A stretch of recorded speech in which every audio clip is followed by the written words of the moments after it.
Okay, welcome back from lunch, everyone. Really appreciate everybody being prompt, and sorry about the shortened lunch break, but by God, we're back on schedule now, so really appreciate everybody.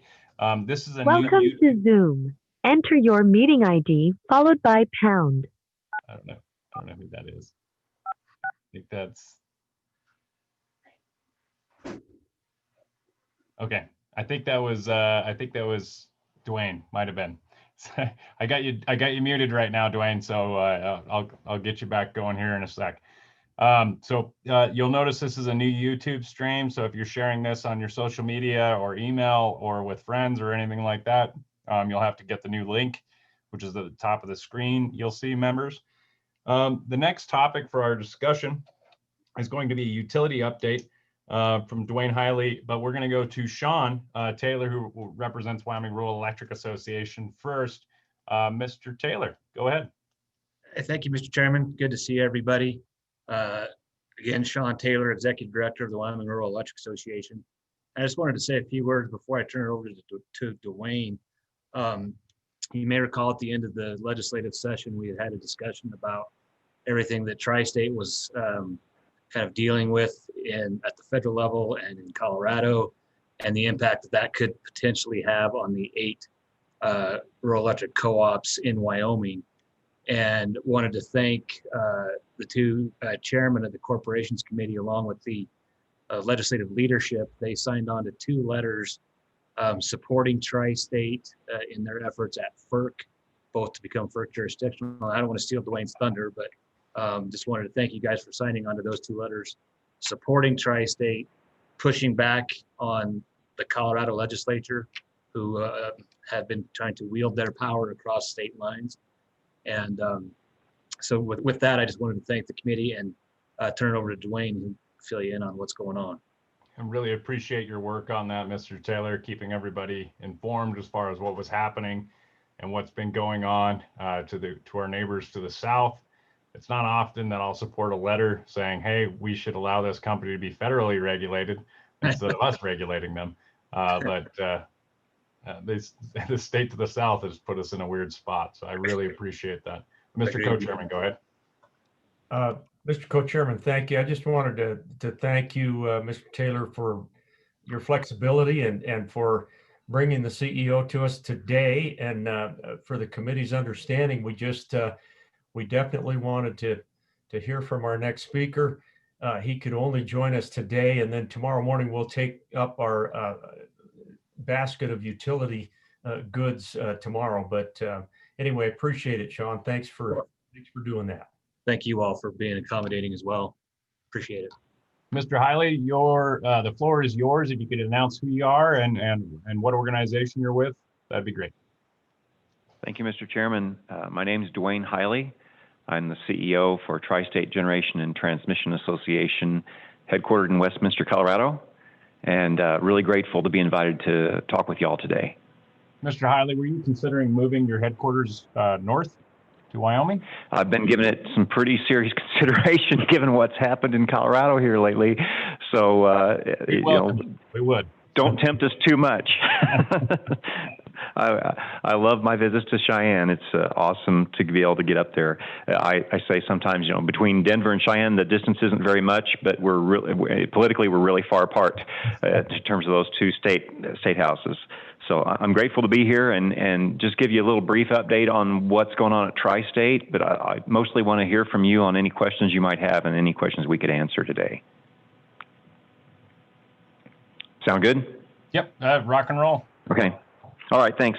So I've got a PowerPoint here. I don't know if you all can see it. Yes, thumbs up on that. So I'll just move right into it. As you all know, Tri-State serves 42 electric cooperative members across 4 states, so a rather poorly named cooperative. And 8 of those 42 members are located and serve in Wyoming. And you can see them on this slide. And I'm sure Sean keeps you well informed on our membership in the state of Wyoming. But, you can see the diversity we have of service, Nebraska, Wyoming, Colorado, New Mexico. Definitely there's differences of opinion on energy policy amongst those 4 states, especially the southern 2. And Tri-State is trying to serve all of our members at the lowest cost with the highest reliability and accommodating all that diversity of opinion. So what are we working on? This slide here just highlights a few of the things. First and foremost is reliability. Always, we've got to keep the lights on. That's our main job. But we've got to do that while also, as our members have directed us, those members that own us have asked us to focus on reducing costs and rates. And we're able to do that. We actually see a pretty good glide path. We're approving a budget next month that will be the 5th year in a row with no rate increase. And in fact, we can now see the light that we're going to be able to implement a rate decrease coming up in the next 3 years that will significantly reduce our cost to members. The next item I want to talk about is our new mission statement. So we adopted a mission that says reliable, affordable, responsible energy for our members. The responsible energy means responsible not only to the environment, but also to the communities we serve and those workers who, some of which are becoming displaced because of the loss of coal jobs in our territory, and for the workers and their communities, to support them in that. We've announced a responsible energy plan, which I'll show on the next slide, and additional member contract flexibility. Tri-State has all requirements contracts with our members. They buy all their energy from us, but under this new flexibility, those that want to access the market or buy renewables locally will be able to do that, and we'll be announcing that open season at the end of this year for them to start acquiring their own local resources if they want them. And the other item that's not on this list that's of great significance, and I have to just echo what Sean said earlier about our thanks to the chairman for signing on to the letter to Federal Energy Regulatory Commission to support Tri-State in its move to federal regulation. Now, as a cooperative, we always value the fact that we're regulated first and foremost by our board of democratically elected members. Everybody that I face on a monthly basis, well, I'd normally face them, but because of COVID, I virtually face them now. But I face these 42 democratically elected representatives. Every one of them is a member of their electric co-op that writes a check to their local co-op to pay their bill. So that's our first line of governance, and they direct our activities in great detail. But because certain states have decided to assert rate jurisdiction over Tri-State, and because that rate jurisdiction might conflict with our overall goal of providing the lowest possible rate to everyone, then we've had to go out and seek federal regulation. As an entity in interstate commerce, we're unusual as a cooperative in that we are not by default regulated by the Federal Energy Regulatory Commission. They only regulate co-ops if they don't serve only co-ops. And so in September of 2019, we added a non-cooperative member to our portfolio of membership, which caused us to fail our exemption and become FERC jurisdictional. And we filed our rates with FERC that have now been approved and set for hearing. And as a result, now all the members of Tri-State, including those in Wyoming and Nebraska and New Mexico, have a say in our costs and rates. I'm sure you're familiar with the fact that in Colorado, the Colorado PUC had been asserting jurisdiction over our rates and trying to assist two members that wanted to leave at far below their obligations to the rest of the members of the cooperative. If they were able to leave on the terms that they wanted, it would shift about $1 billion of additional cost to the remaining members of Tri-State. And so fortunately, we now have that under the jurisdiction of the Federal Energy Regulatory Commission, where everyone gets a voice, and the door will not be slammed shut in the face of the Wyoming and Nebraska and New Mexico members. So, Chairman, I just can't thank you enough for your support of that. I know it made a difference at FERC for them to know how the states felt. So thank you again. I'll just talk about our response. Really appreciate that, Mr. Hiley. I mean, so when we're talking about the expansive kind of over-regulation of these types of different state entities, is this the only opportunity that you see as an organization is to request federal regulation under FERC? Is that pretty much it? Yeah, short of us having been successful in challenging their regulatory authority, and I don't think we were going to be successful in that challenge. It's been challenged before, and in the end, if a state wants to assert regulatory authority over an entity like a cooperative, they generally have been able to do so. And so I didn't think that was going to be a clear path forward. After I just came on board in April of 2019, so I'm new to this cooperative. But I saw the need to get to federal regulation as quickly as possible because of the conflicts between and among the states, and with Tri-State trying to operate in a multi-state system at the lowest possible cost for all our members, we didn't want to be caught in the middle of a fight where one state would allow a cost, but another state might disallow it. And then that would just have to be borne by the remaining members. So thank you for that question.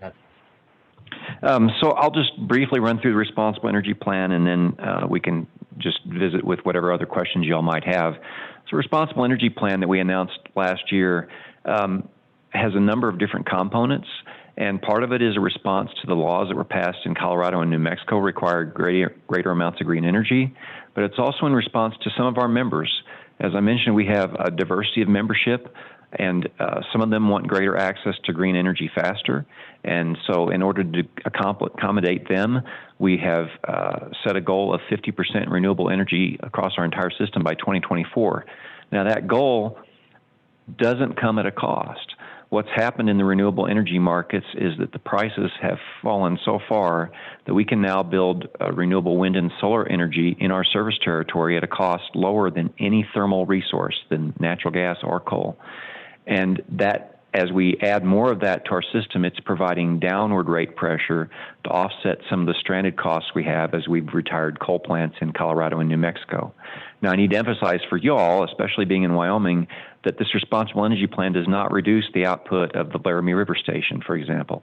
Colorado does not generate enough energy to serve its needs, and we import energy from Laramie River into Colorado, and currently those imports are not threatened. Now, that's currently between now and 2030. As we get past 2030, there could be impacts, and that's something that we're currently working on with our resource plan that's being filed with the state of Colorado, and the question being whether they can reach across state lines and dictate how energy is generated outside the state. So our first goal is to get to 50% renewable energy by the year 2024, and that comes at a decreasing cost for our members and helps us achieve rate reductions for them. The second bullet there is that the Colorado and New Mexico coal plants will be retired by 2030, and that will support the climate goals that those states have enacted in law for Tri-State to comply with. Contract flexibility, I mentioned, it allows those members who want more local generation to be able to get access to it, and we have worked through those policies and draft contract, and we'll be offering that option to our members at the end of this year. The yellow bullet there, the fourth one down, is really important to our goals. It's the Western Regional Transmission Organization, that's what the RTO is, and market.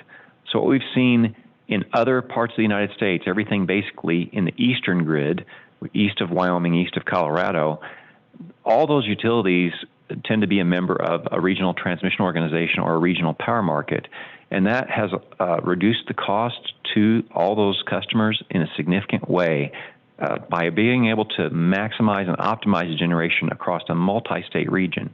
There's no one utility that can access all the lowest cost energy in an area, and by tying those utilities together under one master control system, we're able to dispatch energy at the lowest possible cost every few seconds and find that lowest cost of energy. So getting to that in the West has been an elusive goal.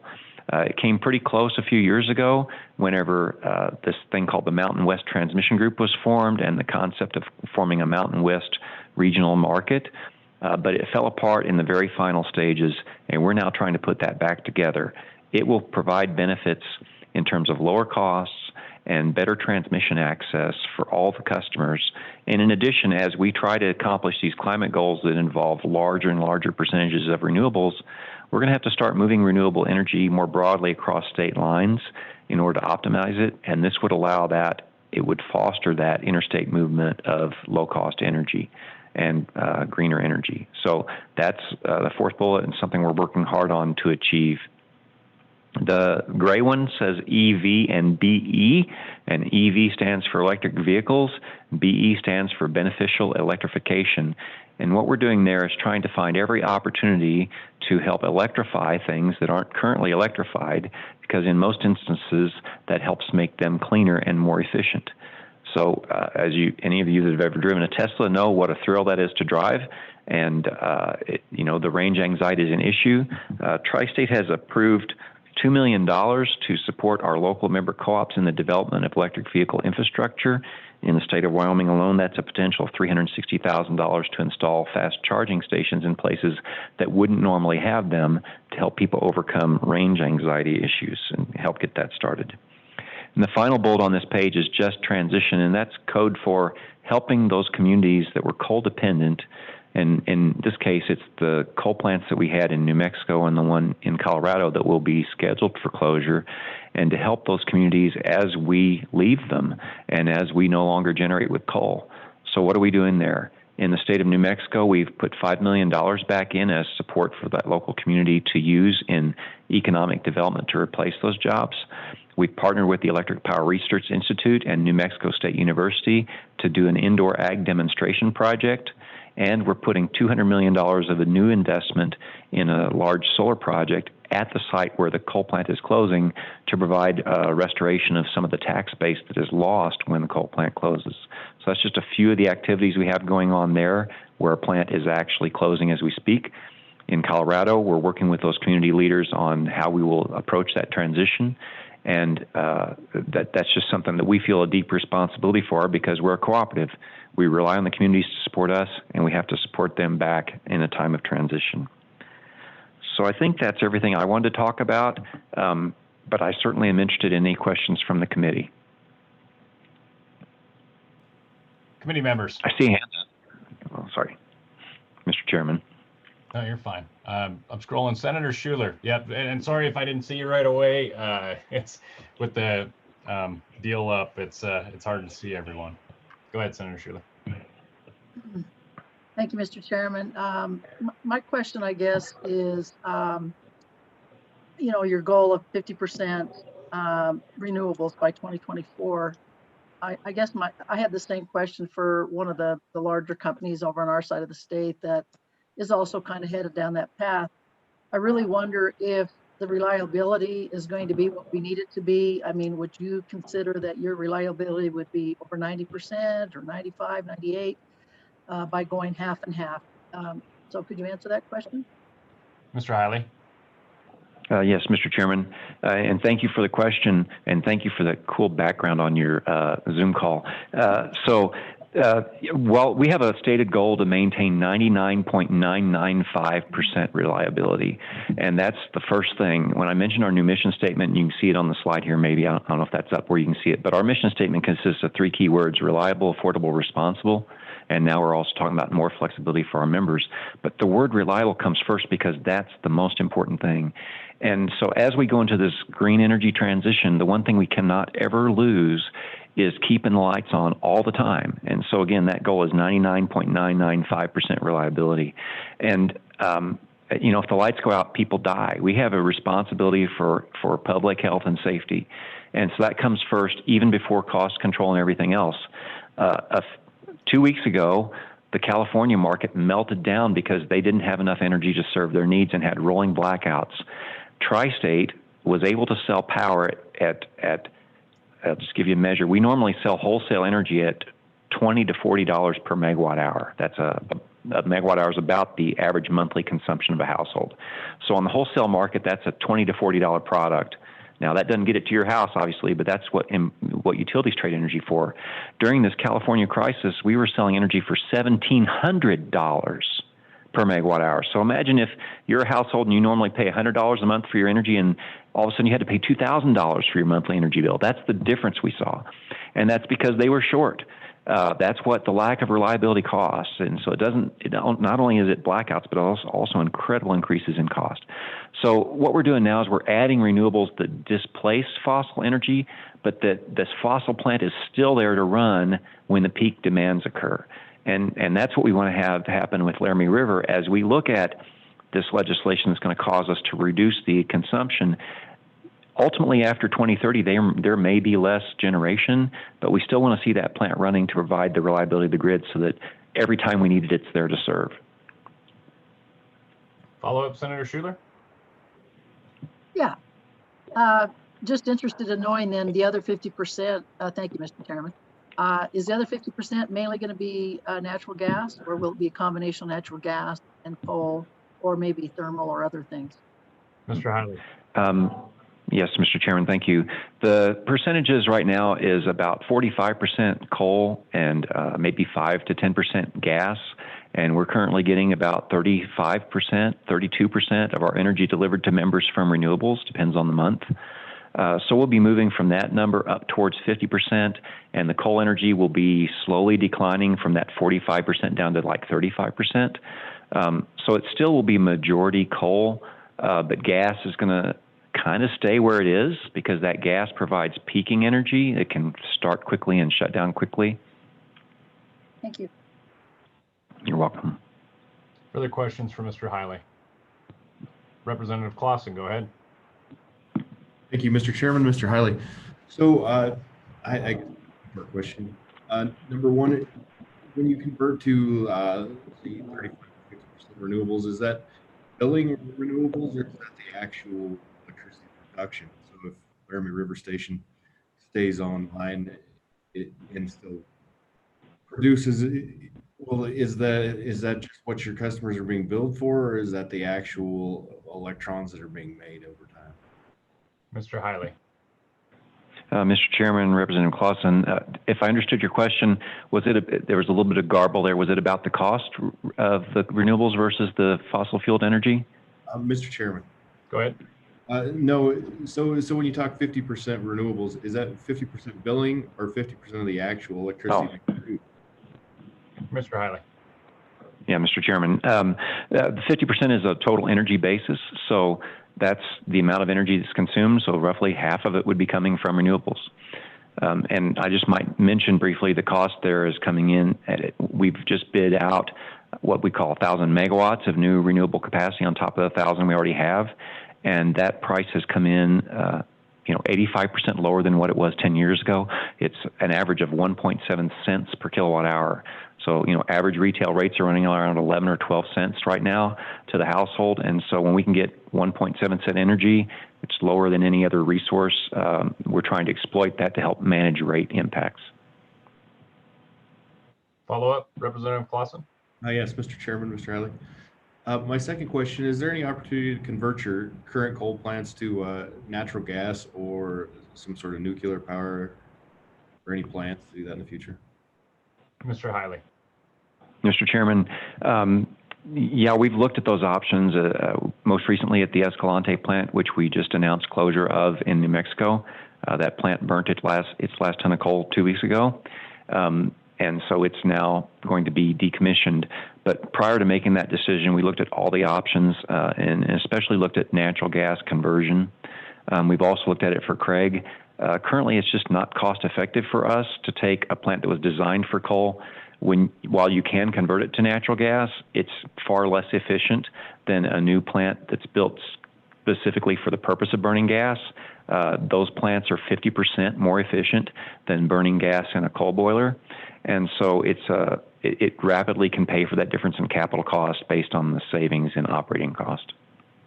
In terms of nuclear, we're watching very closely what's happening in Utah with the group of municipals that are experimenting with the small modular reactor. The experience of the utilities in the east that have tried to build large utility-scale nuclear reactors proves that they still don't know how to do it cost effectively. We've seen massive cost overruns. I don't think that's in our future. It is possible, however, that if this small modular reactor is successful in delivering power at the rates that are being quoted, that could be an option for us in the future that would provide dispatchable energy, dispatchable baseload energy that's non-emitting. Further follow-ups, Representative? No. Representative Furphy, go ahead. Thank you, Mr. Chairman. Of the renewable energy, how much of that would be coming from Wyoming? Mr. Hiley, go ahead. Yeah, Mr. Chairman, currently I don't think we have a project in Wyoming. However, we'd like to develop some there to get geospatial diversity. So the fact is that right now most of the wind resource is coming out of eastern Colorado, and the solar resource is coming out of New Mexico and southwestern Colorado. I believe, Lee, is there not a project in the Responsible Energy Plan that's targeted for Wyoming? I don't. Okay, so as of yet, we don't have that. However, I would be delighted to have one sited there. And one thing it will give us is the diversity of just geographic locations. So you don't want all your wind in one place. The wind quits blowing at the same spot. If we can spread that out, we can get a more reliable product. And so it's definitely in our plans as we develop additional tranches of renewables, which will be done over the next 10 years, that some of that will be located in Wyoming and other locations. I don't envy your position, Mr. Hiley. I get to be the politician that says, I don't want you to build wind here. I'd want you to build another coal-fired power plant. I'm exceedingly biased in that regard. Representative Ayer, go ahead. Thank you, Mr. Chairman. Mr. Hiley, as the whole country moves further down this renewable energy road, do you foresee a danger of us all getting to the point where California, you mentioned a while ago, had a meltdown of their grid, and if you had not had some baseload coal-fired generation to bail them out, do you see a danger in our reliability kind of area-wide as we move further down the renewable road? Mr. Hiley. Yes, Mr. Chairman, Representative Byers, thank you for the question. I do. I am concerned about reliability, especially after the year 2030. Depending on what happens with the presidential election, we might end up with a government order to close all the country's coal by the mid-2030s, I've heard discussed, and that frightens me. We don't currently have a technology that can replace the equivalent reliability of a coal pile and a coal plant with that same level of reliability at a cost-effective way. And that's something that has to be developed, and I fear can we do that within 10 years? People talk about lithium-ion batteries, and that is an option for short-term storage, but it is not currently cost-effective for the kind of long-term storage we need. So if you look at the last time Tri-State had a critical supply situation, it was during the bomb cyclone event of the previous winter. And we had a period of about 5 days when we had severe low temperatures and freezing rain type conditions. And so the freezing rain disabled wind turbines to a large extent because the ice built up on the blades, so they had to be shut down. Also, it was extremely overcast for a number of days. So the solar panels were producing at about 15% of their normal output just because there wasn't much sunshine. And so on a day like that, you turn to your thermal resources, your coal and your gas, and you run them like crazy. And the great thing about coal, even better than gas, is you've got your fuel supply right there on site. You can store 30 days of coal if you want to, 60 days of coal right there at the plant. There's no supply chain impact. A battery is not going to give you that. A battery might give you, today you can afford a 4-hour battery at utility scale. An 8-hour battery costs twice as much as a 4-hour battery, but to get through a 4 or 5 day period, we would need a 96-hour battery or a 72-hour battery, and that's going to be extraordinarily expensive. If the government puts in rules and says we cannot build natural gas plants to replace the coal plants that are forced to retire, and we have to go to batteries, my concern is that it will cause upward rate pressure at a minimum, and still the possibility of lower reliability than what we enjoy today. Further questions? I think Mr. Taylor just lost his power. Oh, no, come back. Speaking of reliability, surely you're not on Tri-State Power, are you? Mr. Co-Chairman, go ahead. Mr. Chairman, thank you. Mr. Hiley, I appreciate all your comments today. Specific to the electric vehicle infrastructure that is part of the master plan. I'm just curious as to whether that investment on the part of Tri-State will simply go to the co-ops and it will rest as a decision with individual co-ops, or is there a strategic plan that's being rolled out by your folks with regard to where these charging stations are located? As you might be aware, Wyoming, we've got some various spots along I-80 of the southern part of the state, 1 or 2 up in the center part of the state, but I could see where that would really play in and factor in for our tourism industry and our travel, and so I'm just curious how that's going to work. Thank you. Mr. Hiley. Yes, Mr. Chairman and Mr. Co-Chairman, thank you. So the money that we've allocated here, this first bit of money for beneficial electrification and for charging stations, is going to be allocated to the local co-ops to make that decision. We feel like they are in a better position than we are to know what the local need is for charging. So in some instances, that instances, that might be off a highway where it's going to be readily accessible. In other instances, it might provide an economic development boost for an area. There's been some studies done where the presence of a charging station, especially today when there's so few of them, can make a real difference in people who are trying to travel cross country with their electric vehicles. So if you can imagine the local hotel or restaurant area, if a charging station was there, a person who's traveling through is going to go in there and find that charging station, and then while they're waiting 30 minutes for their vehicle to charge, they're probably going to spend some money in that local economy. So we're leaving that up to the local co-ops to decide where to put that. I can't say it's a bad idea if the state were to have an overall plan that we could help participate in, and maybe look forward a little more and say where are the more optimal locations globally to put things. But for right now, we're just relying on our locally owned co-ops to know best where that money can be spent. So we're not dictating to them where it should go. I think Mr. Taylor really wants to explain that his power didn't shut off. Go ahead, Mr. Taylor. Mr. Chairman, it's a motion sensor light. I'm actually at Lower Valley Energy over in Afton, Wyoming. And it's a motion sensor, so I got to wave or stand up.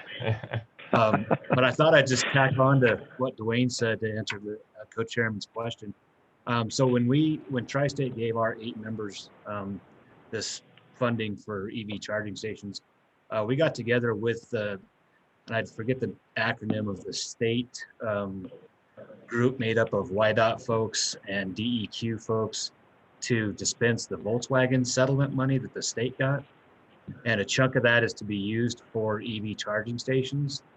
And so we pulled in our 3 other non-Tri-State co-ops, and we're working with that group to help map out because in our rural co-op areas, we tend to run along these tourism corridors, as the YDOT folks call them, and they're in our service territory. So we're working with them to kind of optimize where these charging stations go throughout rural Wyoming.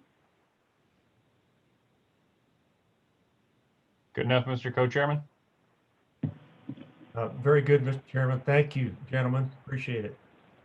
Further questions for Mr. Hiley or Mr. Taylor? Seeing none.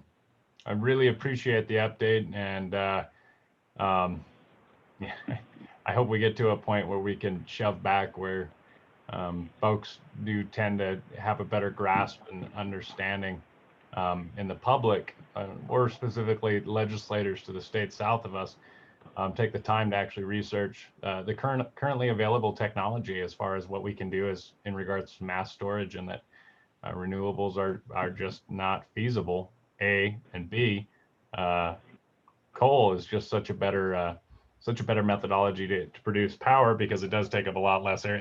I would argue that a wind site is actually far more detrimental to the environment than any newer coal generation. But that's my opinion. Any further comments, Mr. Hiley, for the committee? I just want to thank you again. I can't say enough about your support of us in our move to the federal regulation. I know we'd all rather not be regulated, but if we're going to have to be regulated and we're going to have states fighting over who pays for what, we're far better off to be in a place where everyone gets a voice and there's an impartial regulator calling the balls and strikes. So I can't thank you enough for that, and thank you for the opportunity to chat today. Thank you, Mr. Hiley. Really appreciate it. I'm actually surprised that Senator Case didn't jump in the middle of this conversation. He's a former Public Service Commission hand and in another state and knows his business. You did well, Mr. Chairman. You all know I think we ought to get something for the renewables that they're putting on across Wyoming. We don't get enough, but I think we'll hear more about that later on. Gotcha. All right, we're going to move on to our next topic. Thank you again, Mr. Hiley and Mr. Taylor, for joining us. Thanks. Really appreciate you. Thanks. Ladies and gentlemen, we're going to jump into improvement and service districts. And I'm sure I've got some participants waiting. There's Representative Stith is waiting. And he should be joining us. That piece of legislation is 21 LSO 0090 version 3.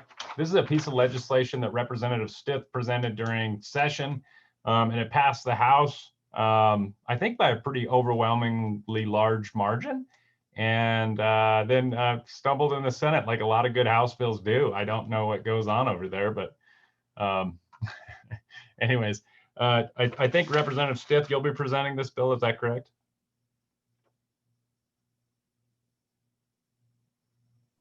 Yes, Mr. Chairman. Okay, right on. Go ahead and present then, Mr. Stiff, or Representative Stiff, pardon me, sorry. Thank you, Mr. Chairman. Mr. Chairman, members of the committee, what you have before you was last session's House Bill 89. And the problem that it's designed to address is the fact that we have a lot of different types of special districts, hospital districts, fire protection districts, senior citizen service districts, cemetery districts. And by statute, all of those special districts have a maximum taxing power. So for cemetery districts, it's, I believe, 3 mills, 1 mill for a special museum district, 1 mill for a county weed and pest control district, 8 mills for water and sewer district, et cetera.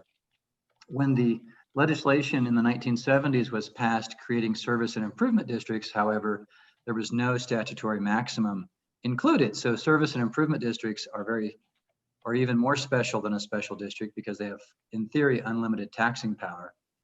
So as a result of that, and there may be reasons why you don't want that as a statutory cap, perhaps, because there may be service and improvement districts that are different than others.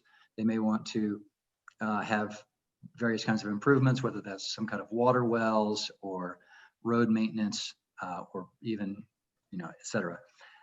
However, because there's no limit, to form a district, in the petition to form a district, it can and does occur that the promoters of the district will promise a maximum mill levy. So for example, there's a special district, special service and improvement district up in Sublette County, which was formed in 1988. And in the petition to form that district, the voters voting on it were promised that the maximum taxing power would not exceed 8 mills for that special service and improvement district. That was voted upon, that got passed, and the district imposed 8 mills, or not more than 8 mills, for the next 20 years. But in 2013, the board of directors of that district decided they would impose a 12 mill limit, and each year thereafter they have exceeded the mill levy cap. A district judge in Sublette County ruled that the mill levy cap set forth in the petition to establish that district was simply not enforceable. The district court judge ruled that even though it was in the petition to limit it at 8 mills, that what really matters is the county commissioner's resolution establishing the district, which did not contain that, and there's no statutory cap. So that was the impetus for bringing House Bill 89. The idea was to say that if the voters, when they decide to form a district, when the landowners are voting, they should have their commitment honored, that if they all agree that the mill levy will not exceed a certain level, that mill levy should be enforceable. So that's the thrust of the draft legislation in front of you. To be fair though, circumstances change, and it's possible that it might be reasonable for a service and improvement district that at the beginning had, say, an 8 mil cap or a 10 mil cap. Maybe there are special circumstances where they would need a higher mill levy. And so this bill also provides for an escape valve toward the end. I believe that is in the subsection B Romanet 4, that if there is a mill levy cap put into the original petition for formation, that can be eliminated, reduced, or increased if approved by a majority of the qualified voters of the district. And the idea would be that you could, and I think the draft in front of you allows that to be by mail, which is allowed for district elections. So again, the problem we're trying to solve is to make sure that if someone buys some land in a district and they've bought it in reliance upon there being a mill levy cap, that should be enforceable by the landowners. That's the thrust of it. And I greatly appreciate the committee taking this up for consideration. Now, some of the wording in the language, because the funding mechanism under what was the Uniform Municipal Fiscal Procedures Act that applies to the extent that it applies to service and improvement districts. The service districts no longer purport to establish or impose a mill levy per se. Rather, what they do is they establish their budget, and their budget might be $100,000 in a given year, for example. They present that budget to the county commissioners. The county commissioners then approve that budget, and then it's up to the county assessor to essentially allocate that among landowners according to property valuation. So that's why if you see some language in this proposed legislation about mill levy equivalent, it's to deal with the issue that now special service and improvement districts actually don't impose mill levies directly, they impose them indirectly.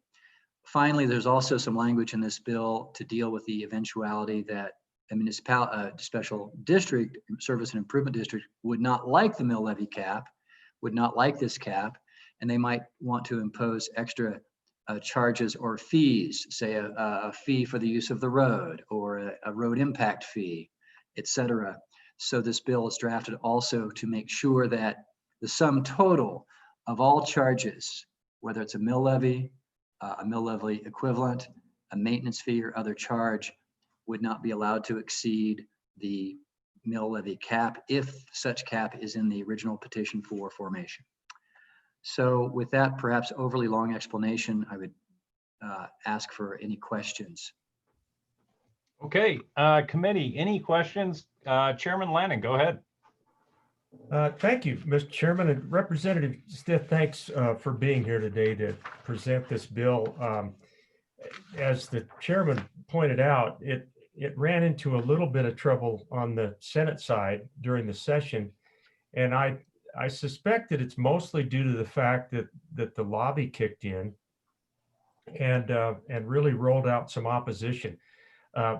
My specific question to you is, having received information and actually some testimony from, I think, some of our rural water folks, they have some heartburn with the fact that any one given landowner can hang up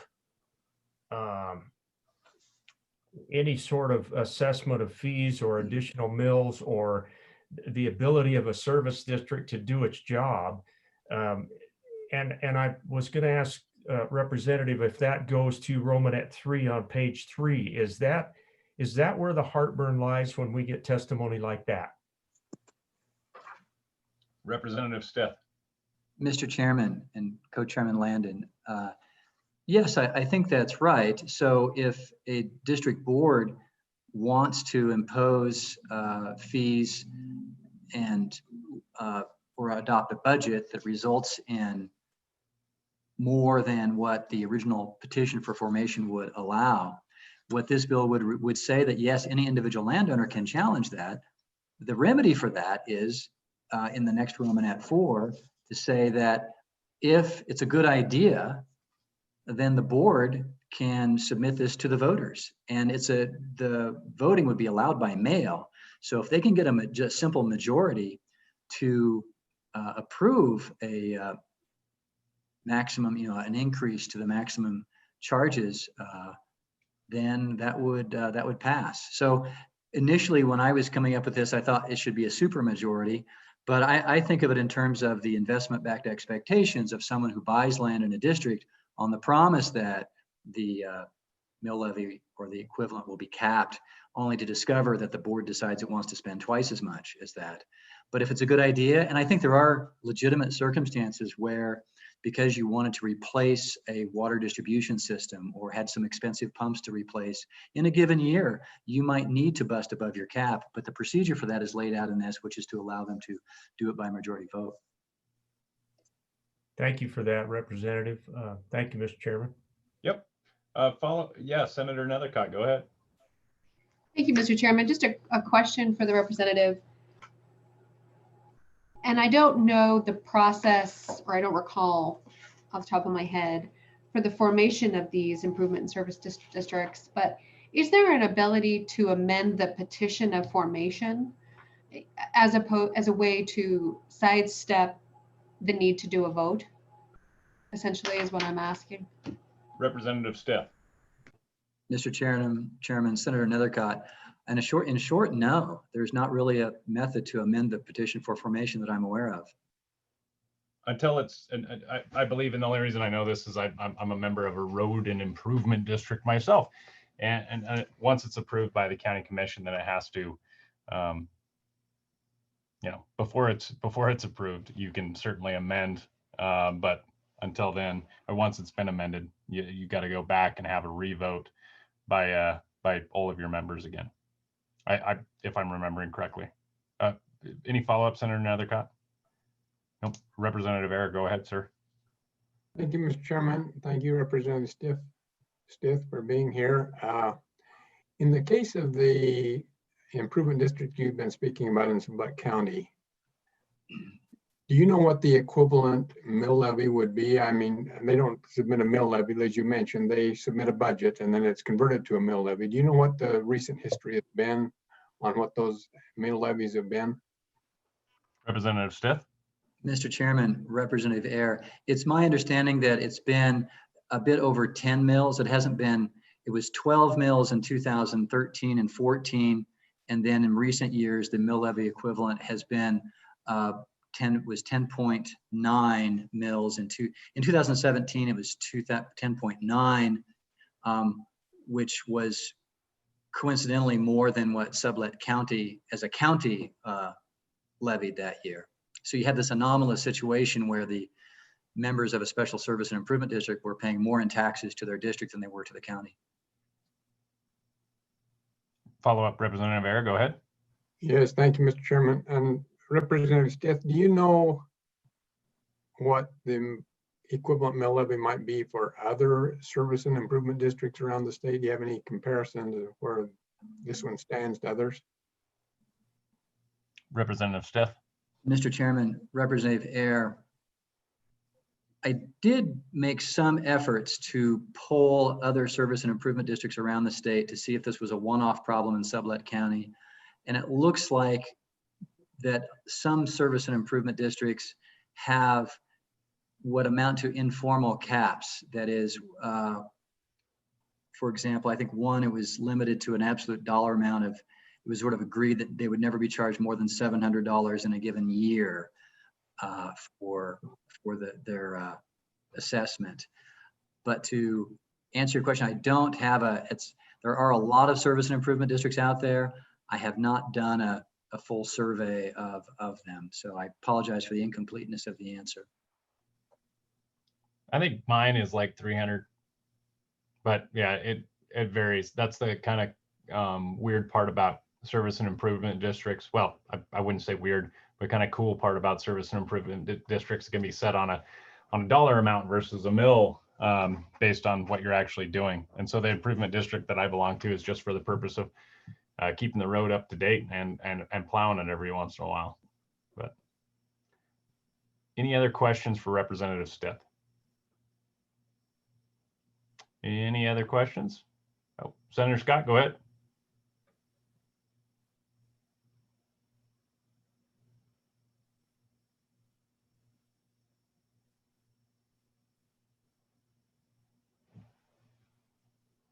Uh-oh.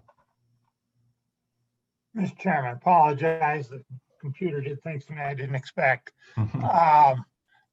Chairman, if the heartburn was over on page 3, lines 4 through 6,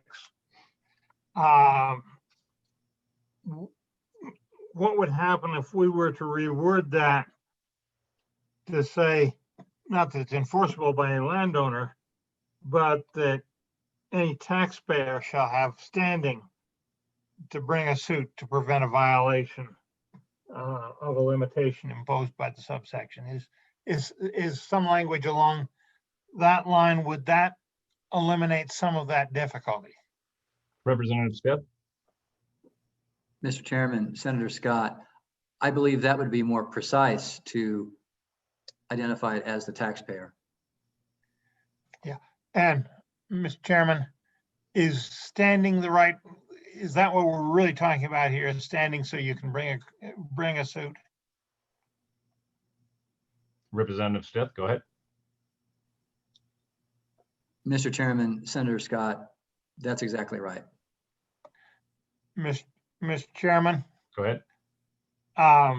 my thought is if that's correct, if we were to get that reworded using that kind of language, I think you might change the perception from a landowner has a veto to you're protecting a taxpayer's rights, and would have considerable less opposition.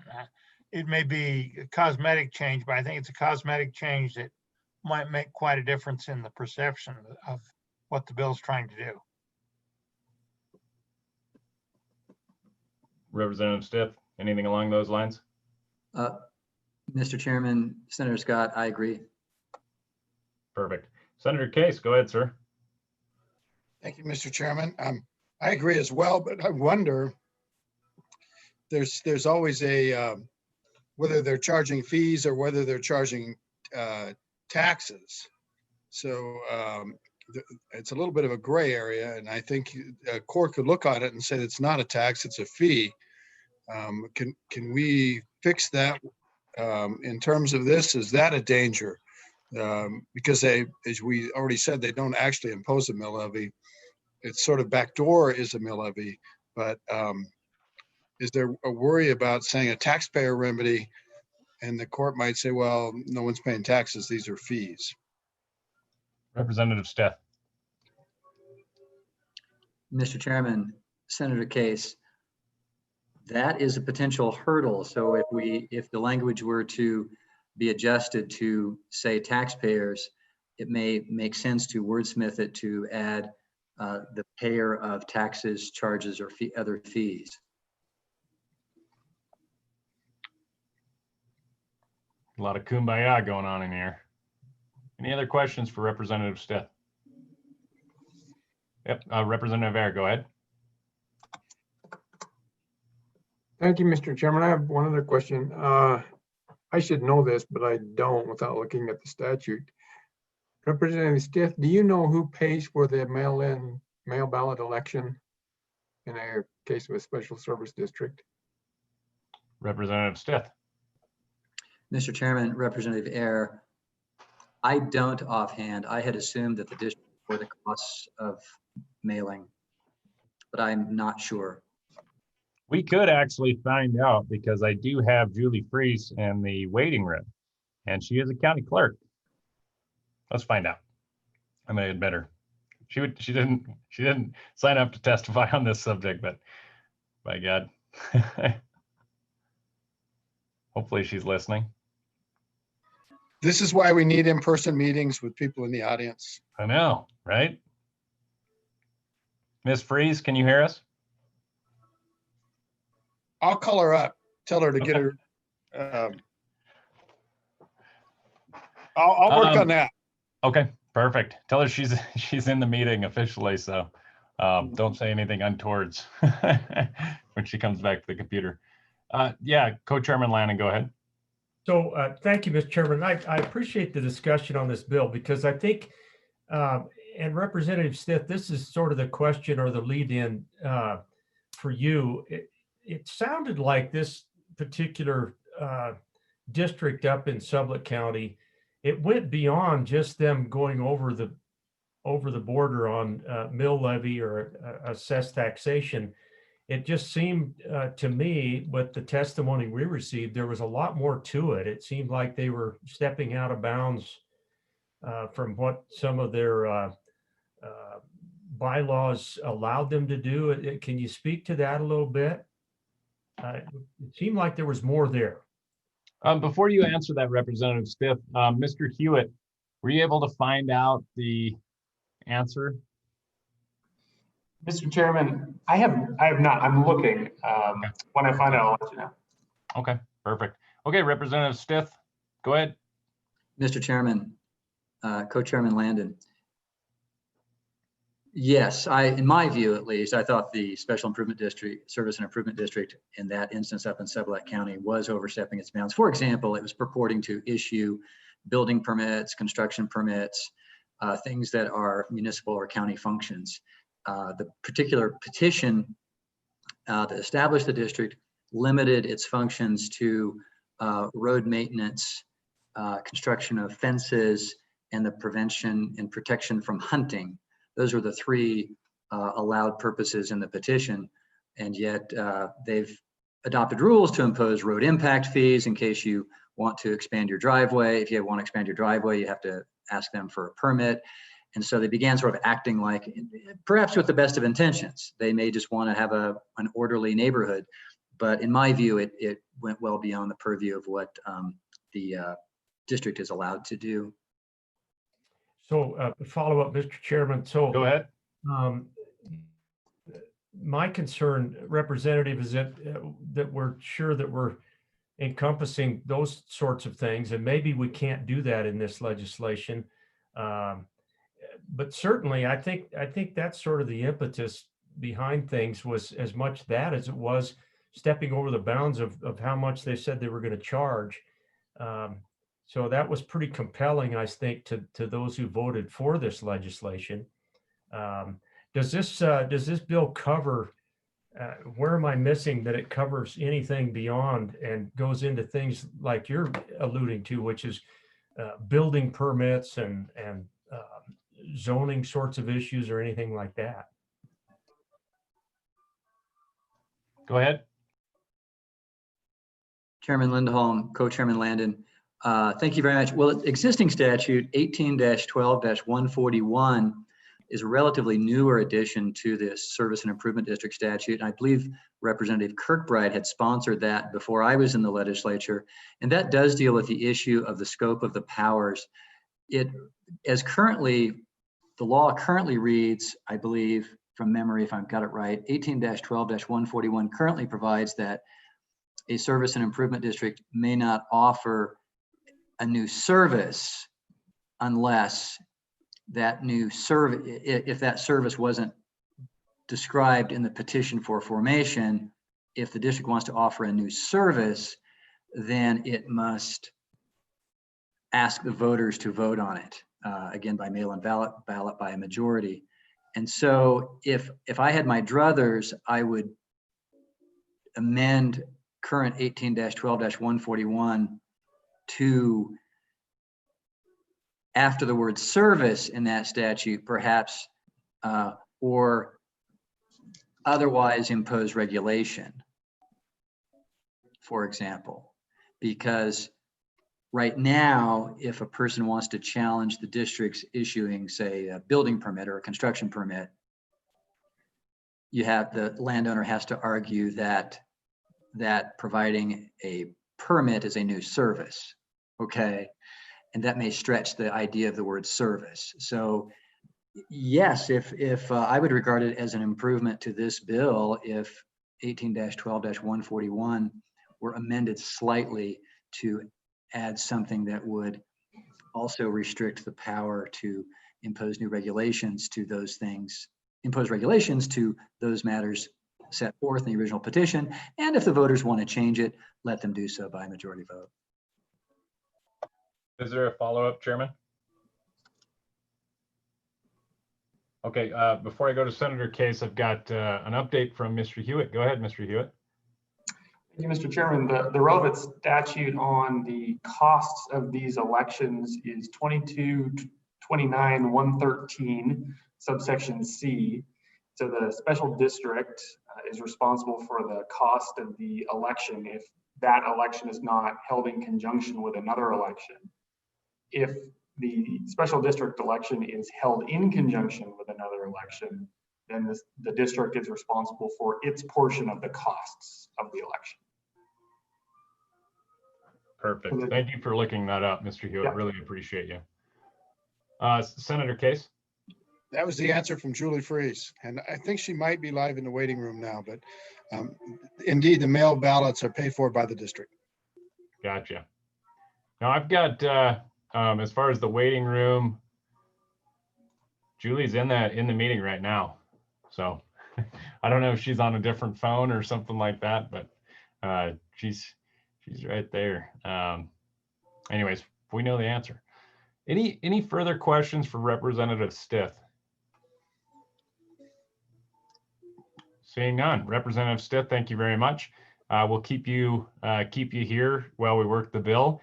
We did have Lori Urbicite with the Wyoming Realtors signed up to testify, but once again, because of lack of internet for somebody just entered the waiting room. I don't know who that is. Mr. Chairman? Yeah. So Julie's not actually there. Her computer's there, but she's on a separate call with the Secretary of State's office on election stuff. So Okay. she'll join as soon as she's required, and Okay.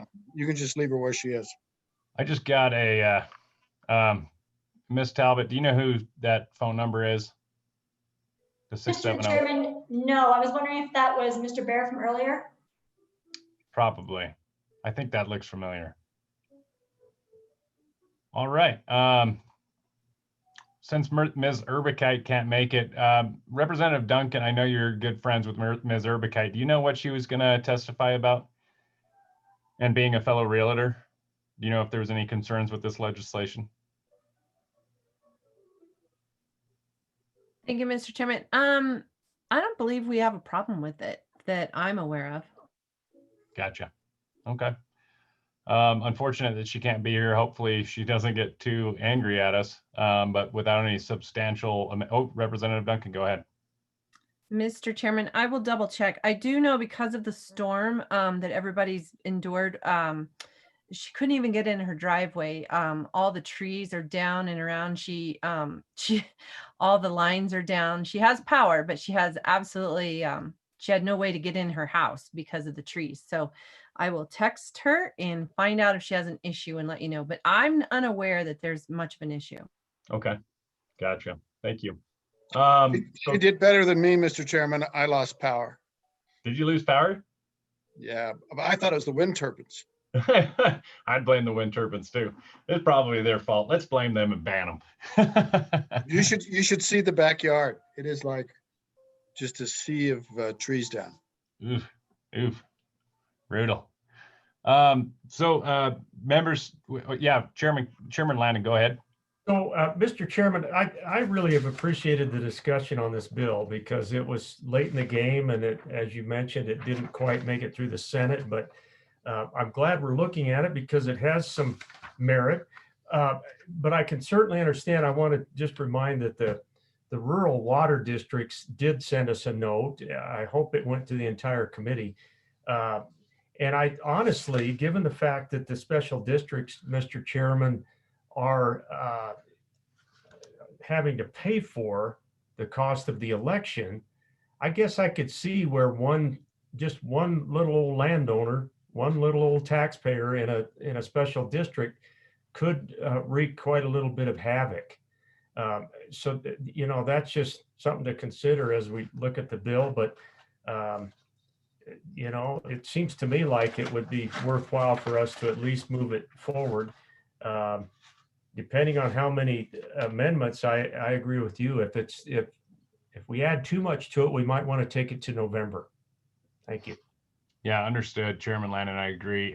The only major concern that I've heard in all of the emails has been, you know, that this portion about how it would take the majority of qualified voters to either hike it or drop it or anything like that, and their stance is that they only see about 40% turnout. Well, in order for us to raise taxes in the legislature, for a bill to pass, we've got to have a majority of those elected, not majority of those present. And so I think in raising taxes, I think that should be a consideration, or at least I'm of the viewpoint. I had Senator Scott first, then I'll go to Representative Clausen, then Representative Duncan. Go ahead, Senator Scott.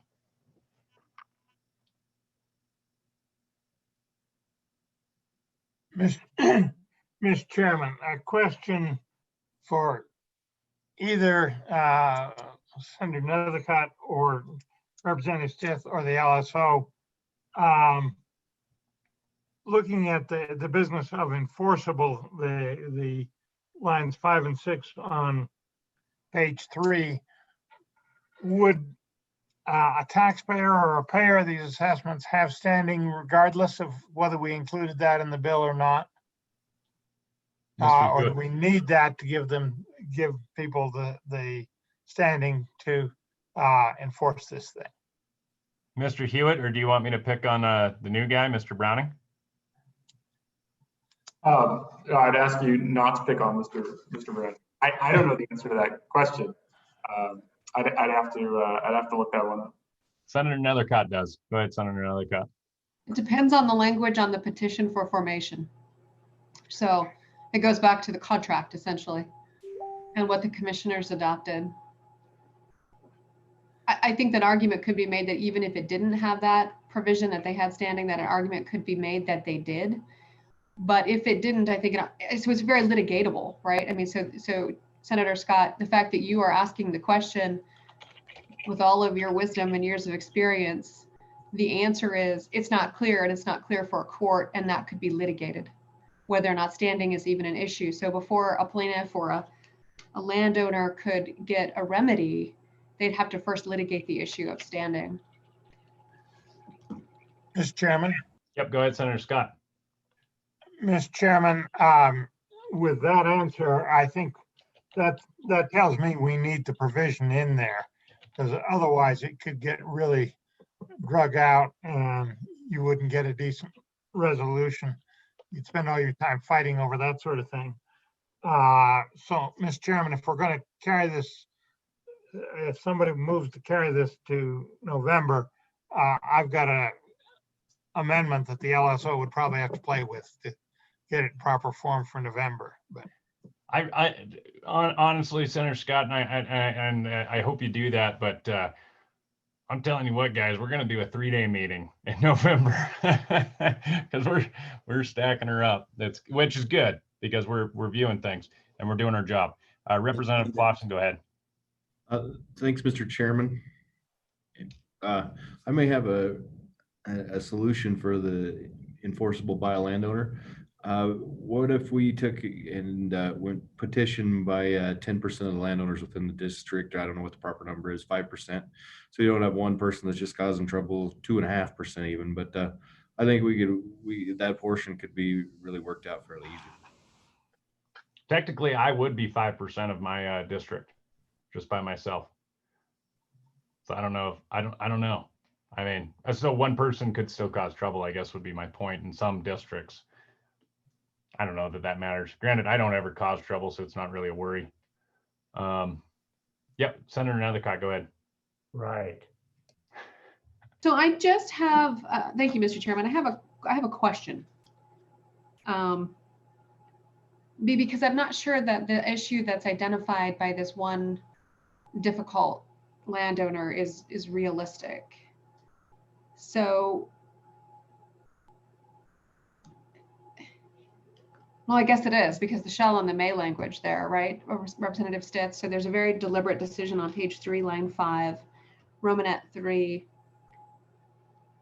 It's a shall be enforceable by a landowner. And then on line 8, it's a may. So the district does not have to do the vote unless the landowner requires it. Is that right? Representative Stith? Mr. Chairman, Senator Nethercott, I believe that's correct. I mean, let's imagine they bust through their cap and no one complains about it, well, then no one complains about it. And so then they go ahead and levy more than they should. With respect to whether Representative Clausen's point as to should there be a minimum number, I personally don't like that idea because, imagine for any other district, whether it's a cemetery district or a city or a county, if a county, let's imagine the counties decided because of the downturn in revenue that they're not going to levy just 12 mills, they're going to levy 24 mills.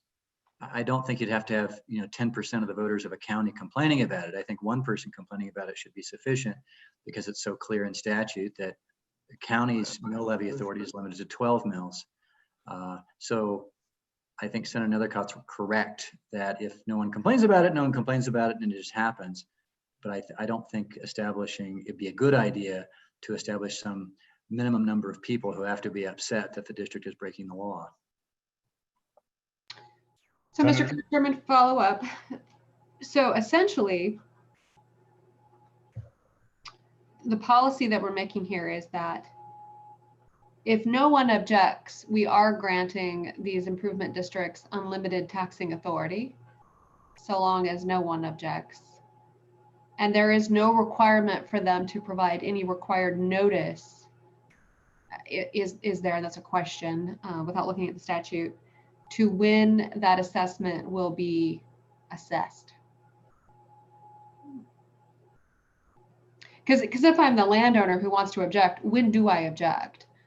Right? Do I object when I hear them talking about it? And do I sue then? Do I actually have a litigatable harm at that point?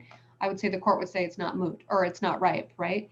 And so at what point as a landowner do I get to object? And is that specific enough in order for it to be practical? Representative Stith. Mr. Chairman, Senator Nethercott, you raise a really interesting point about when you can object, and it might make sense to adopt something similar to objecting to assessment. So each April, landowners get a notice of assessment from their county assessors saying that your assessment for your property is X dollars. And if you want to challenge that, you've only got 30 days to challenge it. So the timing may be a bit, my understanding is that special improvement districts adopt their budgets often in July, and the county commissioners approve them in early August. I guess I'd leave it to LSO to work out the details, but it might make sense just so that we have an orderly process, that perhaps a landowner's right to challenge an assessment doesn't last forever. Maybe it is appropriate to put in a window of opportunity. Is with respect to the notice. So the kinds of notice that people get now, of course, are the April notice saying how much money they're likely to owe. And then the other kind of notice that landowners theoretically get is when the special district publishes notice of its presentation of its budget to the county commissioners. So I guess in principle, I would not be against having some kind of time threshold that if you sleep on your rights, in other words, if you're a landowner, you can't wait 3 or 4 years to complain about this because the money's already been collected and spent by that time. But as far as ripeness goes, I think if special districts announce their intention to bust above the cap, it seems that the dispute would be ripe enough to go to court to seek an injunction to prevent the district from doing that in the future. One more follow-up, Mr. Chairman. Go ahead.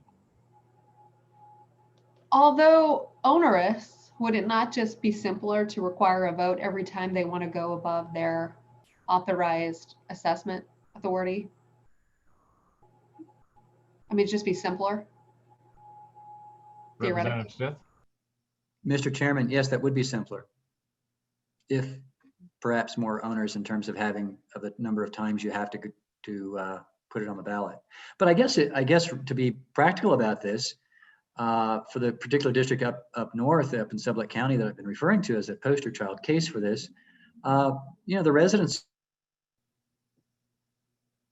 You're muted, Representative Stith. I apologize, Mr. Chairman, Senator Nethercott. It might make sense if you did require a vote every time, that would be slightly more onerous potentially. But in practicality, it might not make that much difference, because using this example of the district up in Sublette County, they may well believe that their fences are now dilapidated and they actually do need a higher equivalent mill levy, and most of the voters might agree. And so they wouldn't necessarily have to vote on that every year.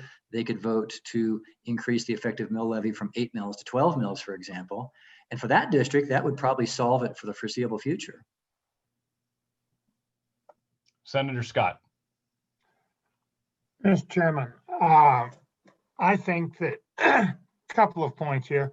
I think that if we pass this bill and fix item 3i, the practical effect will be, if it's going to be of any significant size, the district will go ahead and seek authority to go over at a general election.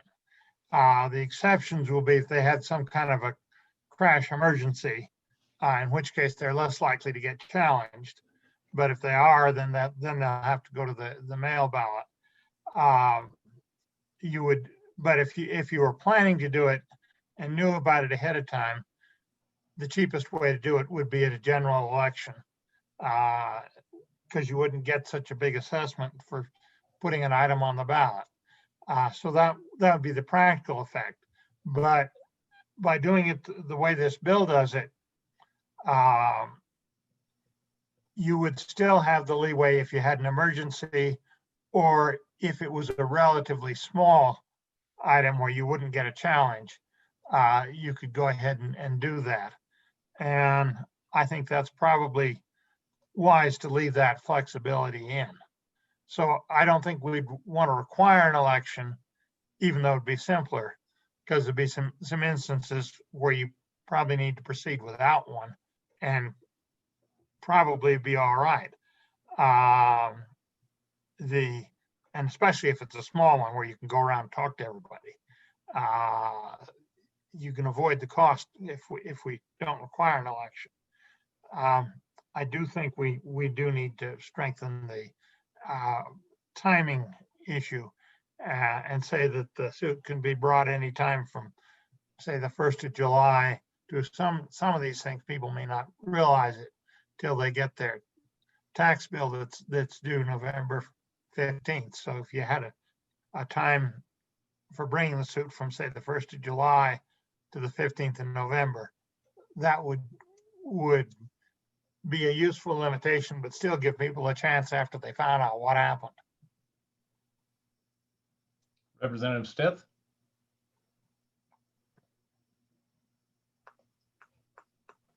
Mr. Chairman, Senator Scott, those sound like reasonable solutions to me. Okay. Committee, I don't believe we've got any public comment, so I'm going to close. Senator Scott. No, Chairman, I'm ready to make a motion. Oh, gotcha. I'll close public comment that was never open in the first place because nobody wants to talk about this bill. Sorry, Representative Stith, you're not that popular, I guess. Committee, what's your pleasure? Senator Scott? Mr. Chairman, I move we ask to have this bill ready for November, and then I'll have a motion to amend if I get a second. Second by Senator Case. All right. Any amendments? Senator Scott. Mr. Chairman, I move we remove the existing language on subparagraph III on page 3, lines 5 and 6, and replace it. I'll give you specific language. I'm going to ask the LSO have authority to modify and improve it. Understand. But the language, my proposed language would be any district taxpayer or payer of any fee, charge, or other assessment shall have standing to bring suit to prevent any violation of a limitation imposed pursuant to this subsection or subsection A. And Mr. Chairman, I would ask that the LSO further provide a time frame of in the relevant year of July 1st to November 15th is when the suit can be brought. Is there a second? Second by Senator Nethercott. Mr. Hewitt, do you understand the intent of the amendment? I do, Mr. Chairman. Gotcha. Okay, committee, any discussion in regards to the proposed amendment? Not seeing any. All those in favor of the proposed amendment, please signify by holding your hand up in front of your camera.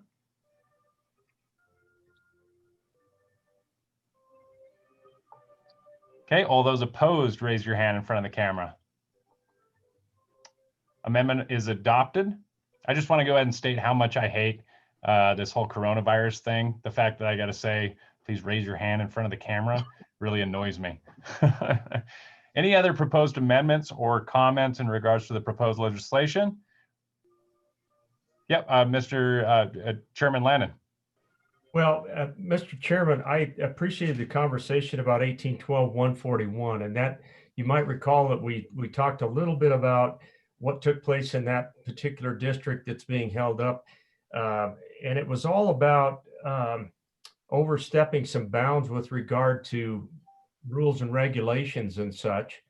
And I just wondered if we wanted to consider any modification to that statute with regard to otherwise imposed regulations not spelled out in initial documents. And I guess just for the sake of conversation, I'll make that as a motion that we include that in the bill, just because I thought that was compelling. Thank you. Is there a second? Second. Second by Senator Scott. Any discussion in regards to the proposed amendment? Actually, let me check first. Mr. Hewitt, do you understand the intent of the proposed amendment? So Mr. Chairman, my understanding is it would amend 1812-141 to prevent these improvement and service districts from imposing regulations not contemplated by the formation petition of the district. Is that about right? That's the way I understand it, Chairman Landon. Yes, and actually, Ted, thank you. You hit it. And it's just all about scope of powers and overstepping the bounds of what was initially agreed to in the founding documents. And so thanks for taking that on, Mr. Hewitt, and helping us with some language there. Senator Scott. Or Senator Case, pardon me. I don't know why I keep confusing you guys. A couple chairmen in the room. Go ahead, Senator Case. I've always admired Senator Scott, so thank you for that. You're welcome. With regards to this idea of, we've got to be careful on this language and the issue of just imposing more regulations. That's just not rising to that scope level in my mind, and it's really, maybe undertaking activities not out of bounds of the formation, or it's something a little bigger than that. Because I think we could get into an argument about whether a new regulation in a particular area is beyond the scope or not, when really we're talking about new activities. It'll take some thought, but I have lots of confidence in Mr. Hewitt. Mr. Chairman. Go ahead, Chairman Landon. Thank you. I appreciate that comment from the senator, because really, you'll recall we were talking about everything up to building permits and zoning issues that were just never contemplated in those initial documents. So the senator's right. It really rises above any regulation. Like you can have 7 feet fences instead of 6 now, or whatever. It's a little bigger than that. So appreciate the senator's thoughts. Further comments or questions? Yeah, Mr. Hewitt, go ahead. I guess, might it be appropriate to, use language along the lines of restrictions on the use of the landowner's property, or is that the direction that the motion is headed in? It seems to be to me, but I'll ask Chairman Landon. Mr. Chairman, I don't think so. That didn't feel quite right to me, Mr. Hewitt, and I'm not sure why.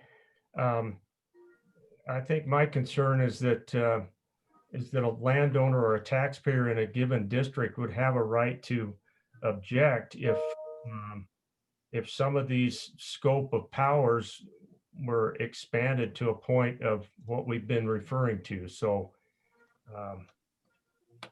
I don't know. I'm going to turn to my attorney, Mr. Chairman. I've got Senator Nethercott. Thank you, Mr. Chairman. So I think the issue is anything beyond the petition, right? So the petition of formation is the governing document that outlines everyone's rights and responsibilities. And when you move into that district, you move into it with the understanding and with the agreement and that you are subject to that petition of formation and what it states. And so when anyone acts with authority outside of that governing document, right, they are arguably acting unlawfully, because that petition for formation has been ratified by the commission and is essentially law, right, for all practical purposes. And so the fundamental issue is when they're acting outside the scope of their authority as outlined in the petition of formation.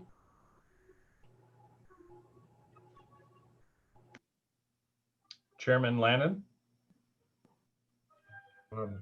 Mr. Chairman, as usual, the senator stated it a lot more succinctly and better than I could have. But it looks like Senator Scott has something to add as well. Yeah, Senator Scott, go ahead. Muted, Senator Scott. Mr. Chairman, I think this discussion has illustrated that Co-Chairman Landon has brought us something that is useful and needed.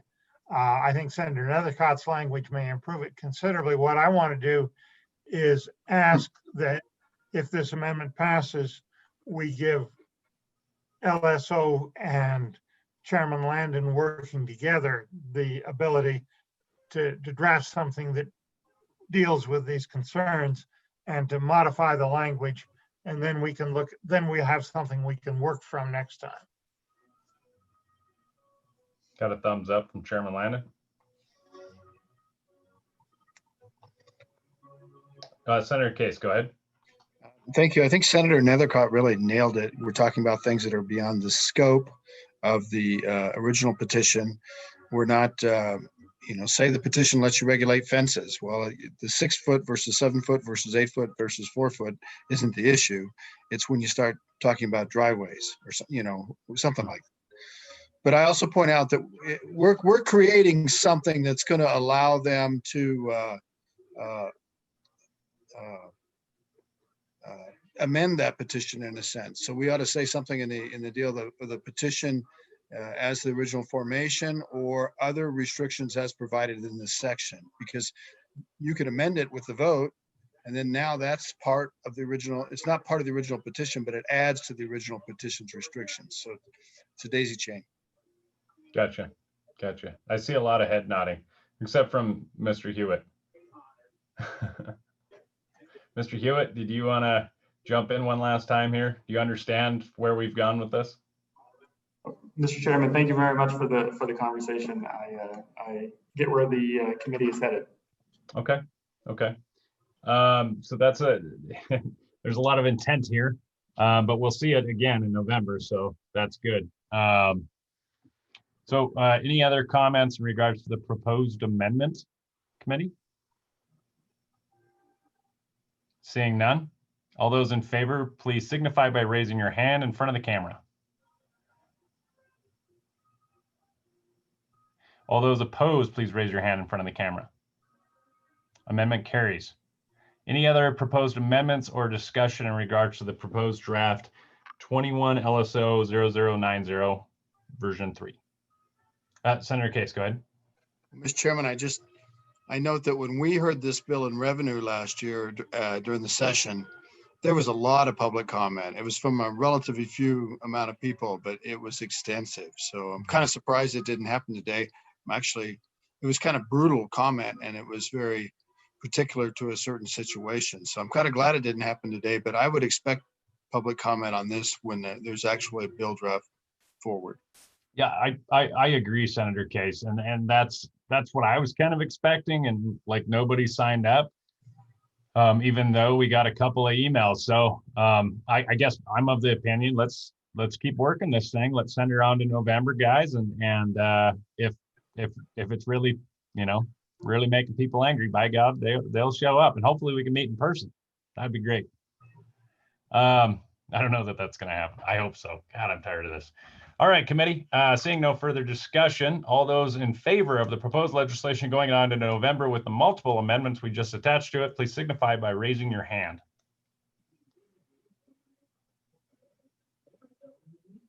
All those opposed, raise your hand. bill is carried forward. Representative Stith, congrats, you're still alive. All right, committee, we are at the point of motor vehicles. And so this will be a consideration of draft legislation, motor vehicles, security interest perfection. And that's 21 LSO 0089 version 0.3. And I believe that was brought forward by Senator Case during last session. Not to say that he wants to present it now. I think we're having our LSO present that. Is that correct, Mr. Hewitt? Were we going to pick on Mr. Browning on this one? Mr. Chairman, I'm happy to walk through the bill. You know what? All right. And I break him in. Yeah, Senator Case, go ahead. Mr. Chairman, thank you. I brought this bill personally last year.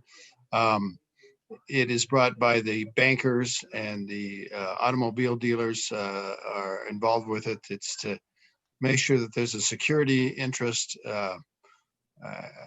when the paperwork's filed, brought to the courthouse.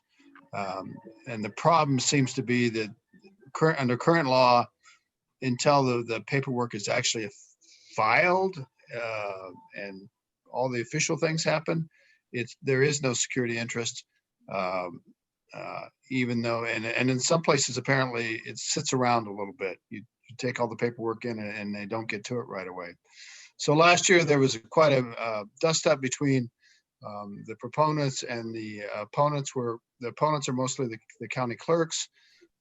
The committee asked, everyone asked them to work together and come up with a proposal.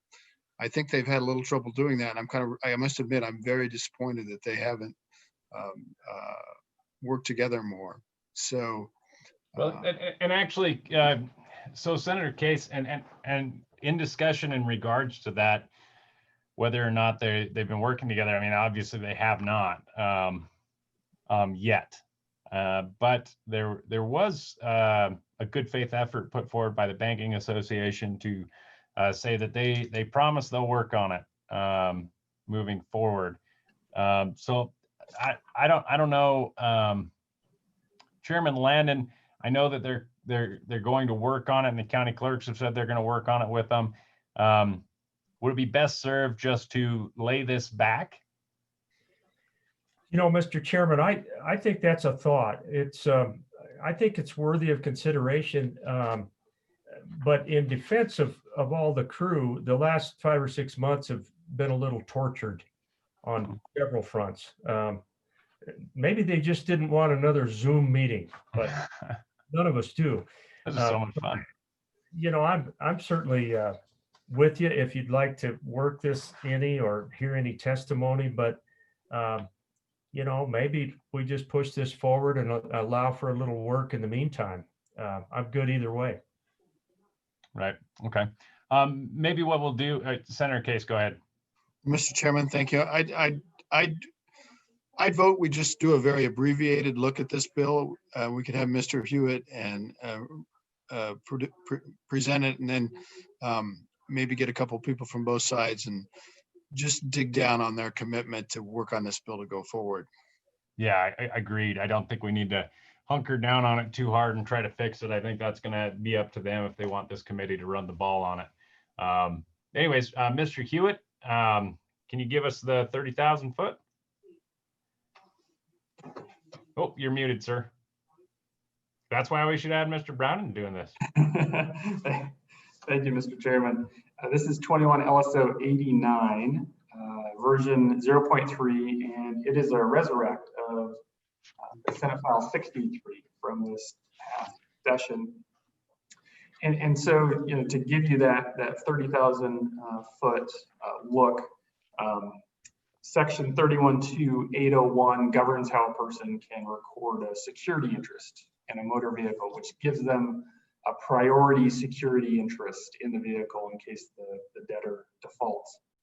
So currently, a creditor can perfect their security interest in a motor vehicle by filing a financing statement or security agreement with the county clerk where the vehicle is located. So for vehicles with a certificate of title, the creditor is to file the financing statement or the security interest with the applicable county clerk, and the security interest is noted on the title by the county clerk. The security interest for the creditor is perfected at the time of filing. Similarly, if a certificate of title is not available for a motor vehicle, the secured party can, or a creditor can file a transitional ownership form under the statute with the financing statement or security agreement with the county clerk to perfect the interest. So there are a couple ways to perfect that interest depending on if a certificate of title is available for the vehicle. What this bill is attempting to do is change the time of perfection. So changing the time of perfection from the time of filing of these documents to the time of delivery. And you can see through the bill, page 2, page 3, page 4, the references to these documents being filed are changed to basically the time of delivery. So on page 2, subsection A has the 2 requirements to perfect the interest. Under paragraph 1, you've got to file the financing statement or security agreement. Instead of it being filed in the office of the county clerk, it's delivered to. Same thing in paragraph 2 on page 2, starting on line 9 there. That requires that the security interest be noted on the certificate of title. And the endorsement under the amended language would have to be made as of the time of delivery, not concurrently with filing, as is the current law. Then moving down page 2, subsection B governs when there is a certificate of title available. And if you go over to page 3, starting on line 9, that sentence says, under current law, every financing statement or security agreement, when filed pursuant to the provisions of the subsection, shall take effect and be enforced from and after the time of filing and not before. And the amended language changes that to when the secured party delivers the documents to the county clerk. And then similar changes are made to subsection F, which governs when there's not a certificate of title available and that transitional ownership document is used. Senator Nethercott, you got a question real quick?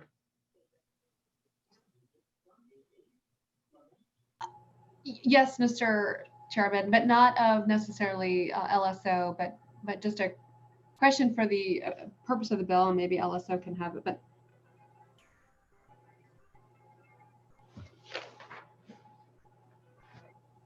this is my question / comment.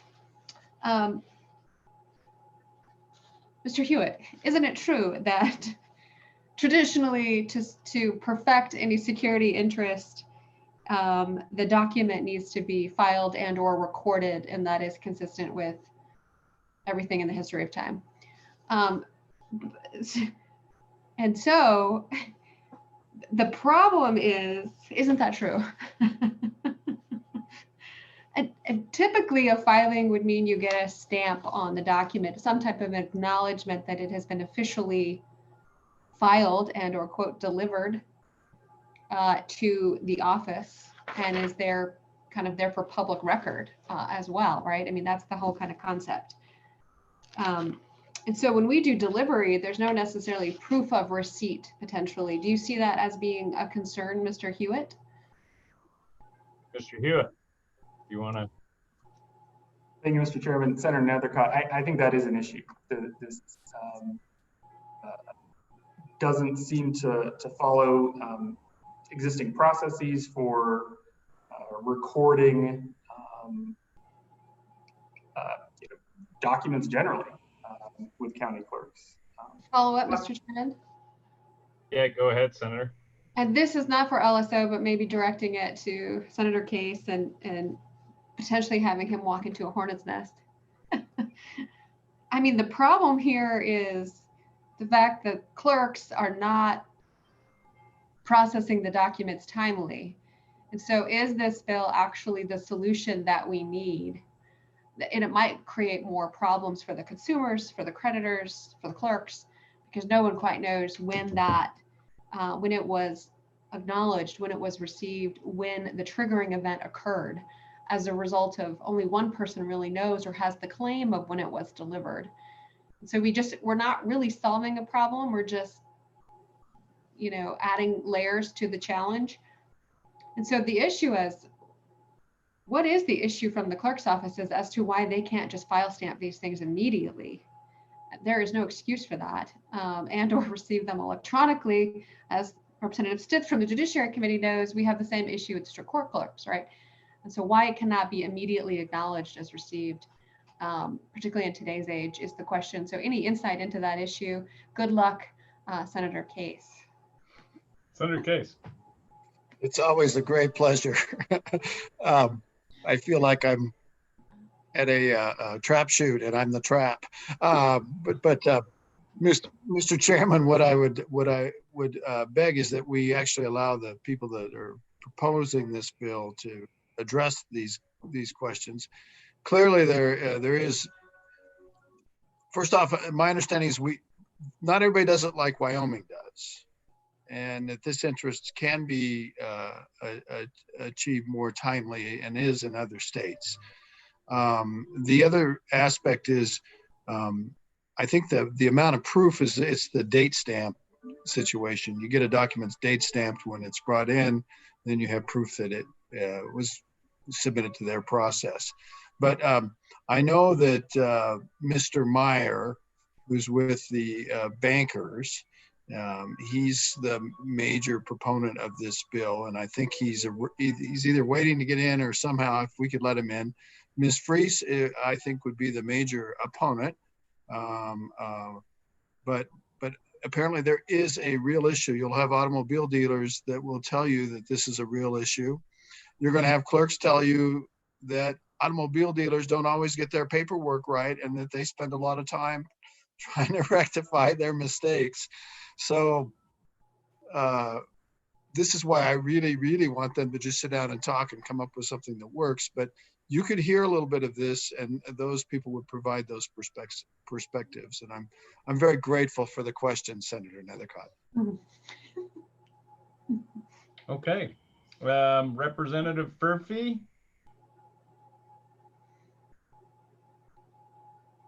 Thank you, Mr. Chairman. Well, I met with several of the clerks when this bill first came out, and that is exactly the issue, the timing of when these documents are received and how they record that.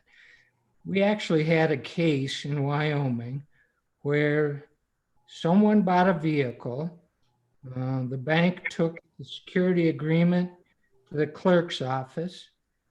In the meantime, the owner of the vehicle filed bankruptcy, and it took a while for the clerks to get the documents recorded. The bankruptcy judge looked at it and said, sorry, bank, your security interest didn't get recorded until after the bankruptcy. So guess what? The owner that bought that car had a free car because the security documents were and when I met with the clerks, they said, yes, we understand the issue. And I think we were doing a phone call, and I think there were 4 or 5 of the clerks, and they said, yes, we need to work on that. And so that is what created the draft of this bill. So I hope explains that. But I don't know if the clerks have a consensus at this point or not, but they were in agreement that it was a problem. Thank you. Representative Stiff, as I will note that you are testifying as a legislator. You're not a member of this committee at this time. So go ahead, Representative Stiff. And Mr. Chairman, I apologize for otherwise interrupting the flow, but I think Representative Furphy hit the nail on the head there. I do a fair amount of consumer bankruptcy work, and under the bankruptcy laws here in Wyoming, the way it works is that the evidence of the perfection of the lien on the vehicle is when it's file stamped, the name on the title itself. And there can be a substantial number of days of delay between when the dealer submits the paperwork to the clerk and when the clerk actually issues a new title, and the new title that gets issued shows the bank's name as a lien holder. And so it's that delay that I believe this bill is being designed to address. So I think it is. I think the bill does address a real problem. It's also the case, and just anecdotally, I had a client where Wells Fargo got its lien endorsed, but its lien was endorsed on the face of the title more than 30 days after the owner or the bankrupt debtor bought it. And as a result of that, the trustee set aside the transaction. So the big loser in that instance was Wells Fargo. Didn't necessarily mean a win for the debtor. In somewhat contrast to what Representative Furphy has said, the debtor doesn't really get a new car. It's the trustee who gets the car. And then the debtor might get his allowed exemption amount. But Representative Furphy is correct that right now, because the delivery of the papers to the clerk's office, the time elapses between when that event happens and when the title gets issued with the lien stamped, can create a potential for the bank to lose out the value of its loan completely. So thank you for your patience. Senator Nethercott. Thank you, Mr. Co-Chairman. Just briefly, as I see all of the wonderful stakeholders here to give us some insight into the issue, I think the rest of the committee agrees that there's a problem, and it sounds like there's consensus that there's a problem. So my question really is to those about to testify, is this the right solution? I mean, is this really actually correcting the issue, or is this kind of a Band-Aid on a larger problem that may or may not work, is what I fear it might be. Good luck. Any other questions for Mr. Hewitt or comments about the bill before we move to public testimony? Representative Clausen, go ahead. Thank you, Mr. Chairman. And I guess this would be for Mr. Hewitt or any of the attorneys, but in this case, if you know you're going to file bankruptcy in several days and you bought a new car and you're trying, wouldn't that fall under like fraud too? Wouldn't you be committing another crime, or is this some sort of another loophole? Just a question. Mr. Hewitt. I do not know the answer to that question. It certainly seems like fraud, I guess. I mean, you'd have to prove that it's fraud. It's much easier to make the county clerks just make a Band-Aid for the bankers, I guess. I bleed for the bankers normally, so that's a bad joke, sorry. So we're gonna go ahead, unless there's any other comments or questions. I don't see any. So we're gonna go ahead and open public. Oh, Senator Scott. Mr. Chairman, my question is this bill within our charge from the Management Council? Senator Scott, this item was number 6 as far as our priorities assigned by the Management Council. So I'm going to go ahead and close or open public testimony. The first one I got on my list is Mr. Scott Meyer with the Wyoming Bankers Association. Mr. Meyer, if you would. Thank you, Mr. Chairman, members of the committee. Scott Meyer with the Wyoming Bankers Association. I will tell you that I guess listening to some of the comments by some of the members of your committee, and especially the attorneys, that I think that you folks really do understand what the issue is. And I think Senator Nethercott has probably hit the nail right on the head and very squarely on the head. The issue that we face right now is the fact that it's when vehicles the titles are brought in and we have security agreements, and we need to have those, make sure that that's on the title so that we have it perfected, is that it takes some amount of time. And we've already heard some comments about how, what kind of danger that puts people in. And at any moment in time, even without any discussion about issues of bankruptcy and where we are with bankruptcy and how you might be having an unsecured loan, the reality is that, and I'll let the automobile dealers maybe specify a little bit closer, but my understanding in my research is that at any point in time, dealers may have anywhere for any given month, 1 million to 3 million or more of vehicle sales that have these loans attached to them, that until they are perfected, they're unsecured. So they're no different than a credit card. And so then what the emphasis is try to make sure that they are in fact secured with respect to either the financing done through the dealership, whether it's GMAC or Ford Motor Credit or what have you, or through your local lenders, which To some extent, it involves a lot of the banks, but also it involves a lot of the credit unions as well, because they do a lot of vehicle loans. So the issue that we're trying to resolve here is how we get this gap out here until to make sure that they're more, that they're right away secured loans out there on these vehicles. And the idea is at this time is to make it effective as of the day it's delivered and not as the day when it's finally recorded. I did have a chance to talk with Ms. Langford, with County Clerk Julie Freese, and with County Clerk Jackie Gonzalez, and had a nice conversation with them. At the end of that conversation, I'll tell you that that's why I've reached out to a few of you and said, I think this is not quite ready for prime time, because there has some more issues out there. But to identify for you what those issues are, at least as far as I understand it, and I'm more than willing to step back and let somebody correct me, but when I look at this, if you go out there and you buy the vehicle today, and today is September 10th, and you bring that in, along with, theoretically, when you bring that in there, they can't just necessarily stamp it September 10th, because it may take them a day or 2 or 4 or whatever it is that gets it down, weekends, whatever's out there, to get them to go through that if they finally get to it, and in fact, if the documentation is correct, and if everything else matches up and the right amount of money is being presented, they do not have the software capabilities of going back and stamping it September 10th. And that can be an issue with funding or software modifications or employee issues. I'm not sure, but that's the area that I want to be able to explore with the county clerks to make sure that we understand how this is working.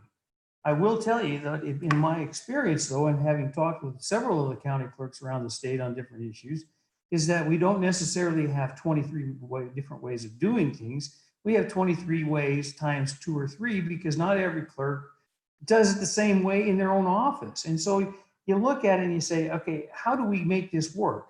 And I'm not trying to throw anybody under the bus. I'm just looking at it saying there has to be a way to either standardize, or there has to be a way that we put something down that the lenders and the automobile dealers can count on the fact that when they get them brought in, then that's how it is. And in my conversations earlier this week, it became clear that there is a lot of issues out there that need to be resolved. My understanding, depending on which county you're in, sometimes that they deliver all the, a car dealer or a lender will deal all of their week's worth of work or days worth of work to these county clerks. Some of them will say, we only take stuff that you have to stand in line to do, so they have to hire somebody to actually do it. Some of them actually come in there and say, you can only do 5 at a time because we don't want to have 20 that we have to hurry up and get done today or within a certain period of time. There's a lot of issues out there. I'm not trying to criticize how they do their work, because they're the ones that are trying to balance this stuff out and figure out how they do it. I just think at this point in time, members of the committee, that, like I said, it's just not quite ready for prime time. I do believe that there needs to be some time to kind of explore that. I don't think a lot of time, but now that I know more of the issues, I think it would be very helpful if we could, I guess, move it to the next meeting to see if there's a way that we can resolve this and make it a clean understanding as to why. But, it gets to be one of those things.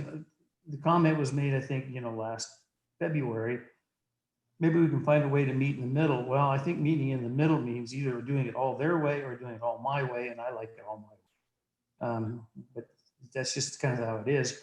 I need to understand more, and I think they need to understand kind of where we're coming from more, and maybe we can come up with the resolution of maybe it's a workflow product, maybe it is a software adjustment, maybe it is a manpower issue. I don't know, but I think that the concept is, you guys have it really clear. I want it to be a lot more like real estate records, where it's first in time, first in right. And I get that put in there, and I don't have to worry about whether that interest is secured for 30 days or 45 days or whatever down the road. That's kind of where I'm at. I'm certainly willing to stand for questions, and we'll see where we go. Senator Nethercott. Thank you, Mr. Chairman. A question for Mr. Meyer and for the clerks, for everybody. So I'm getting a rolling questions for all of you, but I don't do this process enough. The significance of once you have your security agreement and you go file it with the clerk's office, is it the simple recording or the filing of the security agreement with the clerk's office that makes it perfected? Or is it only the approval of the clerk's office to determine whether or not you have proper documentation that makes it perfected? And so my question is are the clerks overthinking it potentially? And could their jobs be much easier when it might be a simple stamp or something similar to that effect, as opposed to needing to process all that paperwork properly? And then the onus really still is on the banks to ensure that they have provided the proper paperwork to the clerk's office, but they did get it there and filed timely. And then it's up to the consumer or whomever to determine if it wasn't a properly perfected security interest. So if both parties could speak to that process and the significance of the clerk's filing. Okay, Mr. Mr. Meyer, go Chairman. ahead. Mr. Chairman and Senator Nethercott, I'm not sure I know the answer to that, other than all I can tell you is that I can't really show a valid security interest in that vehicle until that stamp is on the back of it. And so maybe part of it could be, possession is 9/10 of the law, so then somebody hangs onto the title. I don't know, but I do think that that's where the problem is that we're trying to get that stamp on the back, and it has just been difficult for everybody involved to make sure that that stamp is on there with the right date. Follow up. Yeah, go ahead. Thank you. And this is to Representative Furphy as well, and maybe to Representative Stitt, he's listening because he does consumer bankruptcy law, consumer protection laws, and to the clerks. What does it mean when the stamp is on the back? Does it simply mean that it has been recorded and therefore perfected, or does it mean that the clerks have said, this is a legal security interest that is now perfected and has the full force of having a perfected security interest and all financial requirements have been met? I mean, what is the significance of the stamp? Why is it so important other than being able to have creditors' rights? Representative Stitt, do you want to jump in on this? Mr. Chairman, thank you. As I see it, when the person who bought the car files bankruptcy, there are three ways the bank can lose. The first way the bank can lose is if, when you look at the title, there's no lien stamp at all. Then the trustee just says, gosh, bank, you didn't get your lien on this title, so you lose. The second way the bank can lose is if the lien stamp is dated, is on the title. So it says Wells Fargo Dealer Services on the title and stamped as lien holder. But if that title gets issued with that stamp after the date of the bankruptcy filing, then the Wells Fargo loses. And the third way the bank can lose is if the bank gets the lien stamp, but it's more than 30 days after the sale of the vehicle. So there are three ways the bank can lose under current law. And it happens in about my experience, it happens about 1 in every 100 cases that Chapter 7 bankruptcy cases that I do, that some mistake like that happens. So about 1 in 100, roughly, maybe a little bit more than that. But the penalty to the bank's pretty severe because they lose their loan value essentially goes to zero at that point. Further, any Senator Nethercott, go ahead. And so kind of follow up on that with the clerks, going back to my original question, just kind of focusing it in there. What is causing the delay of 30 to 45 days, and what's the significance of your stamp in your minds that's important for you to review all that paperwork and ensure it's correct? Are you actually authorizing its correctness, or is it really just a recording for a public record for notifying other potential creditors that a bank has a loan on this vehicle? What is the significance of your stamp in your minds?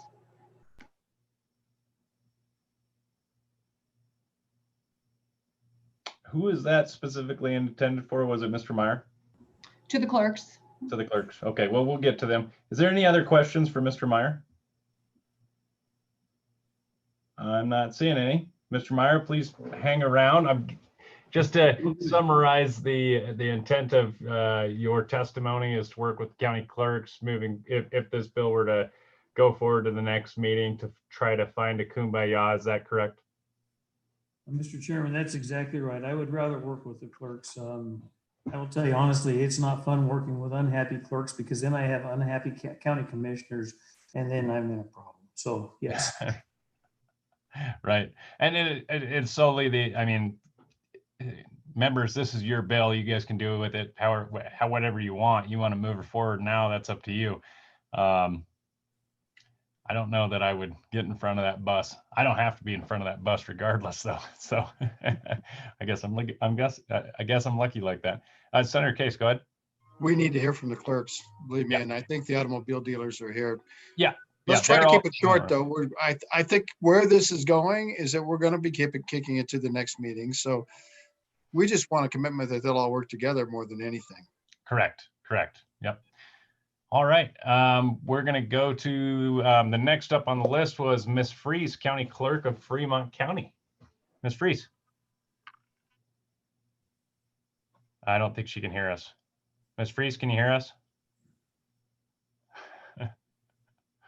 Miss Freeze. Julie Freeze. She's staring at us. She must be muted. I'll get her on the phone if you'll go to another clerk first. Okay. Yeah, we'll go to Mary Langford.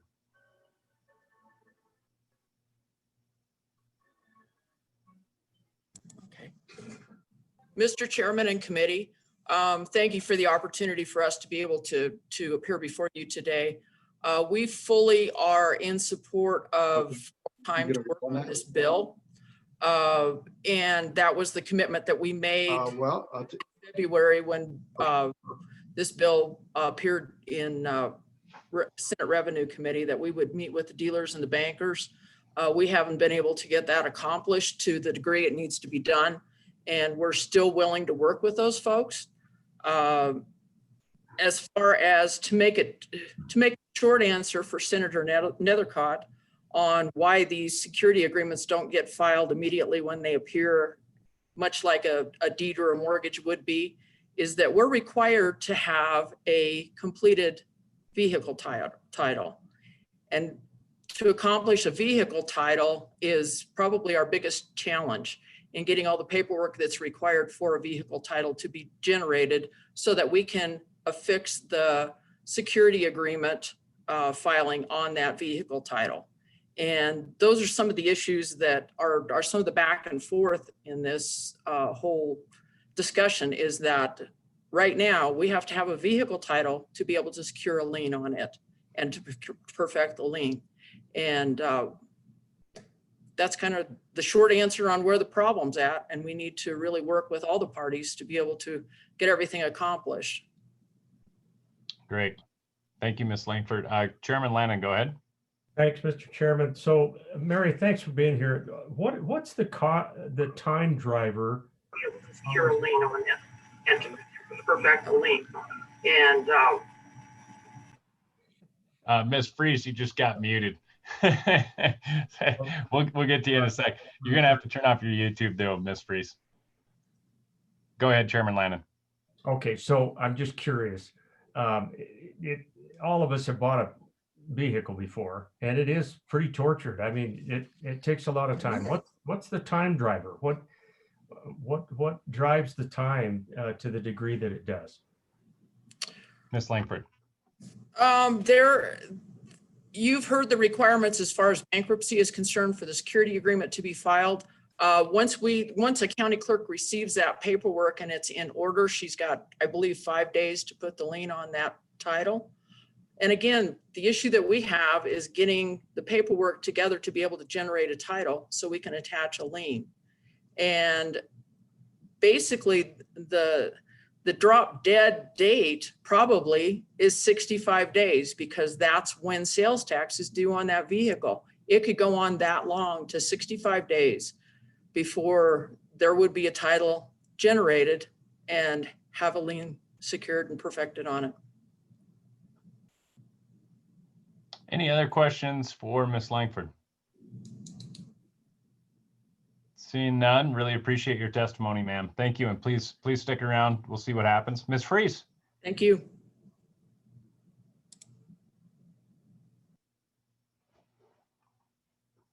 There you go.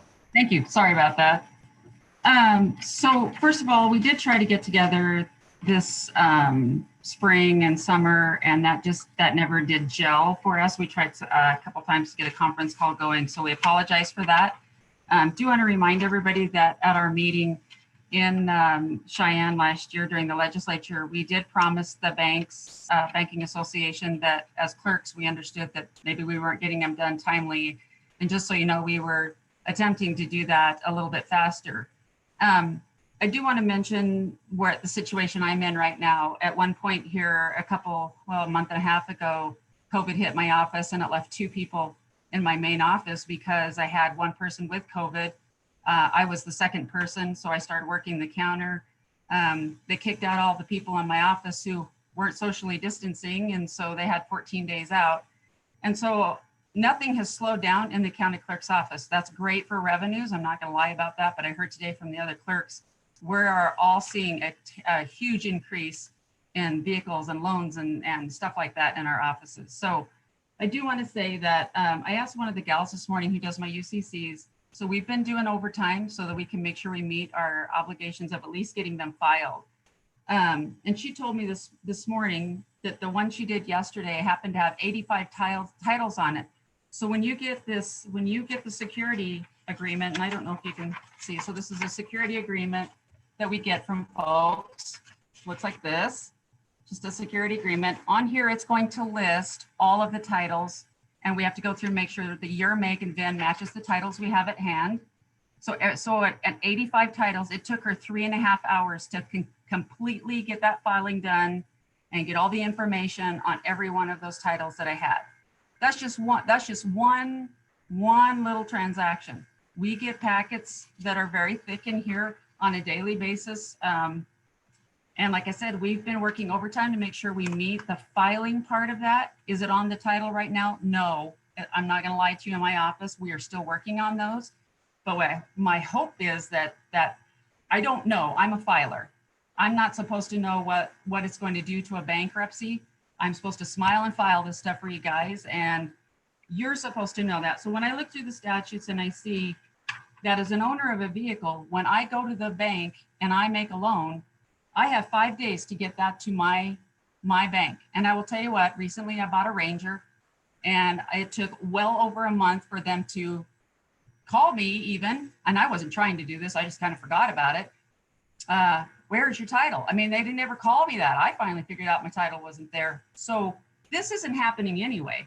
I also have these same documents that I have in front of me from the credit union on this case.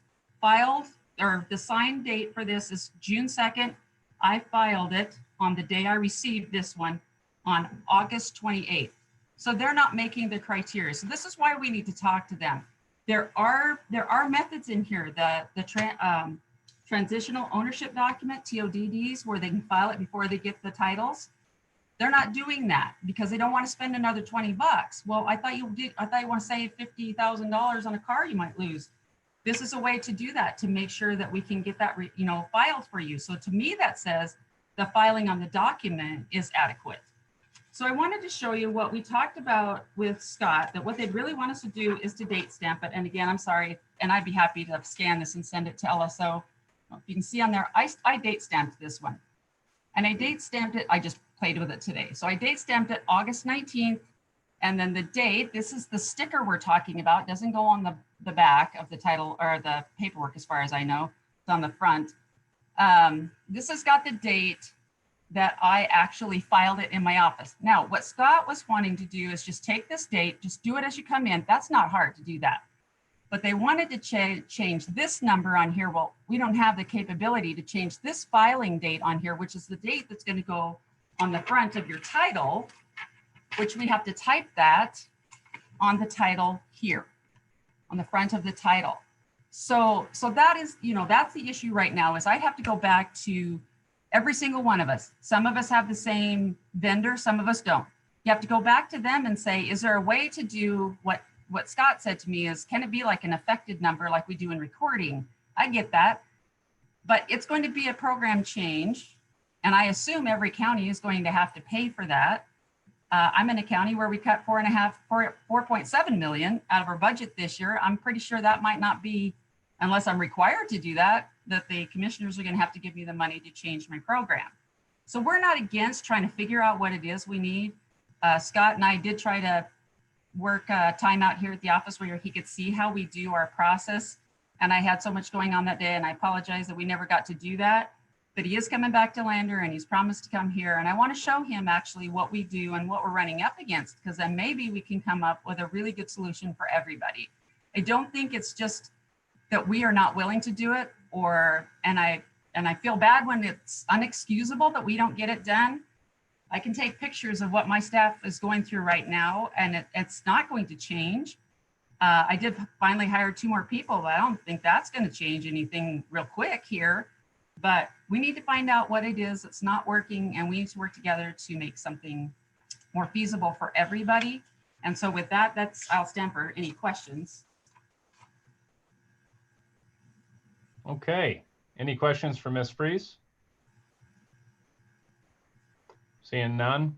Thank you for joining us, Ms. Freeze, and I appreciate it. Please stick around in case somebody thinks of something. Boy, let me get back to my list here. I think we've got Ms. Gonzalez. Is she in here? Clerk Gonzalez? Thank you. Yep. And Ms. Gonzalez, I don't know if you have the ability to turn on your video, but that'd be appreciated for the purpose of the YouTube stream. I am sorry, Senator Lindholm. I do not have a camera affixed to my computer to do that. Gotcha. No problem. No problem. So Ms. Gonzalez, just who you're with and your name and. Thank you very much for the opportunity to offer some information. I am Jackie Gonzalez, the Albany County Clerk. I did make an attempt to meet with Mr. Meyer, and he's been very gracious in trying to accommodate the needs of the clerks to meet. We do have concerns, and a little different scenario that I have from what Clerk Freeze testified is that oftentimes, especially now, I have dealers that aren't willing to have their staff wait in line to drop off their paperwork. So therefore, they put their files in a drop box that we have here at the courthouse. We check that drop box twice a day. If the titles are placed in the drop box after we have checked it, chances are they will not be processed until the next day.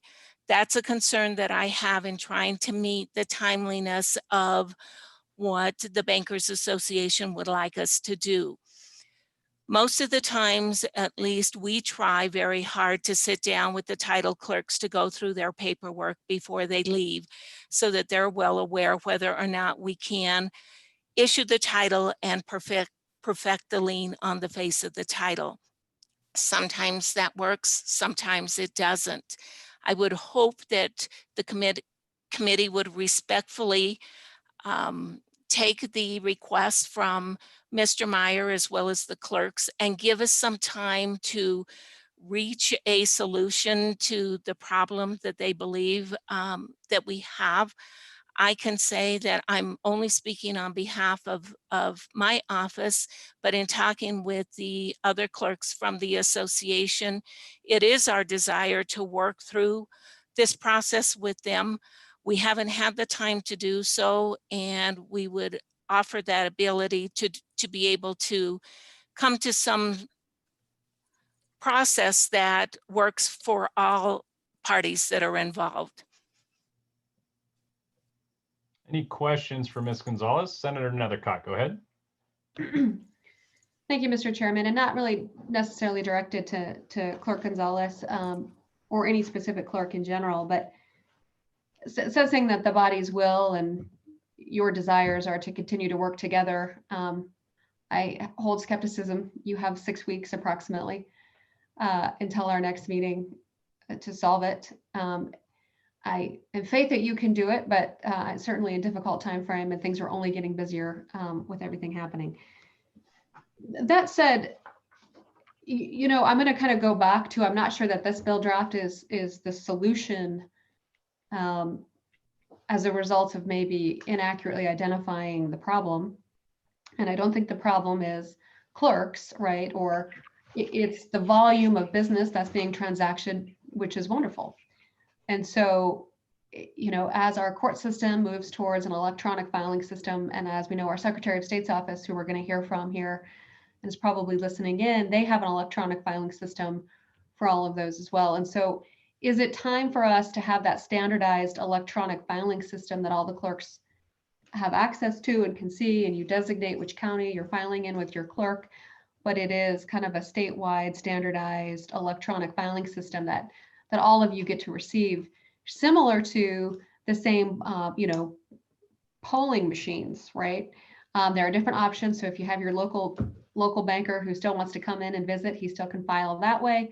But also the larger ones can submit electronically, and the electronic system can validate some of those titles, some of those pieces. Is that really where this conversation needs to go long term, and maybe not something we can solve this session, but maybe a bigger picture piece, and we can maybe work with the Secretary of State's office to understand their system and how that can be extended to the clerks? Thoughts on that actual solution?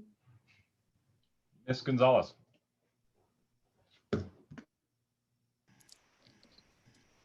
Senator Nethercott, thank you for the question. This is Jackie Gonzalez, the Albany County Clerk.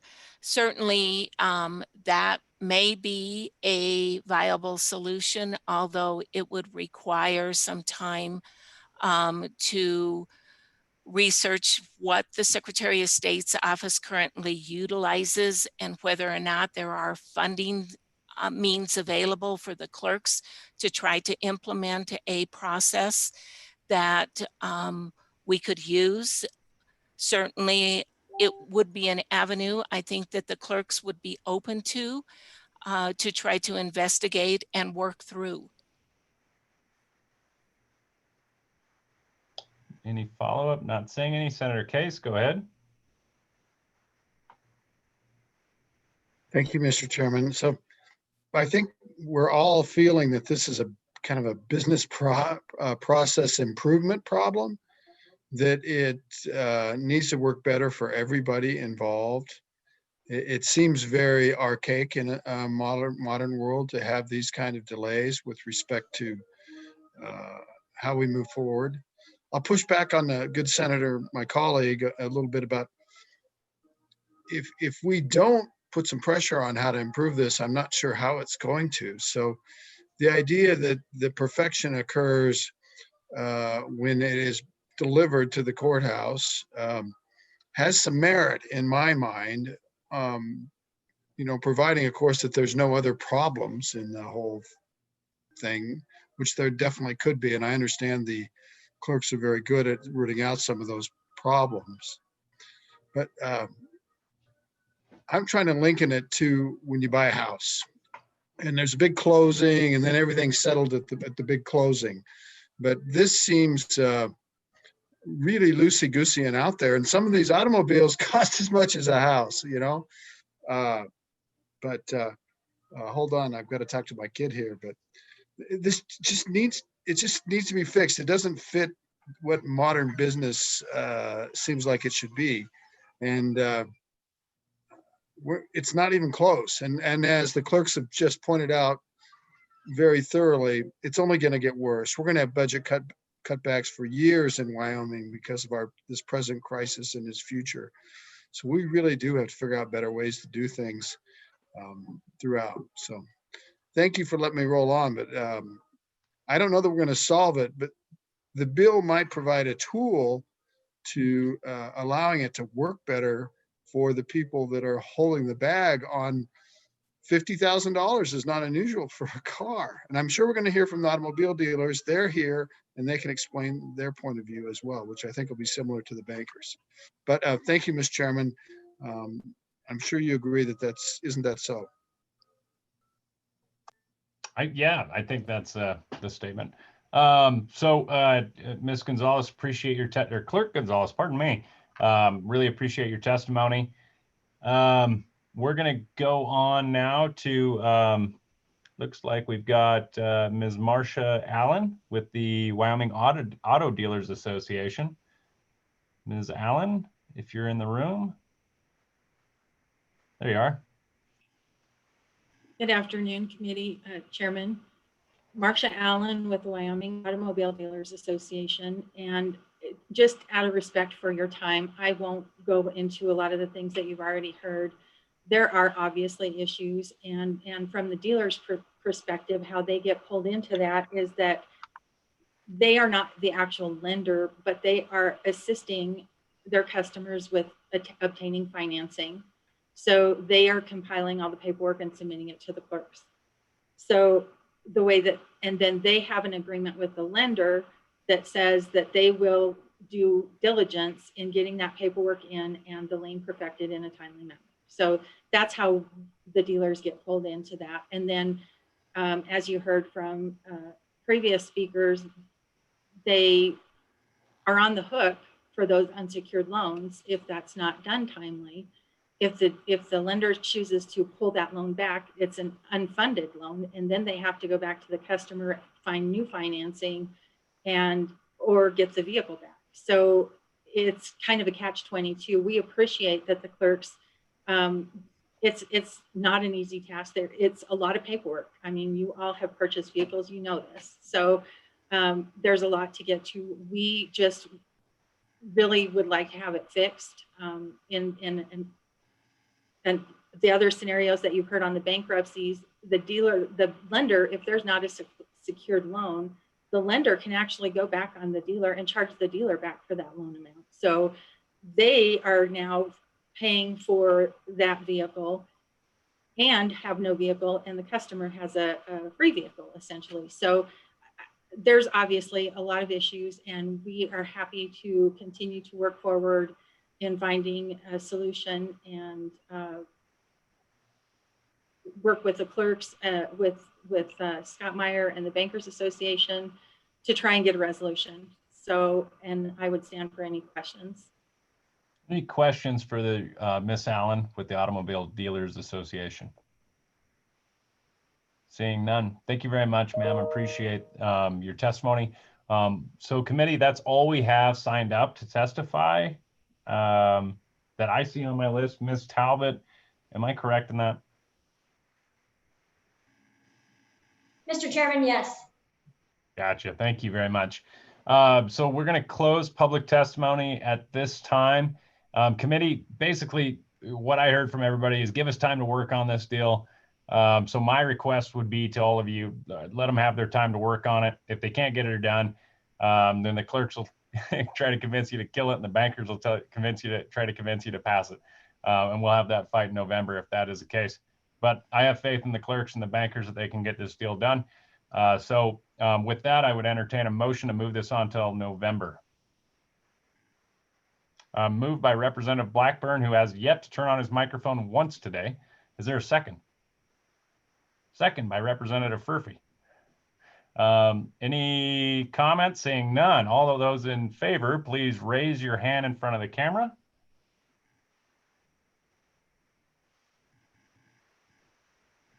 All those opposed, raise your hand in front of the camera. Wow. All right. Yeah, that passes, but so you got some work to do, Mr. Meyer and clerks, because that wasn't as close, or that wasn't, that was a little far apart. Chairman Lannon, go ahead. Mr. Chairman, I was just curious if what your thoughts are regarding the agenda in November. I guess we will hear as we go along whether or not we've made any progress on this front. And just so the committee knows, I would suspect you and I would make a decision to take it off the agenda if we're not getting far enough along. Do you feel the same way on that? Yeah, I think that's fair. I mean, you know, if that's all right with everybody on the committee, to give your chairman the leeway that if the ball is on fire, I don't want to see the ball. Mr. Hewitt, go ahead. Mr. Chairman, I just volunteer us to contact Mr. Meyer and the clerks, and we can keep you and potentially the committee apprised of what happens over the next few weeks. Perfect. No, that sounds really good. Chairman Lannon, go ahead. So, Mr. Chairman, just so for everyone listening, that does not mean that an issue simply dies. It can obviously go forward from that point. It would just not be feasible for the Corporations Committee to sponsor the bill. That's what would happen in November if we haven't made progress. That does not mean that individual legislators cannot pick that up and take it to the session, and might very well choose to do that. So thank you, Mr. Chairman. Yeah, good clarification. Thank you, Chairman Landon. Yeah, absolutely correct. We definitely want to keep working issues, and golly, I'm telling you, I got these flies in my house. My 5-year-old can't go outside without leaving the door open for 10 damn minutes. And I've got all these flies in my office now. It drives me nuts. Probably shouldn't be cussing. Sorry. All right. So I think that's good to go. Committee, we're actually ahead of schedule. So I'm going to go ahead and say we've got a little bit of a break till 4:05. If everybody's good with that, not hearing any complaints, let's break till 4:05. Please turn off your video and your microphone until we're back.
Okay, committee, we're coming back.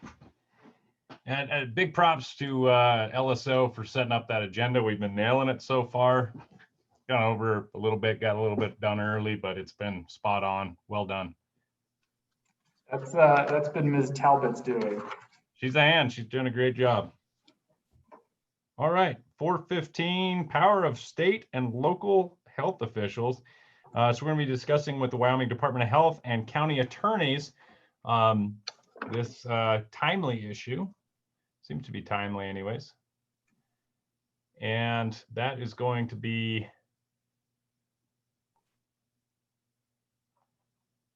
actually talk to me about did we put out the request for the state health officer to join us? Ted or Katie? Sorry, excuse me, Mr. Chairman. Yeah. Taylor Stokes in the waiting room is the Department of Health, and I do believe that she will be in that conference room. Yeah, and I've admitted her, so she should be good now. And Mr. Chairman? Yeah. Mr. Chairman, we do have Danielle Creech of LSO who is ready to present on some other states' research. Perfect. Did we put out did we attempt to get the state health officer herself to join us? Or was it just a general Wyoming Department of Health? We want to know more about this. Mr. Chairman, that was part of the invitation. Part of the invitation was to ask the state health officer to join us. Mr. Chairman? Yep. This is Dr. Harris. I'm here as well as other members of the Department of Health. We're in the big room. We couldn't see you. Of course, you're probably social distancing. Perfect. Okay, great. Let's go ahead and start off with our LSO research. Ms. Danielle Creech, if you could please present to the committee as far as what you found out in regards to public health orders. That'd be great. Thank you, Mr. Chairman. Can you hear me okay? Very good. Great. Thanks, Mr. Chairman and committee. In your materials, you'll find a report compiled by the National Conference of State Legislatures, and it details the powers of public health officials in public health emergencies. I'm going to give a broad overview of the information that was provided. They did provide quite a bit, and I will provide some specific examples, and then I'll stand for any questions that you might have. I'd like to begin with a semantic clarification that quarantine is not the same as a statewide stay-at-home order. Stay-at-home orders apply broadly to the entire population of a state or locality, affecting more than just those who are confirmed to have an infectious disease or who have come in contact with someone carrying the disease. Among other state public health emergency preparedness powers, every state, the District of Columbia, and most territories have laws authorizing quarantine and isolation, usually through the state's health authority. The federal government also has authority through the Centers for Disease Control and Prevention to monitor and respond to the spread of communicable diseases across national or state borders. In response to the COVID-19 pandemic, every state and territory has made an emergency declaration in some form. States have used their authority to create quarantine or isolation requirements on certain individuals or populations to slow the spread of this disease. This includes orders for individuals returning from travel to quarantine for a certain amount of time or until they're able to confirm their status through testing. States have also utilized quarantine orders for individuals who may have been exposed to the virus, who work in high-risk settings, individuals experiencing symptoms of COVID-19, and those who test positive for the virus. Although every state has the authority to pass and enforce quarantine laws, these laws vary greatly by state. Generally, state and local quarantines are authorized through public health orders, though some states may require a court order before an individual is detained. For example, in Louisiana, the state health officer is not authorized to confine a person in any institution unless directed or authorized to do so by a judge in the parish in which the person is located. Diseases subject to quarantine may be defined by statute, with some statutes addressing only a single disease, or in some instances, the state health department may be granted the authority to decide which diseases are communicable and therefore subject to quarantine. States also employ different methods for determining the duration of quarantine or isolation periods. Though most declarations for COVID-19 did come straight from governor's offices, The power to do this is sometimes shared between the governor and the state health officials. For example, in the state of New Mexico, the governor must consult with the state secretary of health prior to making a declaration and prior to it being terminated. Arizona's statute also states that the governor, along with the state health director, have primary authority in a state of emergency involving infectious diseases. Many states give their governors and public health officials the power to restrict movement within afflicted areas and even force infected individuals to isolate or quarantine to avoid exposing others to contagious disease. As an example, Louisiana uses authority given to its governor and state health officials via the Louisiana Homeland Security and Emergency Assistance Act to impose their stay-at-home order. This act gives the governor authority to regulate the movement of persons into, out of, and within the disaster area, which encompasses the entire state in the case of COVID-19. This also gives the Governor's Office of Homeland Security and Emergency Preparedness and the Secretary of the State Department of Health the responsibility and authority to plan and execute public health emergency assessment, mitigation, preparedness, response, and recovery. Montana's stay-at-home order comes from the Governor's Office, but authorizes the Department of Public Health and Human Services to prevent and mitigate conditions of public importance through measures including isolation and quarantine, and to take action to correct public health deficiencies in buildings or facilities where persons assemble. Local public health officials are directed to assist the administration to implement the order, but local orders are permitted to preempt the state order if they are less restrictive. Some states do give more explicit power to the public health officials themselves. As an example, Arkansas state statute enumerates that the director of the Department of Health has control over all quarantine measures, and county or district health departments have the power and duty to establish and enforce quarantine or isolation when necessary. There are several other states that mirror this. Illinois state statute explicitly states that the Department of Health has supreme authority over declaring new or modifying existing quarantines and requires local health authorities to establish contact tracing and quarantine.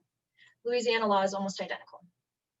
Michigan has a specific provision that allows the local health officer to issue an emergency order, which would prohibit the gathering of people for any purpose and may establish and enforce health laws.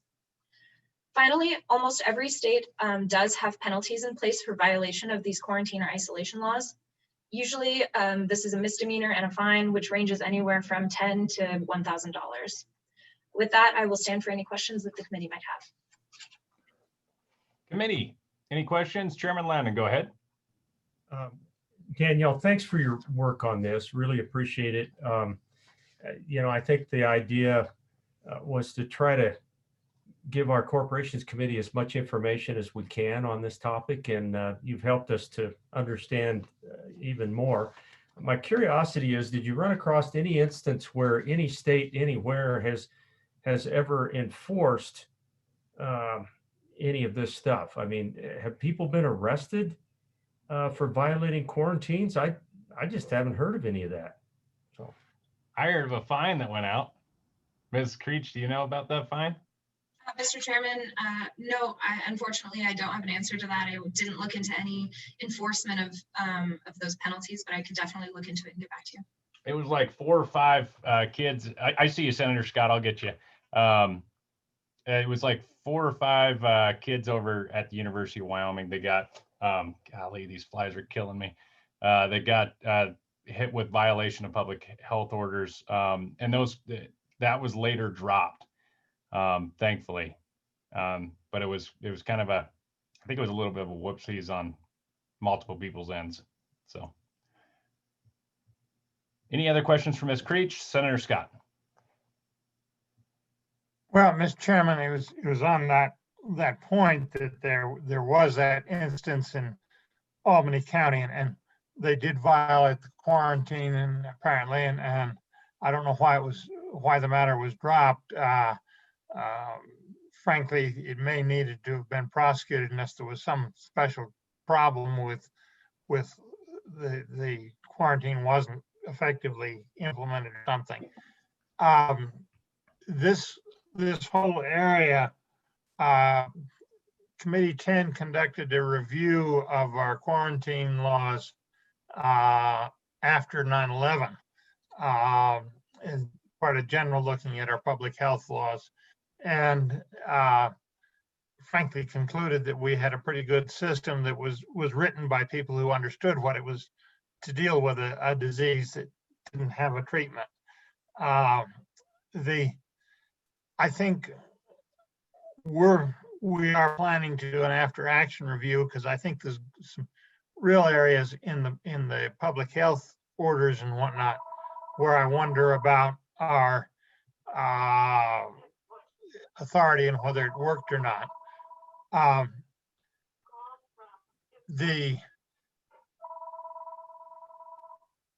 This whole thing, it does strike me as being of considerable interest and maybe a bit on the premature side, but we will have to take, I think, a very hard look at what worked and what didn't.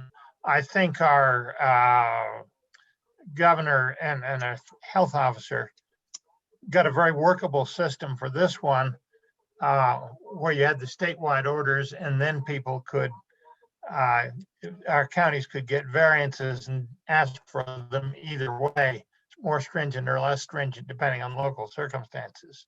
So I think we need to look at the legal authority to what was done that was I think very practical this time, and look to see where we've got problems that need remedied.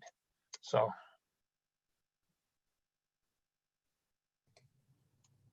Okay, I think that was a wouldn't you agree, Ms. Creech? Or you don't have to. Mr. Chairman, Senator Scott, if you're interested in looking at the specific provisions that each state has in statute, if you look at that report provided by NCSL in your materials, there's a link on it. It's the top link, and it says NCSL state quarantine and isolation statutes, and that'll give you a comprehensive list of every state if you're interested in looking at those. Mr. Chairman. Yeah, go ahead. The materials I have don't have any of that in it on this topic. I think Ms. Creech is speaking directly towards the link being available. So we're probably gonna have to print that out and send it to Senator Scott. Not saying you can't click on a link, Senator Scott. It's just, I know you like paper. I think that's okay. Is that correct, Ms. Creech? Yes, Mr. Chairman, that's correct. Okay. And Mr. Chairman, another thing is, I think the good senator has to come to town to get really good internet, and so. Right. No, good point. And on top of that, I think it's probably that's probably going to be rectified with the broadband grants, right? I'm sure it will, Mr. Chairman. Maybe, Mr. Chairman, right now my thing says your internet bandwidth is low. Yeah. And that's been a chronic problem with this. Ooh. All right. Okay. Any other questions for Ms. Creech and LSO? Yep, Mr. Chairman, go ahead. Mr. Chairman, thank you. Just getting back to the report that and the work that you've done, Danielle, I guess my question of you is, knowing where we sit here in Wyoming and where our laws are, how we've handled things, was there anything out across the country that stood out for you? Or what did you find for the most part that all states have handled this pretty much in the same way? I would just be curious of your reactions, not so much NCSL, but what you have found out in your travels on this issue. Go ahead. Mr. Chairman, Mr. Co-Chairman, I would say that across the board, the most common findings were that the governor does have that explicit authority and does work closely with the public health officials. I would say the biggest difference that I personally noticed was whether the state health officials have the same powers as the county officials, or rather the other way around, if the county officials have the same powers as the state officials, and whether or not the counties can sort of implement their own policies in place of the state policy, or in advance of the state policy. But other than that, I don't really have anything that stood out necessarily. Okay, thank you. Senator Scott, go ahead. Mr. Chairman, I think you'll find the big difference is not so much in the authorities, but how they were used. A lot of the states went and put in statewide bans and prohibitions and then made exceptions to those. Our procedure was the other way around. We did not lock everything down. And then the governor, state health officer, working in combination, would put in bans on specific activities that were proved to be risky. And frankly, I think that approach worked much better than what was seen elsewhere. Now, might feel differently if we had a major metropolitan area, but certainly for Wyoming, I think it worked much better. The question I think that we'll need to look at eventually is on, did they have really the legal authority they needed for the system that they used? The state does have authority to tell the county health officers what to do in terms of quarantines and whatnot. But does it extend to some of these other orders that we put forth? And I'm not sure that it does. I think that's something we'll eventually have to look at. I'm not sure in time for the general session we'll be at the point where we're able to take an objective look back and say what really worked and what didn't, and how does that compare with what did and didn't work elsewhere. But this is clearly going to be an ongoing topic of considerable interest, as it should be, because this is our first experience with this kind of a real live pandemic since the time of the First World War, and really almost since the time we've gotten rid of smallpox. So it's a very different experience, and we ought to learn something from. Okay, any other questions or comments for Ms. Creech? Seeing none, thank you very much, Ms. Creech. Really appreciate your testimony and your research that you did for us. Committee, we're going to now go on to the Wyoming Department of Health and hear what these folks have to say. Thanks, Mr. Chairman, members of the committee. My name is Stefan Johansson. Hopefully you can see me kind of small here. Deputy Director for the Department of Health. I'll be very brief and then hand it over to Stephanie Pyle and Dr. Ali Harris. Just wanted to remind the committee of kind of the structure of the Department of Health, where we are considered a super agency in that we have our Medicaid program, behavioral health, aging, in addition to our public health division. So as has been stated by Ms. Creech and some members of the committee, the statutory authority for infectious disease protocol that is being discussed is granted to the Department of Health. Obviously, that work really takes place within our public health division, but it is part of our larger structure where the public health division and the state health officer do report up through the director's office of the department. Again, we'll make it relatively brief and stand for questions. I'm going to hand it over to Stephanie Pyle to give you a little bit of an overview of how our state public health office interacts with our county and local public health offices, especially during infectious disease times and with public health nursing. And then we'll kick it over to Dr. Harris for a brief statement, more COVID-19 specific. So Stephanie. Good afternoon, Mr. Chairman, committee members. My name is Stephanie Pyle. I'm the Senior Administrator of the Public Health Division at the Wyoming Department of Health. I oversee the Public Health Division, and within the division, we have 3 sections with oversight in a number of areas, but the one I'll focus on for purposes of today's discussion is the public health nursing infrastructure. I wanted to take a moment to explain the working relationship we have with counties with regard to public health.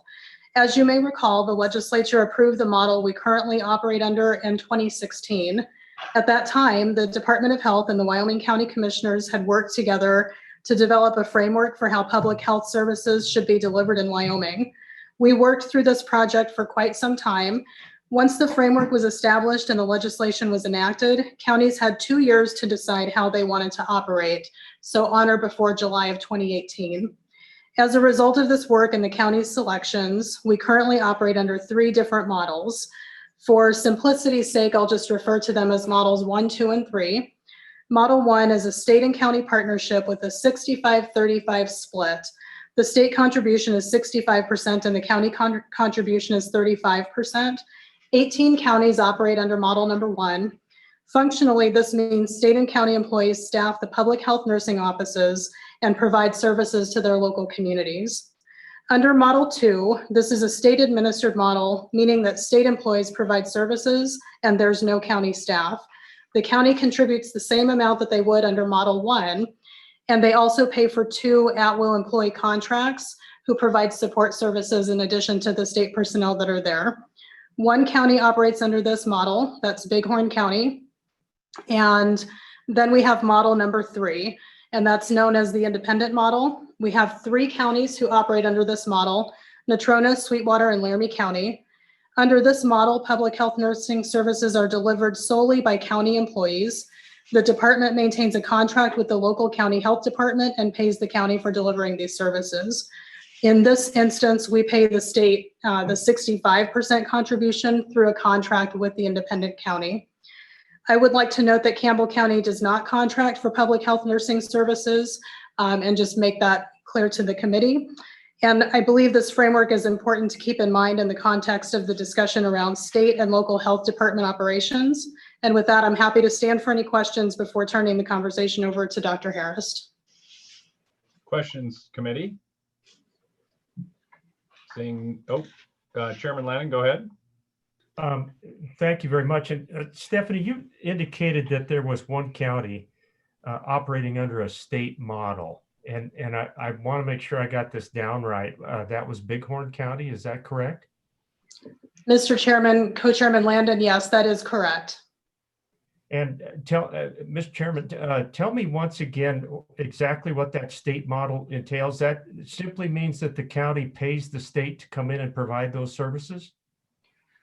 Mr. Chairman, Co-Chairman Landon, that is correct. That model was designed really to help counties where they may not have the staff, they may not be wanting to handle all the administrative obligations that come with that. So essentially we handle all of those, for example, HR functions, and they don't have to do that at the county level. They still make the same contribution, but then they pay for the 2 additional staff that they would have otherwise at the county level. And then we handle all those administrative functions for them. Okay, thank you. You're welcome. Further questions before we go to Dr. Harris, committee? Senator Scott, go ahead. Mr. Chairman, am I correct that what was just explained relates to how we fund the public health nursing, but really doesn't say anything about the authority of the county health officer, who I think is often not part of the public health nursing community? I know in this county, it's a local medical doctor and our infectious disease specialist. And that authority is set forth differently, and the state does have some authority to instruct the county health officer, and that's separate from the public health nursing. Is that correct? Go ahead. Mr. Chairman, Senator Scott, that is correct. The county health officer contracts are held in a separate section of the public health division. Those are through the public health preparedness and response section. These federally funded contracts are in place for specific preparedness and response activities, and those contracts are between the Department of Health and each respective county. And we do, entering this year, we did have a contract with each county for the county health officer duties. Currently, there is one county without a county health officer. Further questions? Seeing none, we're going to go on to Dr. Harris. Dr. Harris. Thank you, Mr. Chairman. Mr. Chairman, members of the committee, my name is Dr. Allie Harris. I am the State Health Officer and State Epidemiologist at the Wyoming Department of Health. Thank you for inviting us to participate in this discussion today. As you are aware, and as LSO presented during your meeting in June, the Department of Health's authority and duty to operate programs and implement measures to protect the public health from infectious diseases and other causes fall primarily in Wyoming Statute 35-1-240A. These statutes have proven to be very important during the many challenges that we faced and will continue to face this year. Since COVID-19 first arrived earlier this year, we have worked closely with our legal team at the Attorney General's office, to appropriately interpret the department's authority under 35-1240 and to ensure that we've applied this authority correctly and legally. We've applied these statutes in drafting the public health orders and implementing isolation and quarantine measures that we believed were necessary to protect the public health. I'd like to provide a few notes on our process for developing the statewide public health orders. Our decisions have always been based on the best data, information, and expert guidance available at the time, including guidance from the President's Coronavirus Task Force. Our intention was always that the restrictions in the public health orders were the minimum necessary to achieve the goal of protecting the public health by slowing and limiting the spread of the virus. We attempted to direct our actions as precisely as possible at the specific types of activities that pose the most risk and highest potential impact on public health. The majority of our orders have been for 2-week periods, corresponding with the incubation period of the virus, so that the measures were based on the current data and current situation in Wyoming, and their necessity reevaluated on a regular basis. We discuss the orders regularly with the governor's office and have communicated with boards and associations of groups affected by the orders to understand how they are impacted and work with them to better understand how to move forward safely. Title 35 also gives the department the ability to implement isolation and quarantine measures. These, along with the statewide health orders, have been critical in our ability to respond to this pandemic. Contact tracers interview each person diagnosed with COVID-19, identify close contacts, and implement isolation and quarantine measures for those ill and those exposed respectively to prevent further spread in the community. Contact tracing, isolation, and quarantine are core functions of public health and are one of our primary ways to reduce transmission of diseases for which we have no vaccine or prophylactic treatment. Finally, I'd like to note that these statutes are, of course, not only critically important during pandemics and other public health emergencies, but are also necessary for disease surveillance, control, and protection of the public health at other times. They give the department the ability to track and investigate diseases of public health importance and the ability to take actions to control these diseases. Isolation, quarantine, and the closure of public spaces in specific situations are also tools that we use as public health officials outside of public health emergencies, but thankfully we only need them rarely outside of times like these. Thank you for the time and happy to take questions and look forward to the discussion. Questions for Dr. Harris? Senator Schuler, go ahead. Thank you, Mr. Chairman. And thank you, Dr. Harris. First, just a comment before I ask a question. We've had a couple of situations over here since school started.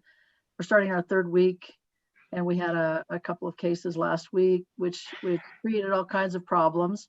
And, you know, I was fielding many phone calls. I'm sure Representative Aaron may have had some as well.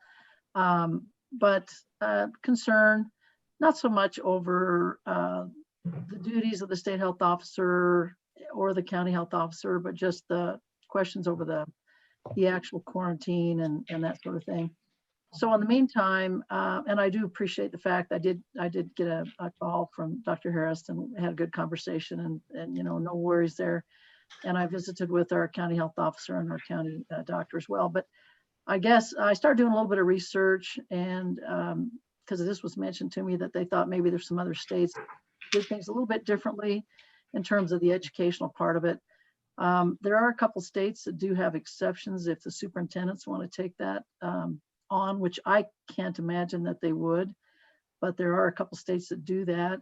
And I'm just wondering, you know, Dr. Harris, maybe you could tell me what you think about that. And again, just appreciate all the information you gave me, but if you have any comment on that, I'd appreciate it. Thank you, Mr. Chairman.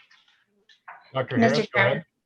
Thank you, Mr. Chairman. Senator Schuler, thank you for that question. You know, we do follow the best evidence and the guidance from the Centers for Disease Control and Prevention that anyone who's had close contact or exposure to COVID-19 quarantine for 14 days, that is the longest, you know, known incubation period for the virus. We have made reasonable exceptions to that quarantine period, in particular for critical infrastructure workers. So in situations where a person who's involved in essential public services, examples include healthcare, law enforcement, EMS, food production, et cetera.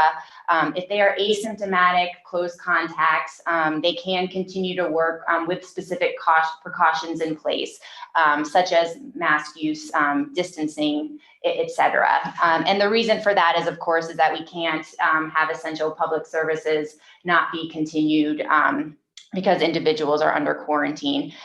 In terms of schools, we have discussed the possibility that we can consider teachers to be essential workers, and that if school districts agree, can allow them to work while asymptomatic under quarantine, again, with these precautions in place.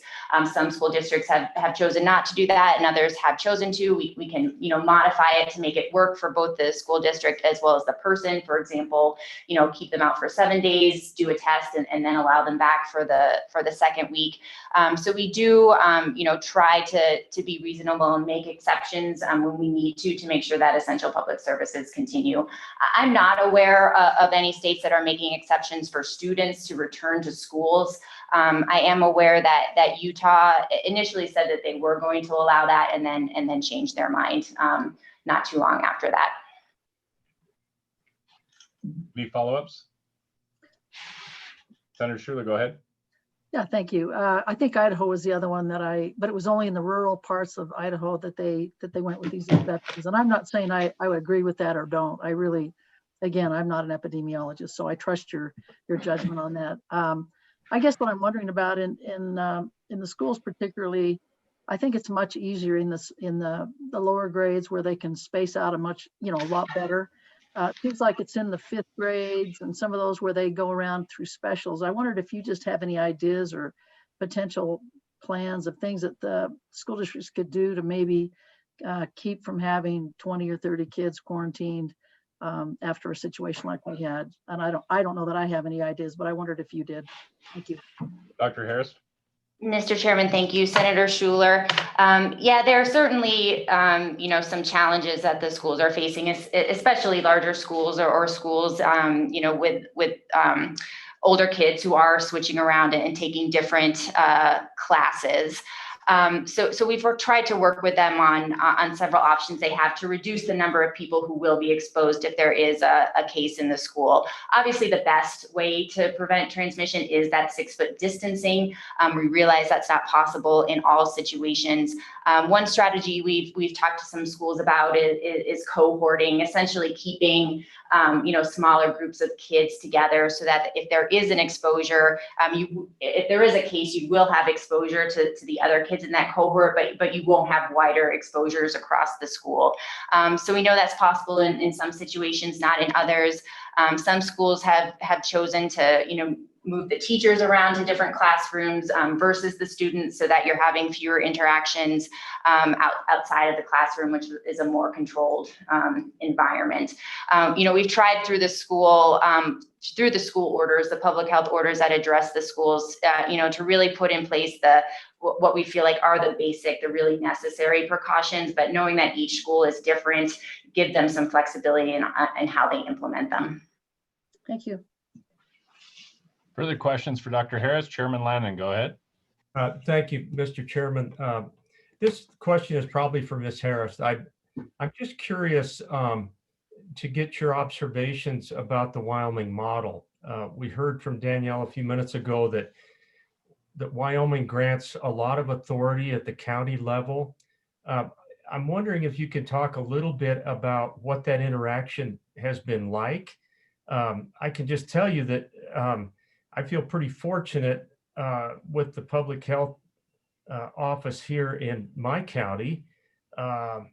They have been interactive and cooperative and proactive and whatever, easy to work with. But I've received phone calls from 2 other places in the state where maybe that hasn't gone quite as smoothly. So Ms. Harris, can you speak a little bit about how does that work from your office working with these county health officers, and talk to us a little bit about that. Dr. Harris. Mr. Chairman, thank you. Co-Chairman Landon, yes, we have quite frequent and close interactions with the public health officials at the county level on several different levels. The diseases are reportable to the state health department. So we are the ones who collect the laboratory reports, et cetera. And then we work with the counties to respond to those reports. In some cases, counties have chosen to do the contact tracing for their own county residents, in which case we share the necessary data with them, and then they do the contact tracing, isolation, and quarantine under our authority, and we're available for technical assistance. In other counties, they have chosen that we would do the contact tracing for them. We provide them with daily updates in terms of numbers of cases and the individuals who are both in isolation and quarantine in their counties. We speak with the public health nurses, the county nurse managers on a regular basis to provide updates on the virus, on our measures, on the strategies for disease control, answering questions on isolation and quarantine, contact tracing, et cetera.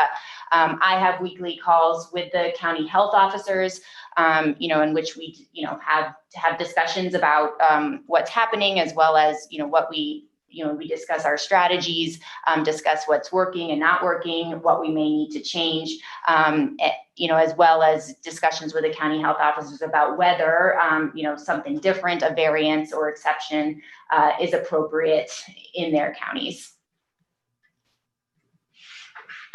Representative Ayer.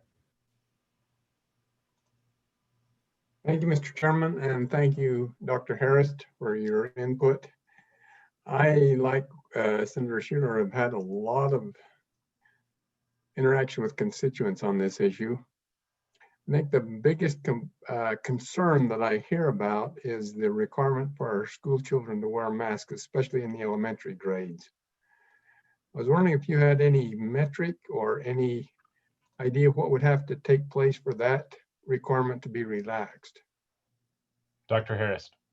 Thank you, Mr. Chairman. Representative Ayer, yes, there are, as you well know, six metrics that we are monitoring on a regular basis, as well as many others to determine when we can relax some of the restrictions. I certainly as well have heard a lot of pushback and concerns about the face masks in schools. What we know is that the virus can be spread by asymptomatic people, and that face coverings are effective in helping to prevent transmission from those infected people to others. What we also know, though, is that 6 foot distancing is the best way to do it. And that's why, we always give that as our primary recommendation, and then face coverings required when that 6 feet of distancing can't be maintained. This is the first time that we've had kids in school in this state and in this country since this pandemic really began. We all closed down schools fairly early on in the pandemic. And so there's a lot we don't know in terms of what transmission will be like in schools, and the best ways to prevent it. And so I really think that the face coverings in situations where 6 feet of distancing can't be maintained is what the evidence supports right now. Certainly, as we move along and we collect more data, there's more studies done on face coverings, on the illness and transmission among children, which, quite frankly, we don't have the data we'd like on yet because we haven't had kids in schools or in communal settings. And that evidence indicates that face masks aren't necessary, or they're only necessary in specific situations. I would be very happy to remove that requirement. And then, of course, we're all looking forward to the development of a vaccine, and that will certainly change the landscape dramatically as well when we're able to implement that. Further questions for Dr. Harris? Representative Clem, go ahead. Thank you, Mr. Chairman. Dr. Harris, can you speak a little bit as far as any potential? I know we've heard things in the media about a vaccine, which I think is somewhat of a leap of faith, being that the common cold doesn't have a vaccine, and that's I mean, this is a strain of coronavirus, the common cold. So can you speak a little bit on that, please? Thanks. Dr. Harris. Thank you, Mr. Chairman. Thank you, Representative Clem. Yes, we know that there are several vaccines in development and in fact, phase 3 trials right now, which is usually the last stage of development before they're made, approved by the FDA, the Food and Drug Administration, and made available to the public. However, we've been asked by the federal government to ensure that we are prepared to receive and distribute limited doses of the vaccine by the end of October or beginning of November. But, that timeline is, the best possible timeline. I think we should all be prepared for it to take longer for a vaccine to be developed, approved, and, to us in sufficient quantities to really do mass vaccination. It is essential that the vaccines that are in trials, complete those trials, that we have enough data to say that they are both safe and effective, and that they are approved for use and recommended by an independent panel of scientists known as the Advisory Committee on Immunization Practices before we, implement them widely. And so I agree with you. I mean, do we know at this point whether that there will be a vaccine that's effective? And how long that effectiveness will last, how good that immunity will be, we don't know at this time, and that's what those trials are ongoing to help us understand. Follow up? Yeah, go ahead, Representative Clem. Yeah, thank you, Mr. Chairman. Yeah, just to follow up, Ali, if you can, or Dr. Harris, excuse me, what is our MO right now? I mean, early on it was 15 days to flatten the curve. We flattened the curve. We didn't lift any orders. We're still continuing on. We have orders in place. What are we doing? What's our main objective here? Because we're no longer flattening the curve. What is the objective? Thank you. Dr. Harris. Mr. Chairman, Representative Clem, I would say that the orders we put in place in March and April were effective. We certainly did have transmission and did have cases, but at a relatively low level. Really, as soon as we started to take those orders away, we saw a large and steady increase in the number of cases that we've had. And that caused us to pause in our orders.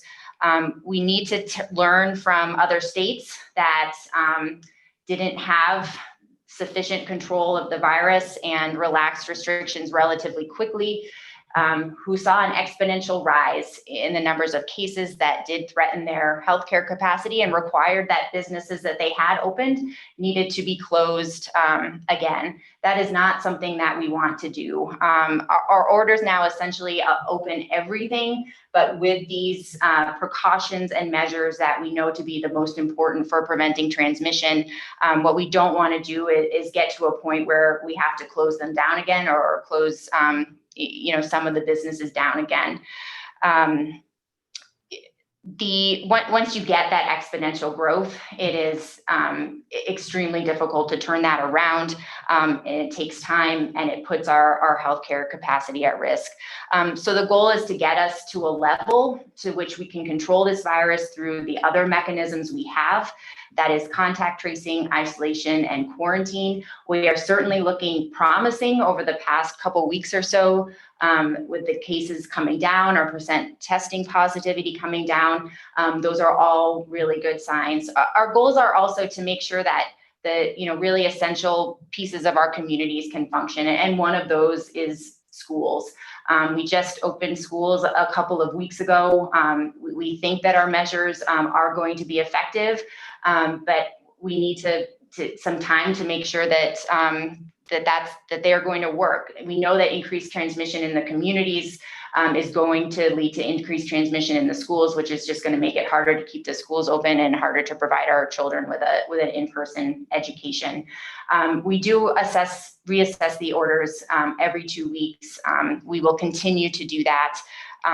We have been, things were looking so great during the summer. And as the governor has said, we were thinking that we could get rid of the orders and have no more public health orders during this summer, which we were all looking forward to. But we don't want to get to a point where we lose control and have to reverse.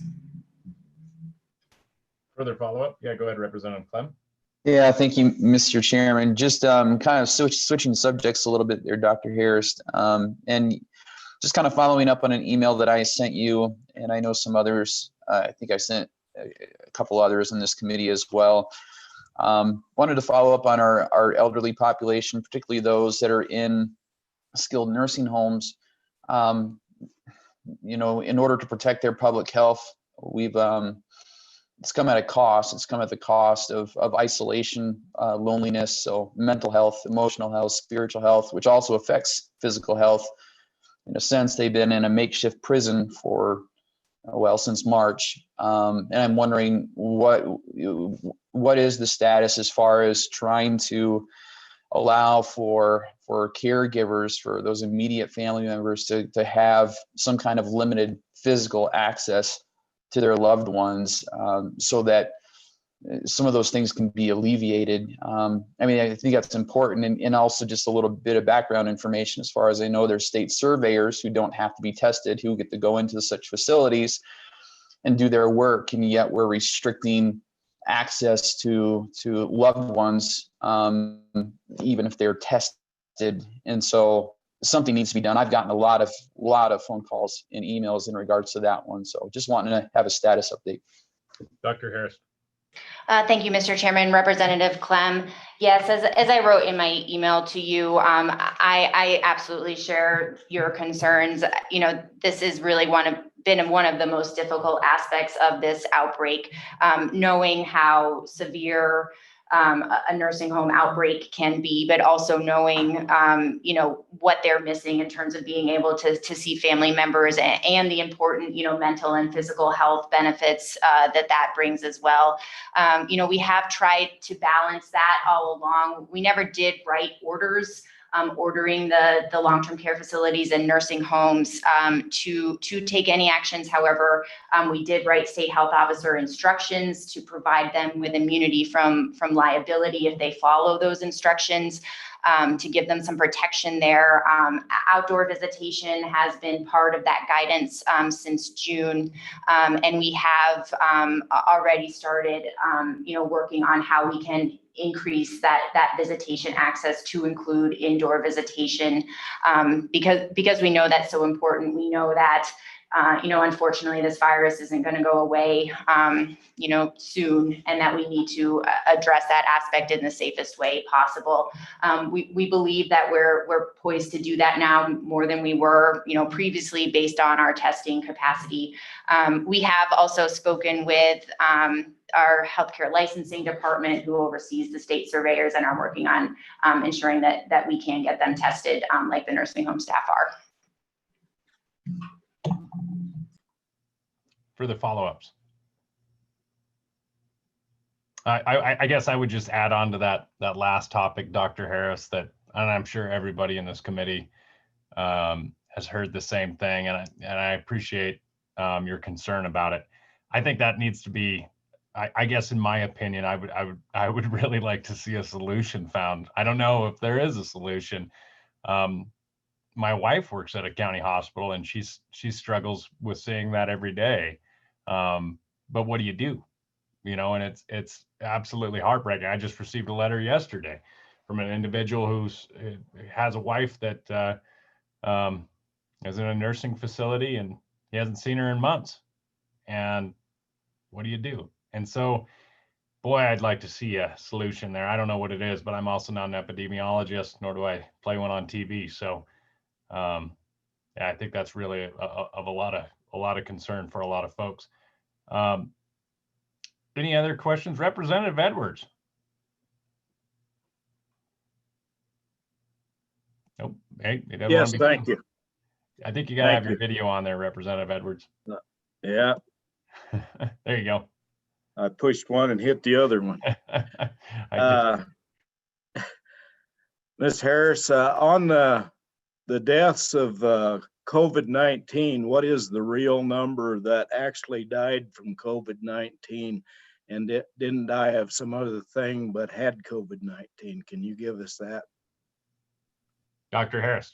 Mr. Chairman, Representative Edwards, every death among a Wyoming resident that we have reported, a healthcare provider or the certifying provider or coroner has determined that COVID-19 was a cause or contributor to death. So for Wyoming, we have 42 residents who have died associated with COVID-19 in this pandemic, with COVID-19 contributing to that death.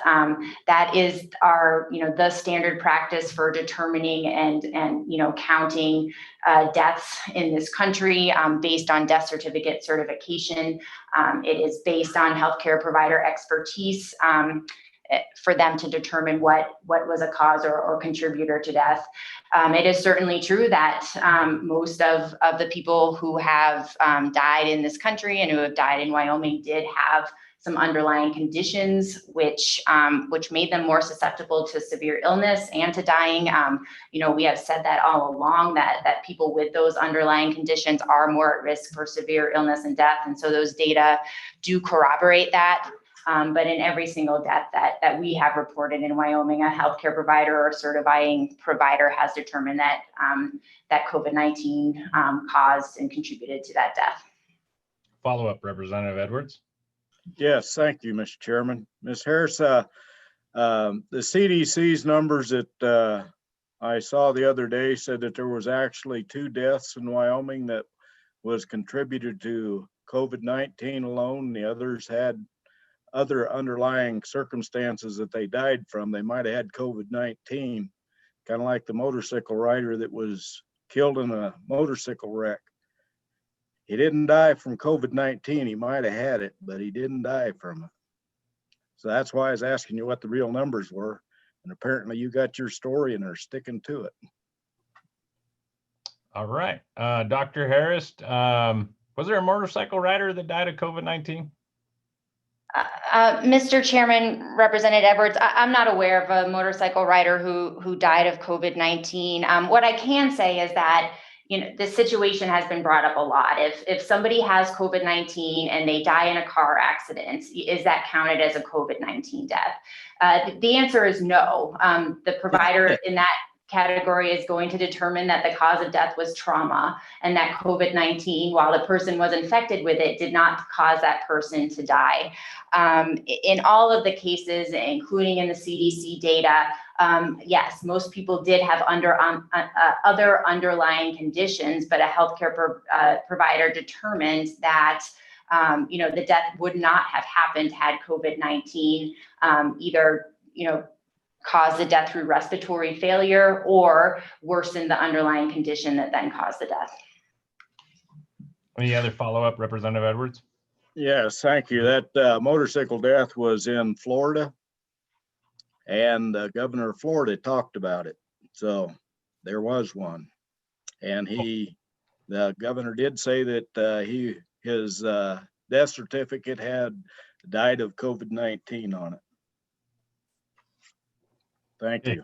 No further questions. All right, Senator Scott.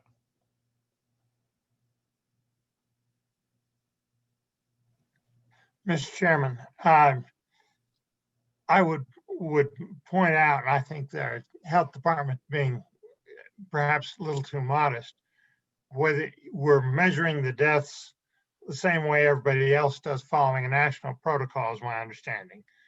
And the results are showing that whether you look at it on a per population basis or on a percent of the COVID cases basis, Wyoming's death rate has been much lower than most other states. We're one of the best in the country.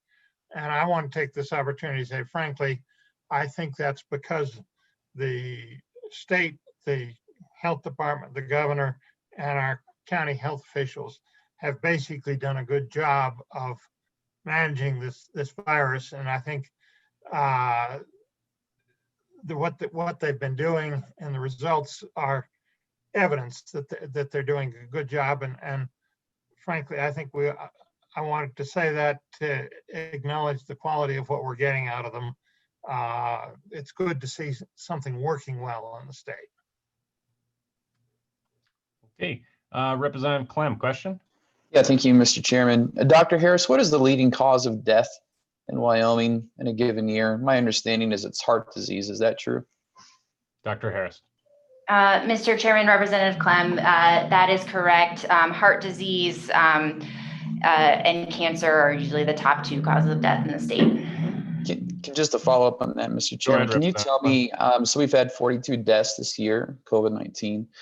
Can you tell me about in that same time frame, how many deaths have we had as a result of heart disease and or cancer?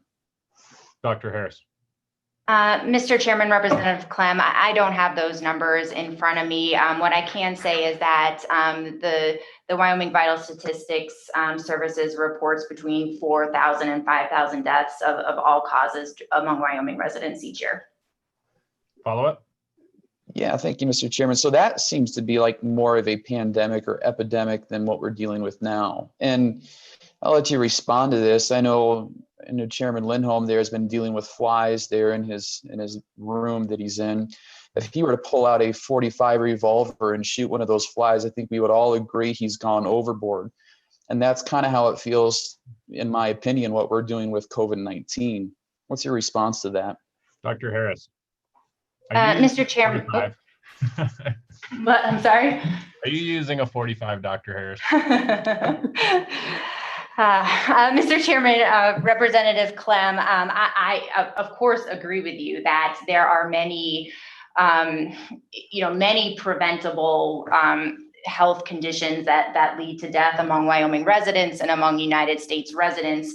And that, we do take actions, to prevent those premature or preventable deaths. I think tobacco is an example. There are certainly laws around who can buy tobacco, where tobacco can be used, et cetera. Tobacco is the leading cause of preventable death in the United States and in the world. One of the differences, of course, with this is that this is a disease that's transmissible from person to person. That's not true with heart disease. And so our actions are to prevent that to limit and decrease that transmission from person to person, and to protect the public, as they go about the things they need to do, including go to work, including go to the grocery store, et cetera, including they're doing their jobs, sometimes dangerous as law enforcement, as healthcare providers. We would love to use other tools, the other tools that we have for other infectious diseases, vaccines being, the best example of that. We would love to use those tools, instead of the statewide public health orders that we've used in this pandemic. And we look forward to the day when we have those tools to use. But I do think that's, one of the differences between the diseases we talked about that are the leading cause of death and this one. Can I follow up on that, Mr. Chairman? And just, I appreciate that we're talking kind of apples to oranges there. For a more apples to apples comparison, how many flu deaths have we had in Wyoming this year? Dr. Harris. Mr. Chairman, Representative Clem, for the 2019 to 2020 influenza season, which is October through May, we had 12 influenza related deaths. That was a relatively mild year.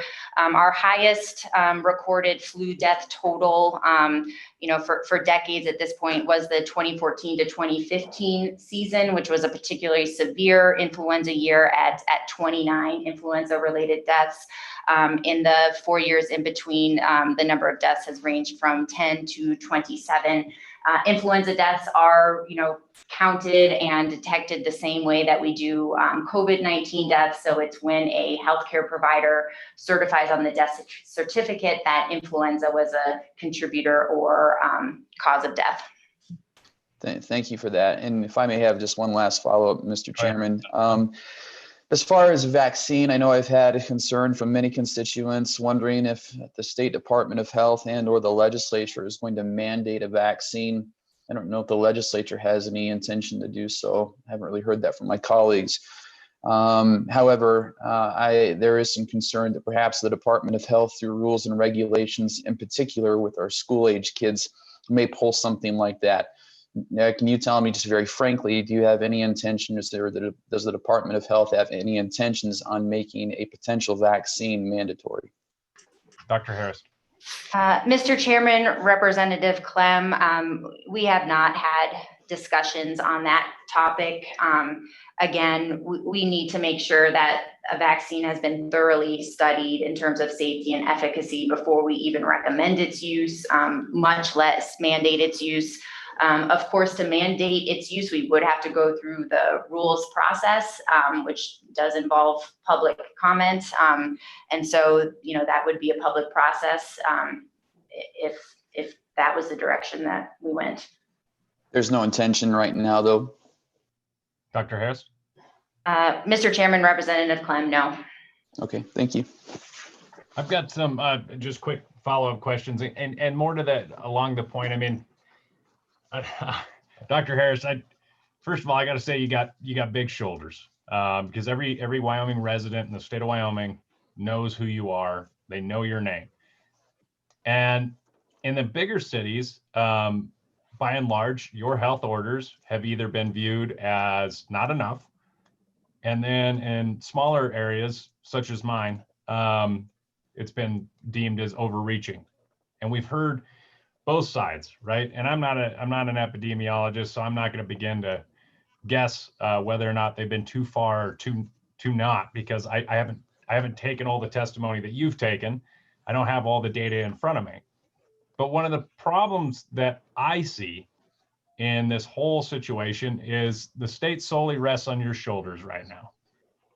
And that's not really A, fair, and B, I think that the biggest issue is that's not how we're set up.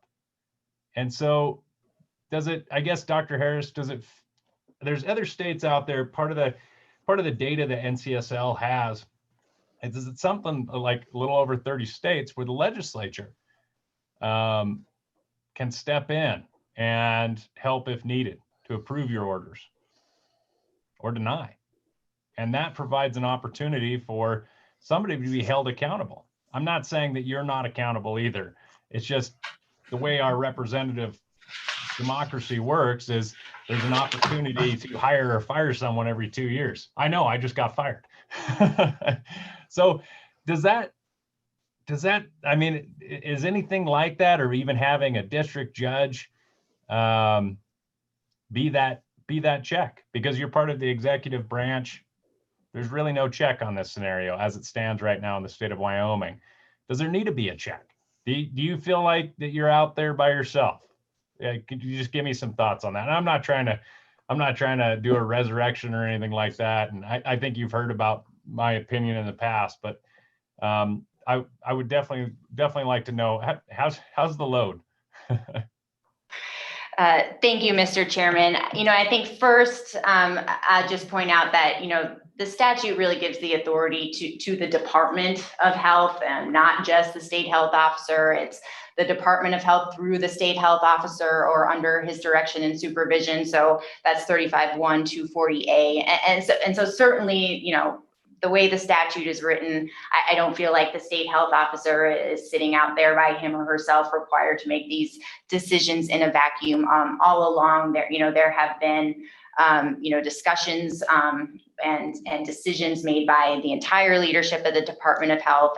As you noted, we are part of the executive branch.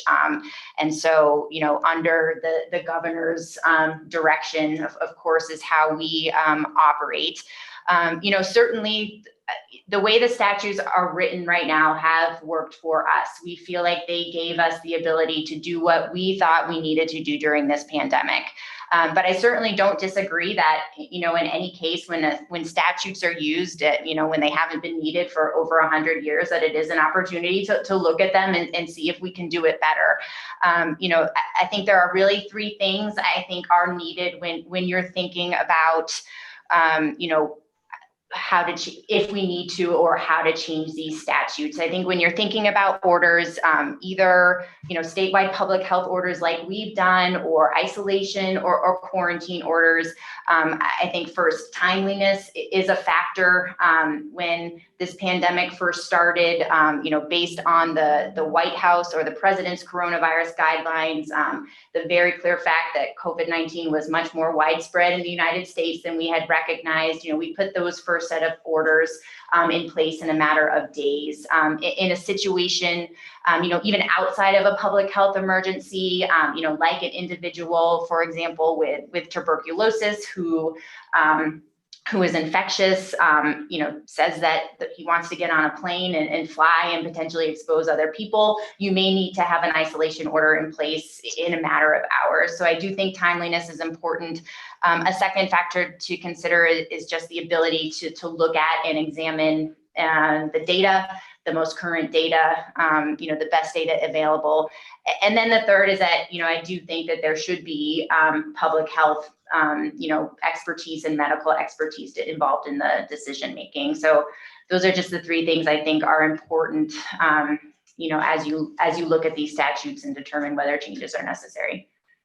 Right.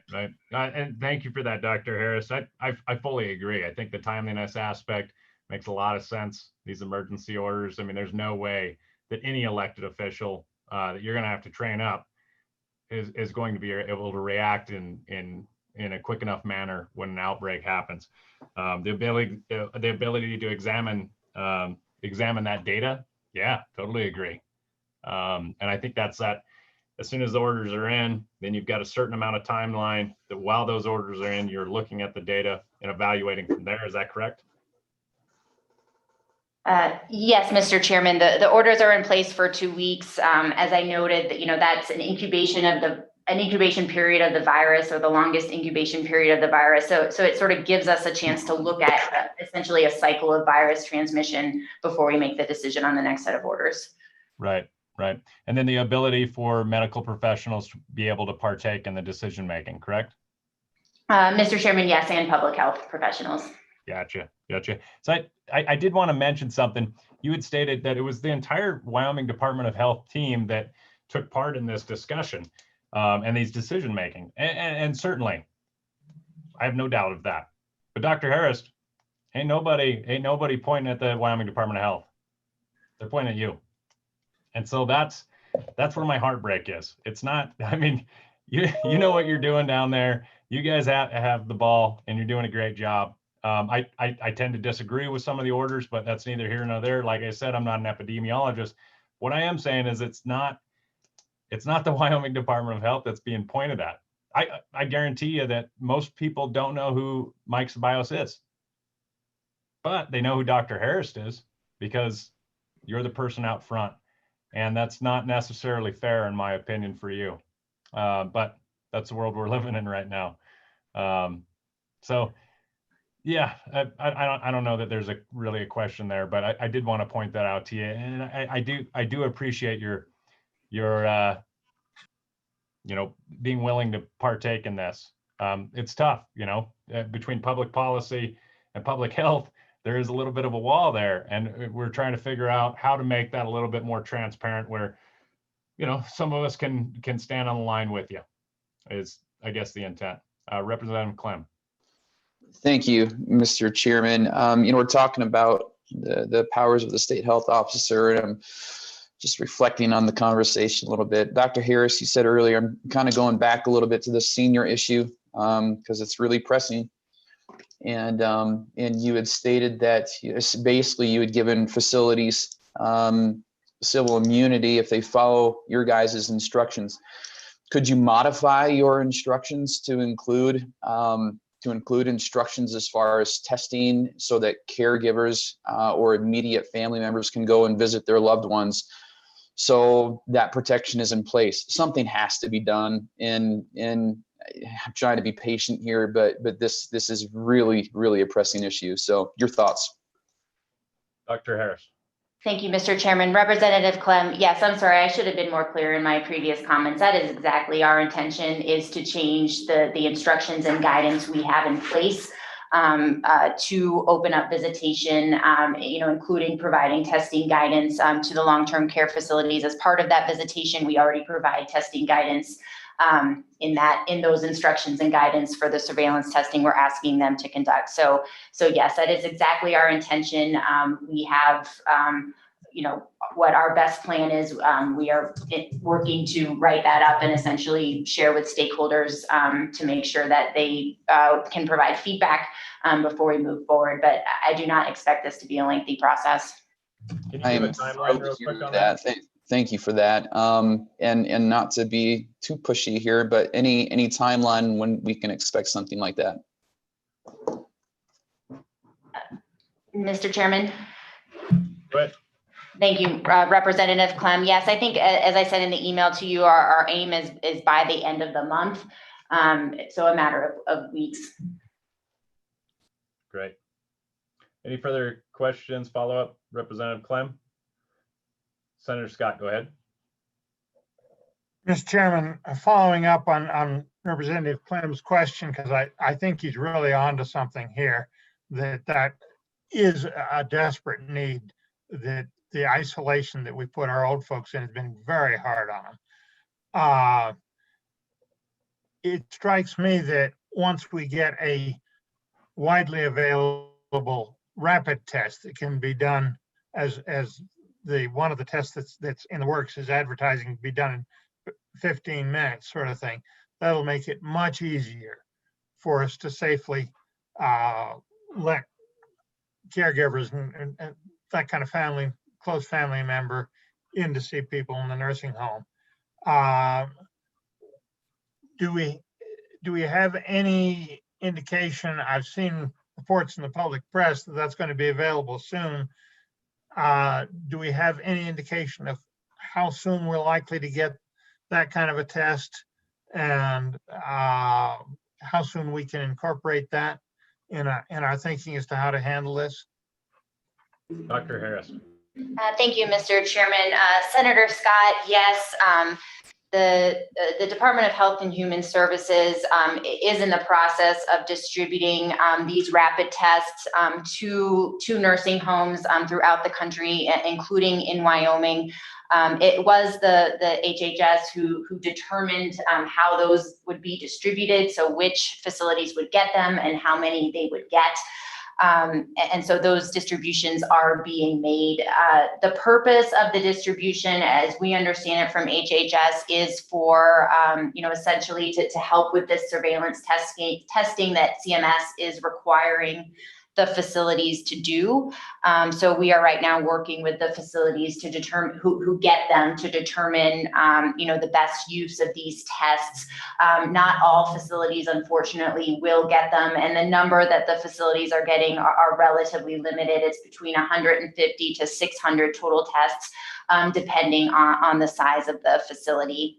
These tests, I completely agree that the ability to test rapidly and at a point of care situation is really critical for everything moving forward.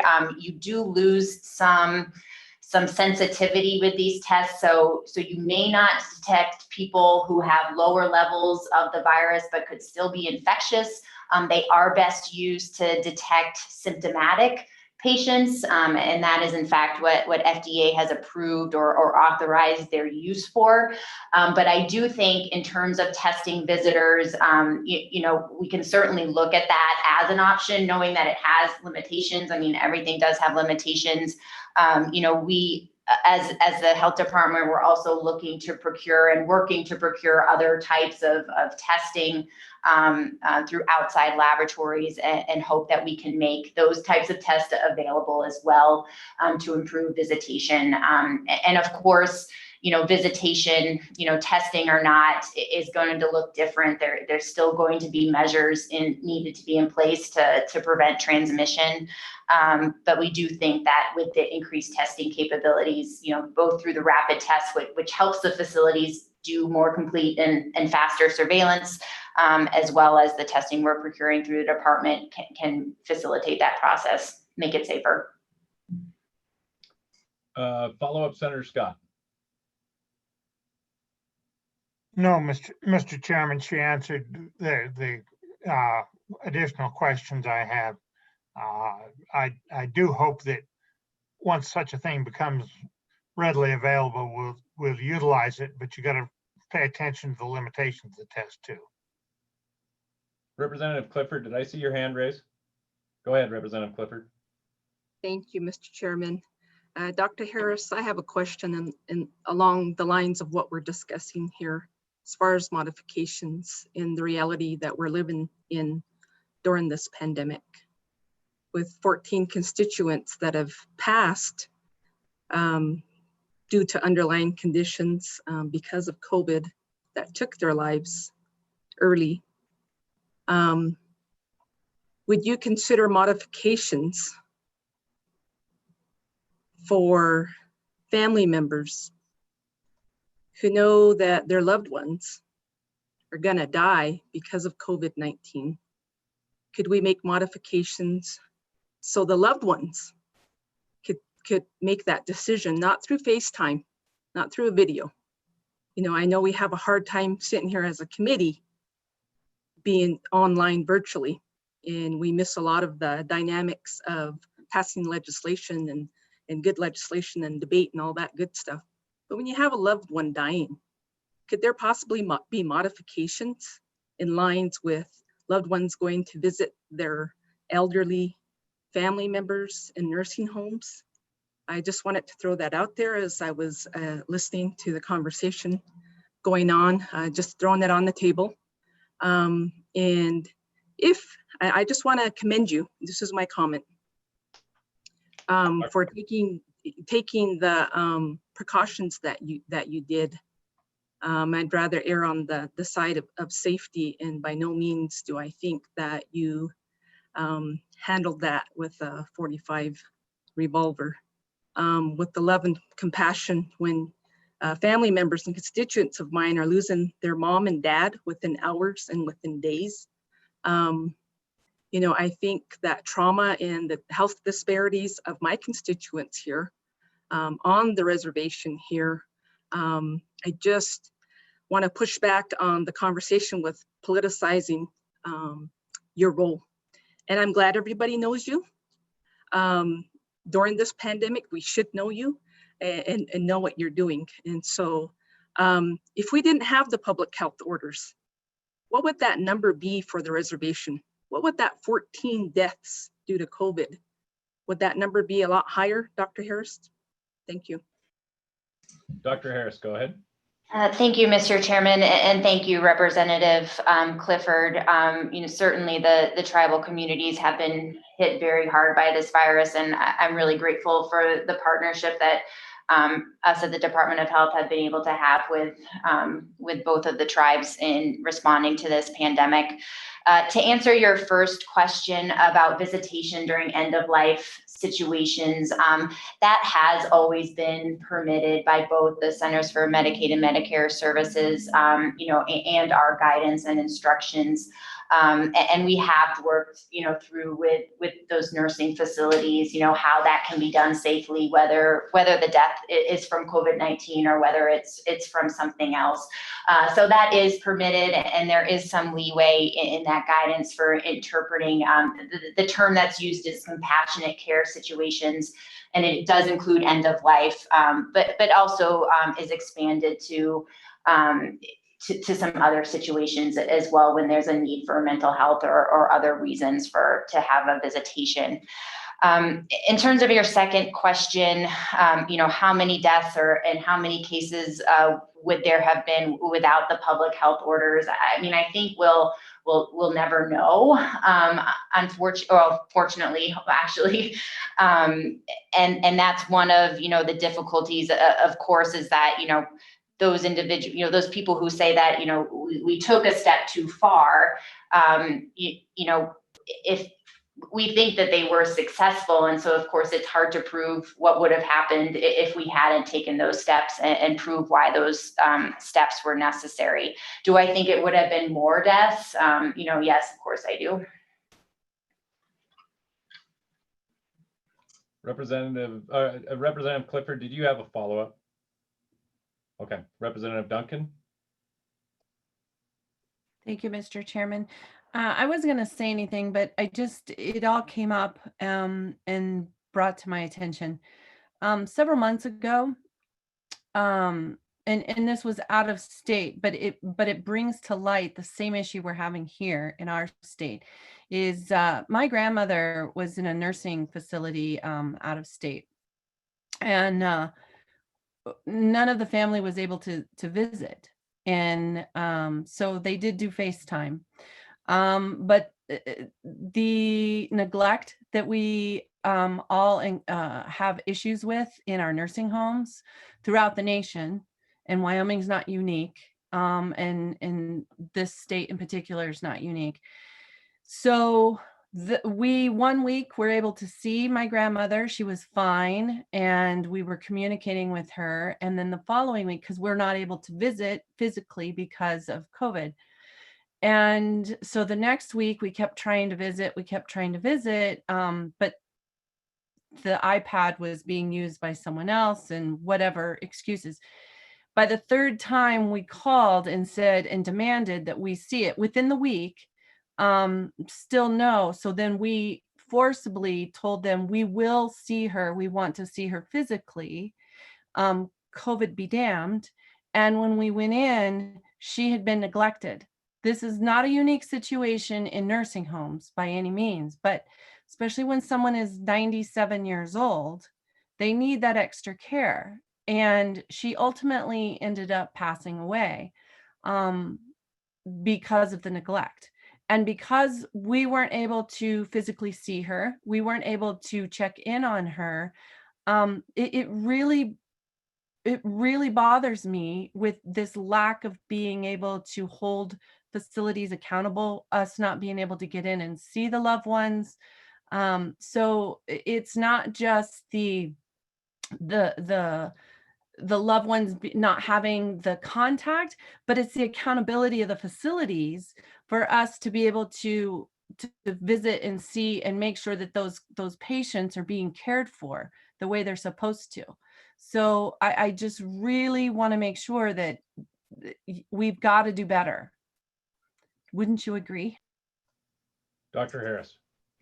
Mr. Chairman, thank you. And Representative Duncan, I'm certainly sorry that did happen. And I do agree and share your concerns about, the importance of visitation, not only for mental and physical health reasons, but to ensure that families can make sure that their family members are safe, and agree with the urgency to be able to expand visitation options. Follow up, Representative Duncan. Any other questions for Dr. Harris? Representative Clausen, go ahead. Mr. Chairman, Doctor, my question is geared towards an exit strategy or trigger points. Has there been conversation, and maybe this is on a national level, of are there trigger points in place when we decide that this is either managed and no longer a threat and we've succeeded, or a trigger point on the other end where we've decided that this is no longer, it's so widespread it's not manageable, and we just go on? Or is this something we plan on managing in perpetuity, years, or is there some sort of strategy in place? Dr. Harris, go ahead. Thank you, Mr. Chairman. Representative Clausen, yes, our strategy is, to look at the data metrics that we've published. Those are very consistent with what the White House guidelines for reopening America were, to meet the criteria for those metrics, letting us know that we can take the next step towards relaxation of orders. So, those metrics include, a 14-day straight decrease in numbers of cases, seeing fewer cases that are due to an unknown source where we can't, understand where the cases are coming from. That makes it obviously more difficult to control. Percent of all tests that are positive, which is an indicator of, essentially how good we're testing to make sure that we're detecting everyone who has COVID-19. and then 3 measures related to our hospital capacity. So all along, we look at those measures as a way to determine when we can relax restrictions. Ultimately, we'd like to get transmission to a point when we feel that we can control that through our contact tracing, quarantine and isolation, and don't need to have statewide restrictions to be able to control it. The ultimate strategy is, of course, to develop a definitive, preventative measure that doesn't involve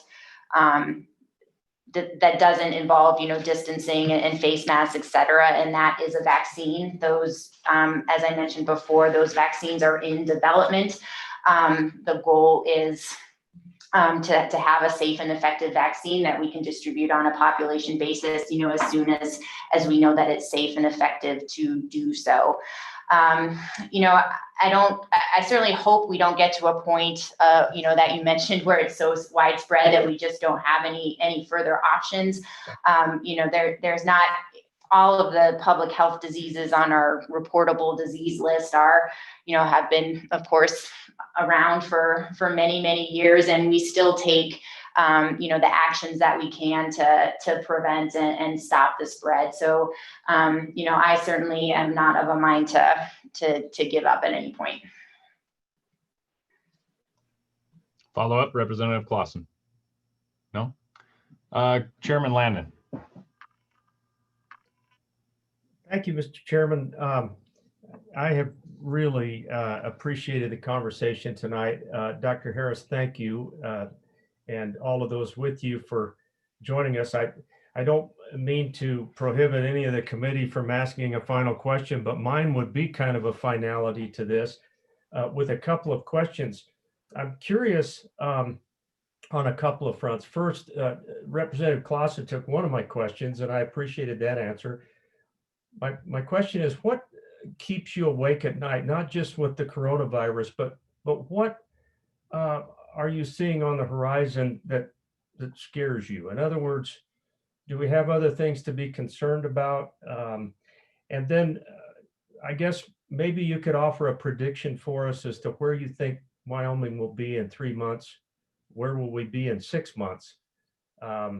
We're all kind of interested, frankly, as to whether or not we're even going to have a legislative session or if we'll be sitting here on Zoom. So those 2 questions, Dr. Harris, just be interested in your thoughts. Go ahead, Dr. Harris. Thank you, Mr. Chairman. Mr. Co-Chairman, there are a lot of things that keep me awake at night. But, one is certainly that respiratory viruses, we know, tend to be more prevalent in the colder months, and that's where we're heading. Everyone, the theories at first were that we were going to see a lull in the summer and potentially pick up in the winter once people are inside again, and we really didn't see a lull during the summer at all. So certainly have some concerns about what happens when we all sort of move back inside. Along with that comes the fact that there will be other respiratory viruses circulating, including influenza. Obviously, there is a lot of overlap between the symptoms of influenza and COVID-19. So, making it difficult, for providers, to know what it is, which measures are appropriate, what treatments are appropriate. And influenza in itself, of course, can be a deadly disease for many of the same people that COVID-19 is a deadly disease. Obviously working through that, trying to, improve our testing to make sure we can test for influenza, to know that that's what a person has.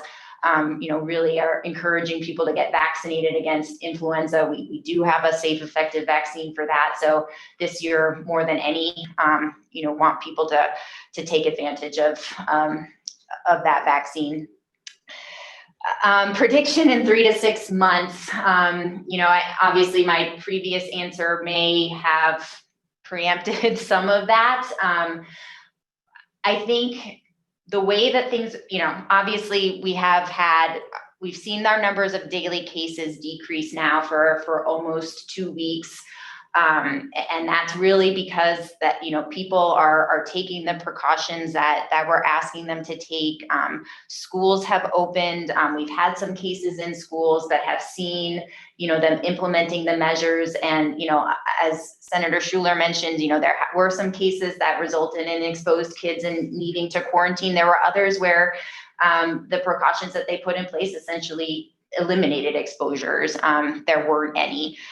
So my hope, at least, is that we continue in the trend that we're going, and we get down to that level where we want to be, where we can just, control this through our contact tracing until we get a vaccine.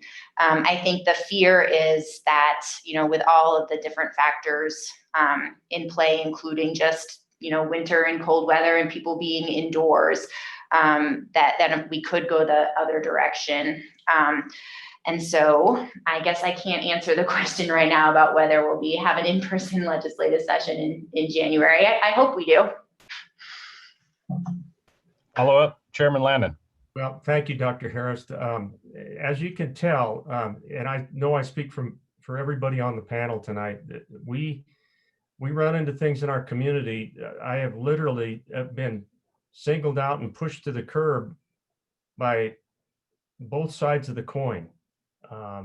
For not wearing enough masks and for wearing masks. And so I know what you put up with, and really grateful that you spent some time with us tonight.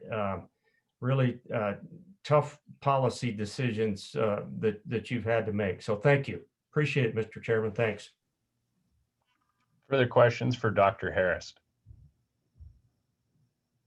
Seeing none. Dr. Harris, really appreciate your time. Please stick around. We've got, we're going to go to Mr. Eric Nelson now, who's coming from Natrona County, I believe. Yes, thank you, Mr. Chairman, representatives and senators. In light of the hour, I'll try to keep my comments fairly brief. As some of you may know, I serve as the county attorney here in Natrona County.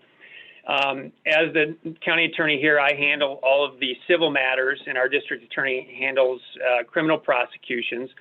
And one of my clients is the local health department. And since March, I've worked very closely with our health department and our county health officers in responding to the COVID pandemic.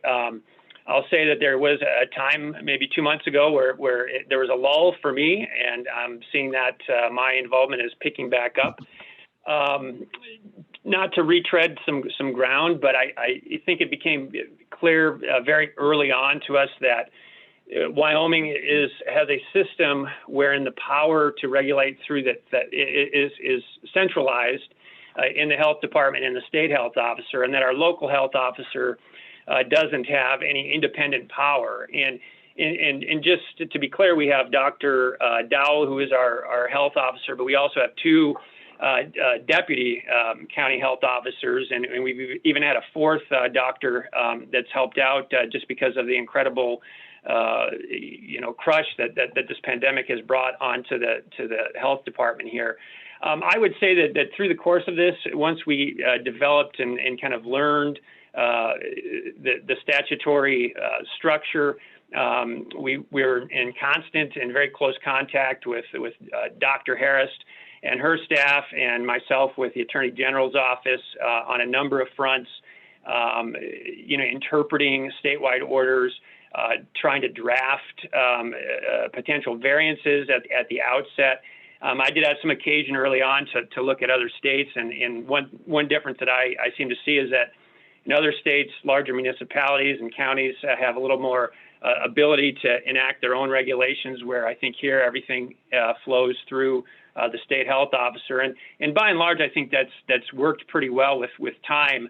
But I guess what I would kind of leave you all with is that I don't think we've quite gotten to the end of this. Just this afternoon before this meeting, I spent probably an hour and a half discussing enforcement options. Our folks issue quarantine orders, and we're having increasing difficulty gaining voluntary compliance.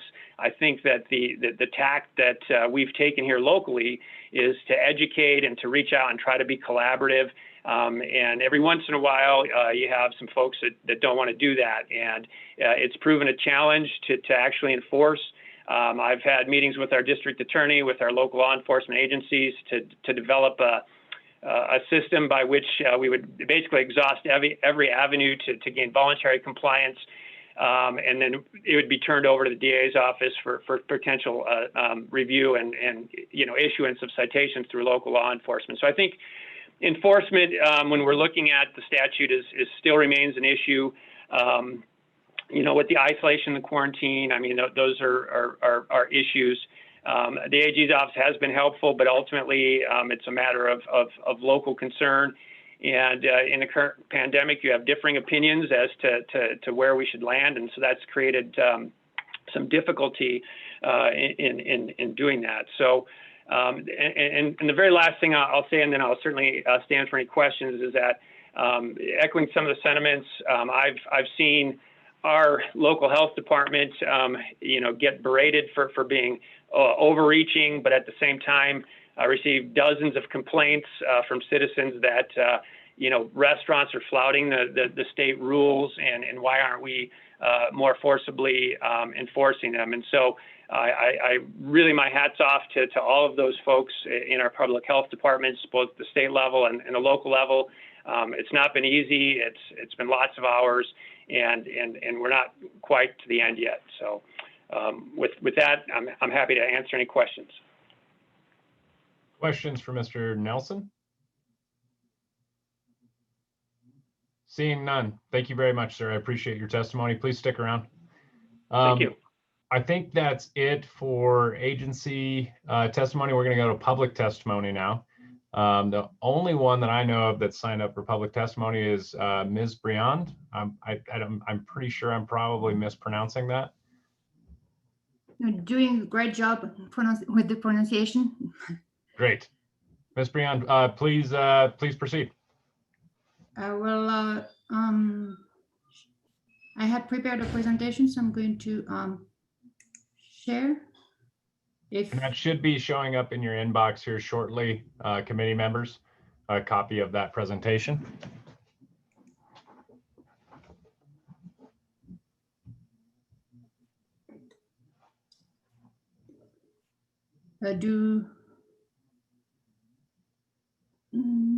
Is it sharing right now?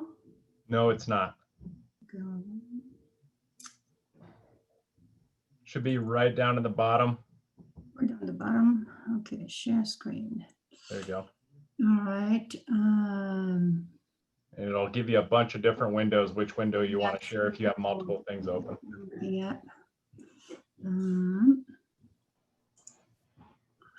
Sorry.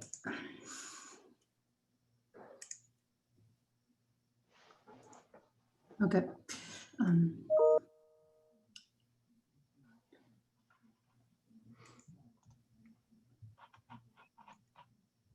And for the committee, that those slides should be in your email inbox. I just got them. I'm opening my presentation to put it on the screen that's selected, since I didn't get a chance to. Okay. I've got it in PDF format.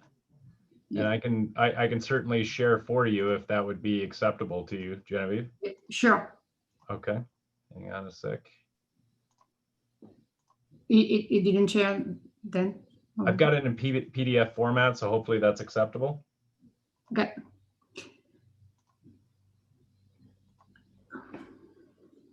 Can you see that? Sorry about that. All right, so I guess. You just tell me when you want me to slide, Yeah, okay? yeah. So thank you for allowing me to make a comment today. I reached out to all of you, and I got the chance to speak to some of you, so I'm very grateful for that. And to be clear, I'm here to stay in Wyoming, so I'd like to speak to you today and tomorrow. So I don't hold grudges, or I'd like to speak to everybody. Next slide, please. So what I wanted to go over today is present evidence.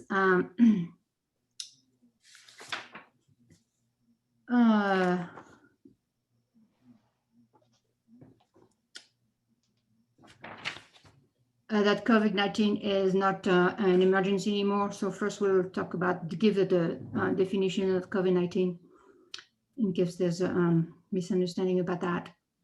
And so I would like to make the argument that the risk of the disease of COVID-19 or other ones have to be weighted against the burden of others. And so, and that can be only accomplished by dropping all enforceable health order today and approve a working bill public health order to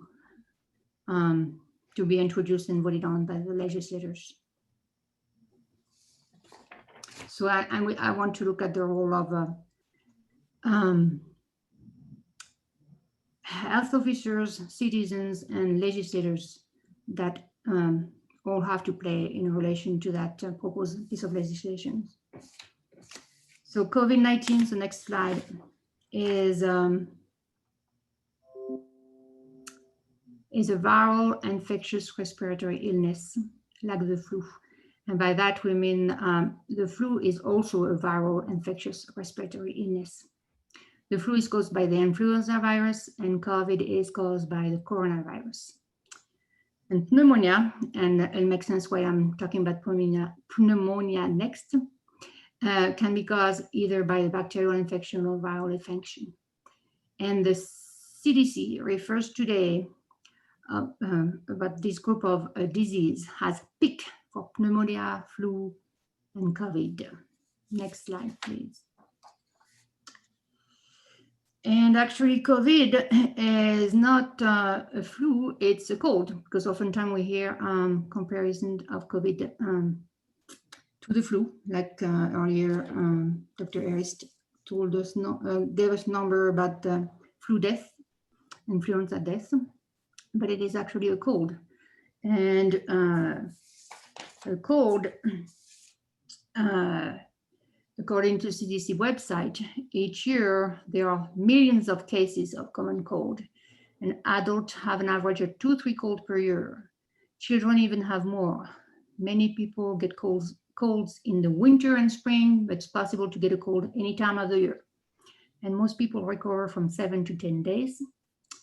However, people with a weakened immune system can get develop serious illness with that. So just like with influenza, like Dr. Harris mentioned earlier. Also about that, there's no cure.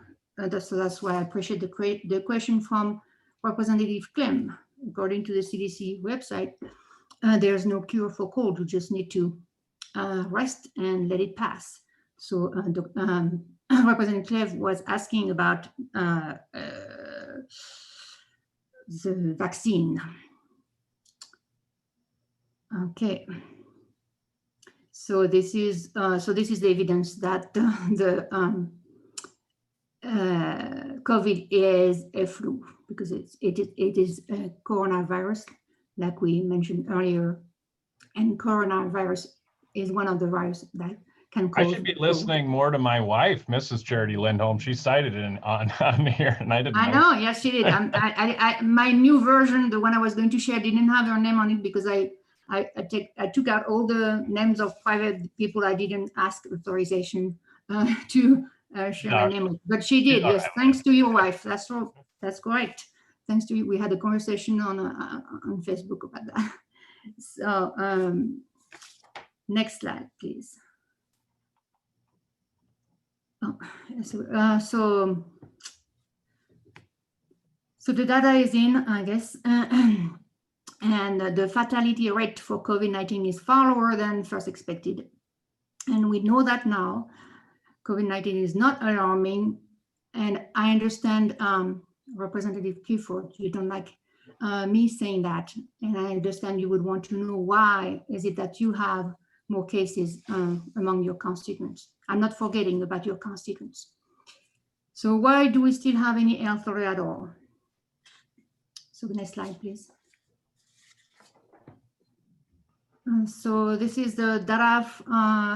So if we look at all the causes of death, not just COVID-19, we can clearly see that it's not concerning. So for all the, this is the number from 2015 from Wyoming.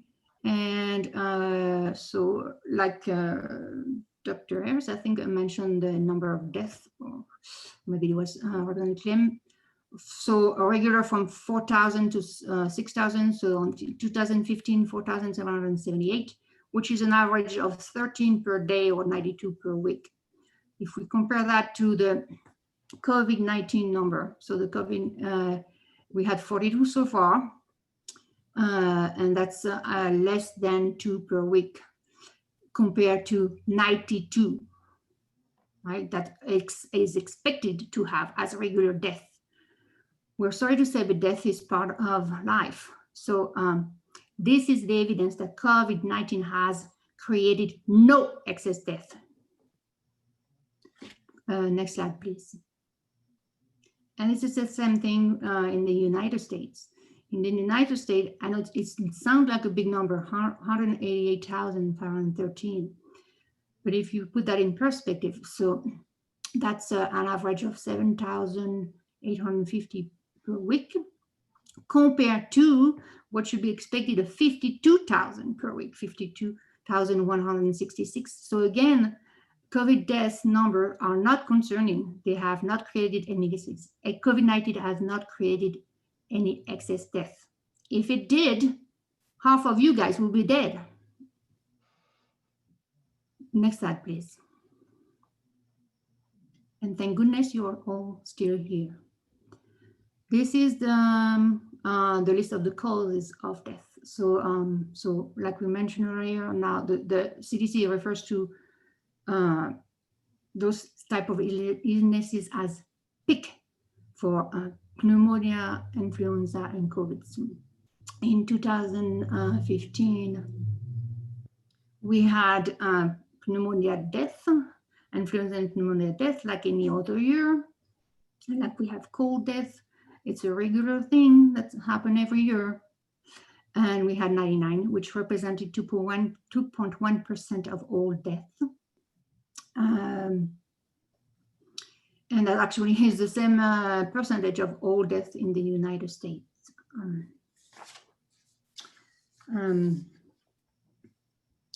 So like you guys, Dr. Harris mentioned earlier, and the question was asked, the first cause of the leading cause of death is disease of the heart.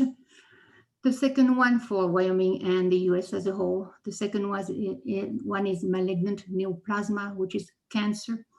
And Dr. Harris can tell me if I'm wrong about that. Now, what's the third leading cause of death in Wyoming is accident. That's a big deal. 8.4% in Wyoming compared to 5.4% in the United States as a whole. So what does it mean? Wyoming. Dog riders out there. No, not at all. It means the Wyomingites know about risk. They work in constructions, in anyway, in risky profession. They are not desk worker like you and I.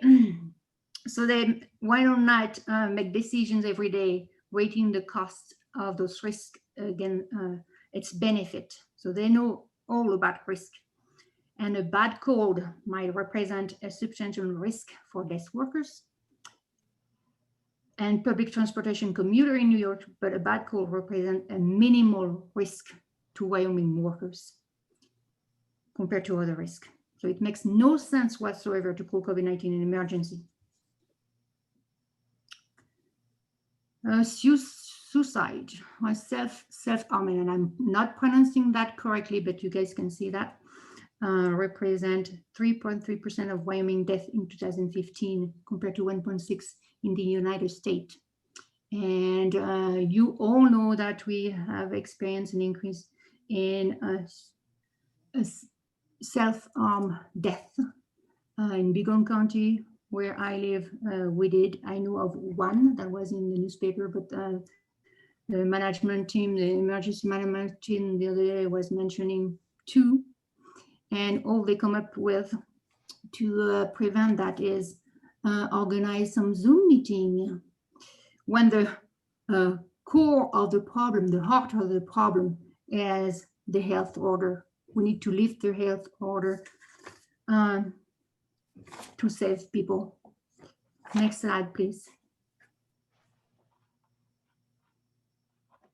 So this is a graph from the weekly update page from the CDC. And so which I consulted on September 7th. It shows COVID death from week ending February 1st through week ending August 29th. The upper red line on this graph is for the age group 85 and over. And the lower light blue line is for age group 0 to 24. In percentage terms, the 0 to 24 years of age group has experienced less than 0.5%. It's 0 to 24 years old, less than 0.5% of all COVID death. And this is of only COVID deaths, right? And COVID death, only a fraction of all death. 0 to 64 years old age group experience less than 30%.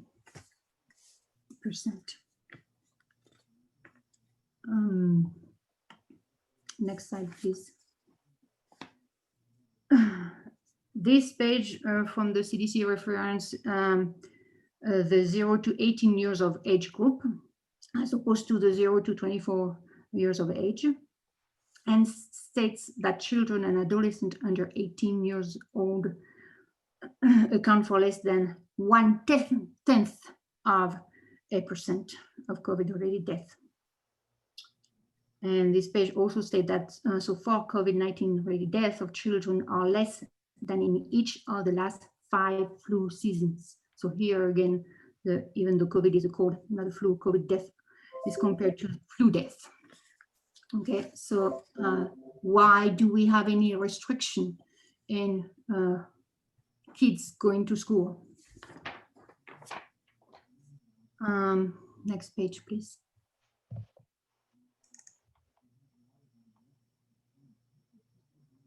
So why do we need to amend Wyoming Statute 35-1-240?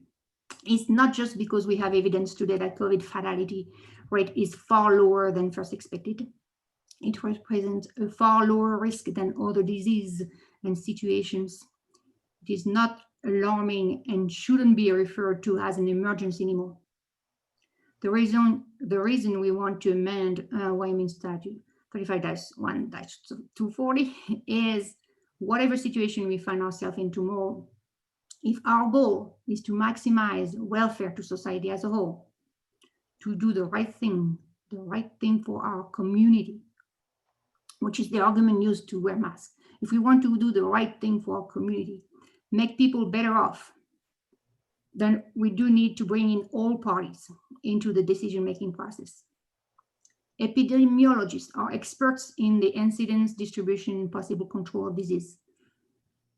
Parents and business professionals, and certainly small business owners, are experts in weighing risk, cost, and benefits when making decisions that are best for their families and businesses. Many health professionals do also understand that it takes a holistic approach, looking at the whole picture to best care for the individuals in their care. This is the reason we need to amend Wyoming Statute 35-1-240. We just can't make good decisions in a vacuum. And Dr. Harris used that expression earlier. The people taking care in the decision mentioned by Dr. Harris were only people in her department. And that's making a decision in a vacuum. Next slide, please.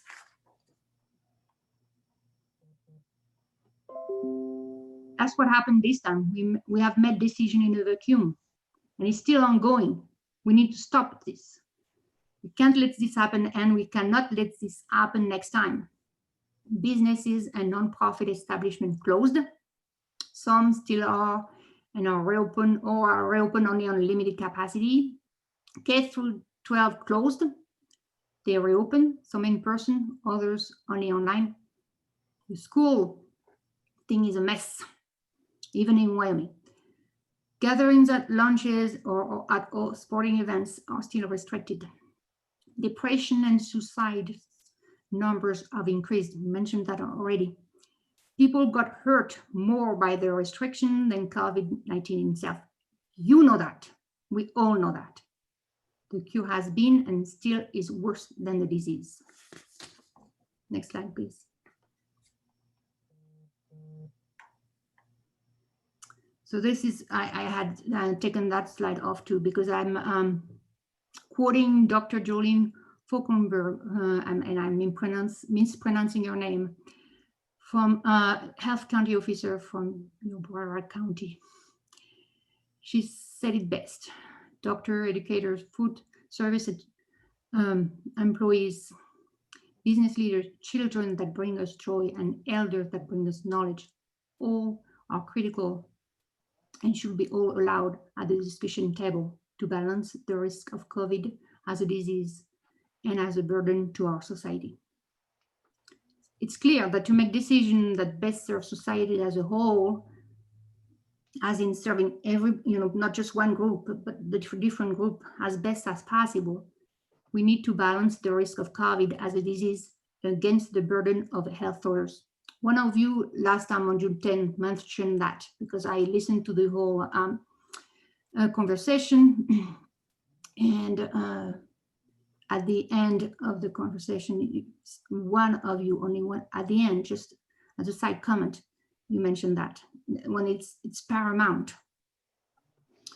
And so to do that, we need to bring all expertise to the table. And this clearly means that the powers of our health officers, as currently written in our laws, have to be amended. Next slide, please.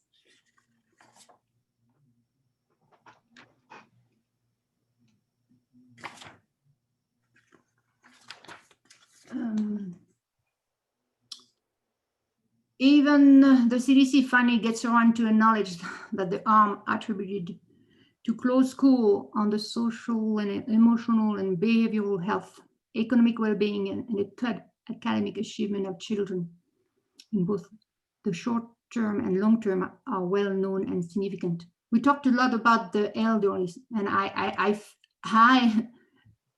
don't have, my parents are in France, so if they die this year, I definitely won't be able to visit them. I'm sorry to bring, I didn't want to bring a personal example.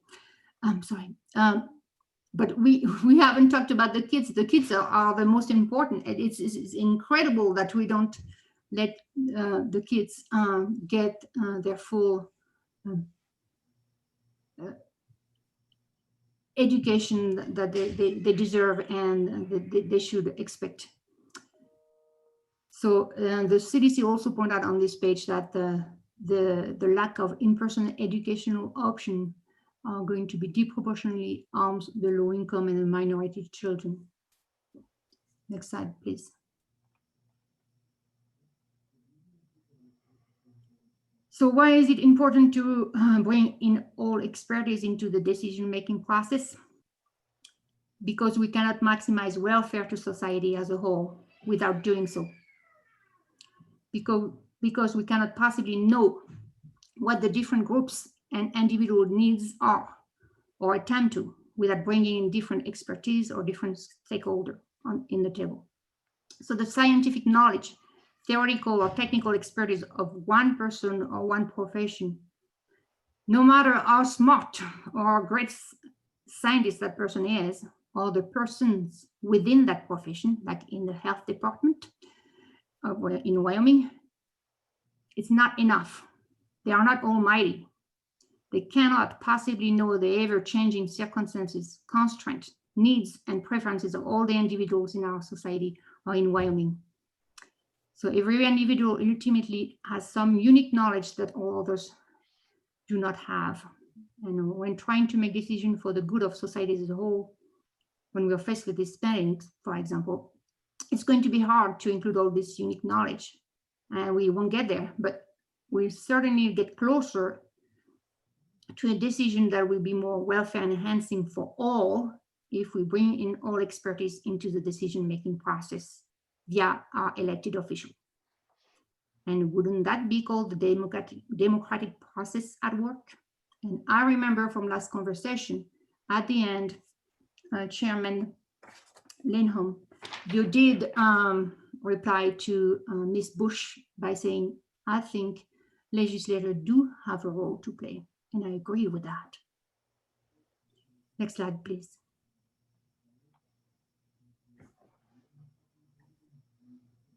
Now, how can we best serve society as a whole in those type of circumstances like COVID put us in? Maybe adopting the following guiding principle can help. So not knowing in which group, the higher risk or the low risk one, we, our family and our friends will belong to tomorrow, what action can we agree on today? Next slide, please. Another way to put this is, would be any action to make one group better off, like the higher risk one, cannot be undertaken unless it makes another group, be the low risk one, no worse off, and vice versa. So if we take action to make the low risk one better off, it has to make the higher risk one no worse off. So if we had followed this principle, we would have never shut down our economy to the extent we did. And we would not find ourselves in the situation we are in now. If we were following this principle, today, we would let children gather without restriction. High-risk kids will take online courses taught by high-risk teachers, while low-risk kids and teachers will gather in person. Not the other way around, which is what we have now. Mind-blowing. Measures to decrease the spread of the disease would still be taken in hospital and assisted living facility. The restricted visit by close friends and family would be allowed, just like what you guys are all asking today and the community is asking you about. As a community and within our governmental organization, we must be more attentive to the different groups and individuals' needs and take measures or issue guidelines that are going to benefit at least some groups of individuals without hurting others. And that is why we need to amend Wyoming Statute 35-1-240.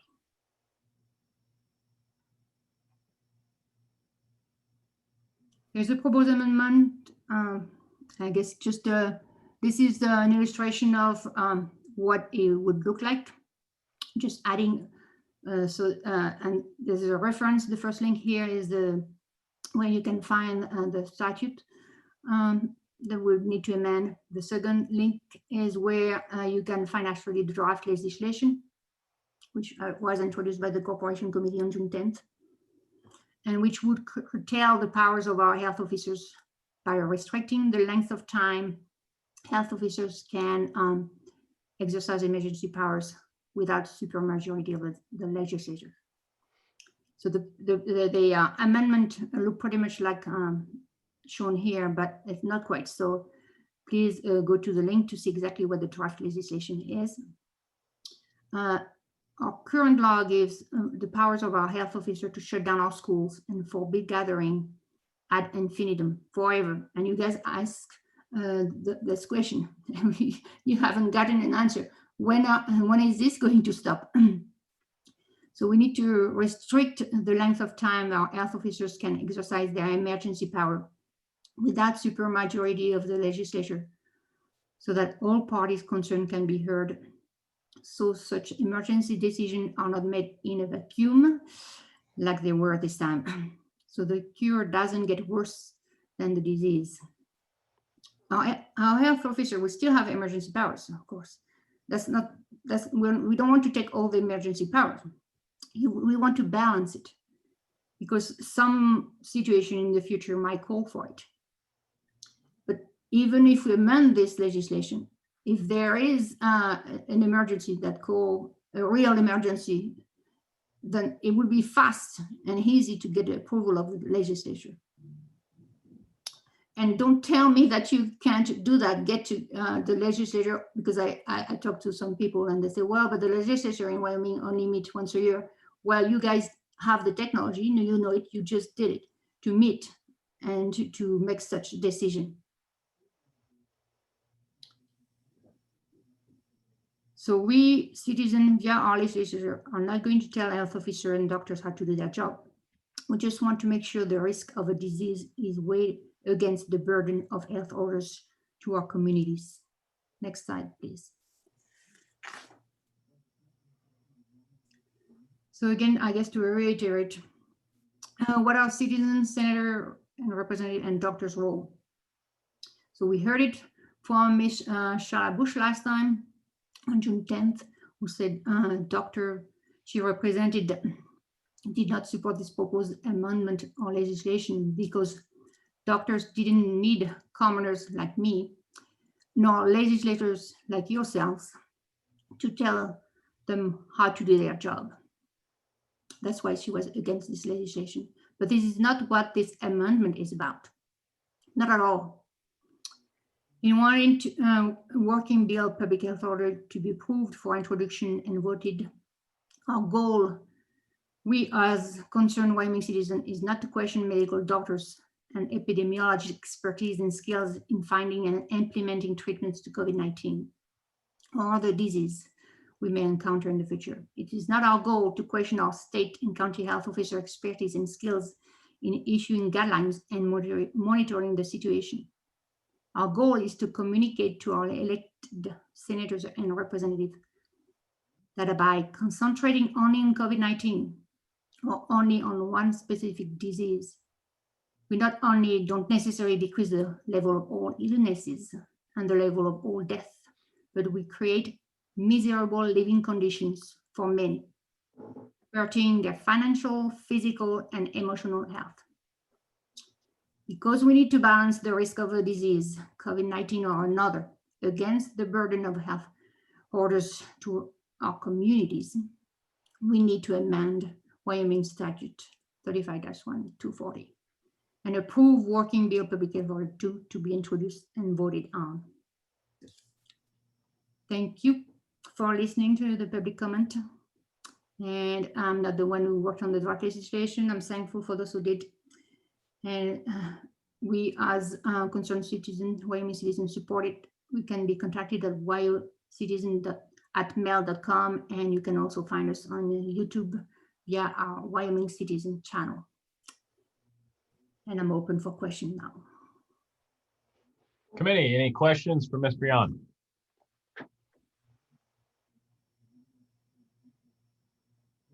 Okay, Ms. Brion, I really appreciate the information. I didn't know it was oh, Senator Case, go ahead. Sorry about that. I didn't see you. All right, Mr. Chairman. Actually, I really do appreciate this approach and this presentation. You know, it's kind of hard to put everything in perspective with respect to all the people affected, the entirety, the implications of the decisions that have been made, you know, with respect to just every aspect of this in a very big way. And I kind of share her thoughts. I really do. I think she might be an economist because I noticed the way she presented some of the things. But, you know, I was struck. I read the book 1918 Pandemic, and I actually read it before this happened. And we always make comparisons about this in the 1918 flu. And they're really, it's so far different. And, you know, there were ships that left England and came and docked in the United States. And by the time they arrived, of their crews of several hundred, they would have 11, 12, 14 more deaths on the ships. and half the ship was incapacitated. The 1918 flu killed young people, so maybe 10% of young people all around the world. My father was in Lost Springs at the time, and he was a young person that ended up compounding medicine and tending to doctoring people because he was left at a pharmacy. So I tend to really believe that maybe we've been overly cautious. And I know people will be very angry with me for saying that. I know I also have 14 constituents that have died from this. But in terms of balancing our economy, our lives, these old people, the amount of suicides, isolation, the long-term effects, I don't think that's being really at the table. And when the governor says it's not his decision, it's Dr. Harris, believe me, I respect everything she's done. She's an amazing person. But I think what our witness is saying is that it's a bigger decision. It involves more people. We can't isolate us from all risks. And, nobody will ever say that. If you say that people that are going to die, that a lot of people that died from COVID have already had severely compromised health conditions and had poor quality of life and maybe not a long time on this earth, you were all of a sudden, that is not politically correct to say anything like that. And you're like anti-elderly or something. And I think all she's asking is that more people come to the table for the decisions and that there be a checks and balances on this in the system. And I can't disagree. Yeah, I thank you for that, Senator Case. It's a lot, and I'm not trying to make comparisons here or anything, but when we look at anything from that time period, I mean, things have definitely changed. I mean, we still follow a lot of food laws from back then, and we've got modern refrigeration now. And so I don't think everything is quite the same. And I'm not saying that the orders have come down reflect 1918 or anything like that. I think it's very different. But it's a good conversation to have. And I really appreciate Ms. Briand for bringing this forward, because I do share some of those thoughts also, that there should be, I'm a big fan of being on the line, but I've also gotten whipped down for that several times. And I think it's an important conversation to have, and I hope the conversation continues. So I really appreciate your input on this, Ms. Briand, because it reflects a lot of the same things that I'm thinking. Any other questions for Ms. Briand? I'm not seeing any. Thank you Chairman Lana, go ahead. Well, Mr. Chairman, thank you. I just appreciate the comments of you and Senator Case, but wanted to thank Ms. Briand for taking the kind of time that she has. We've been on the phone a couple of times and spent several minutes, and you've just done a lot of tremendous work on this, and just appreciate you bearing with us all day to get to the evening so you could testify, and wanted to thank you for that. Thank you all for listening. Thank you, Ms. Briand.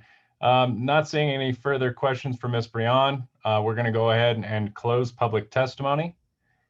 Committee, what do you have a pleasure? Is there any action you'd like to take? Any comments? Anything like that?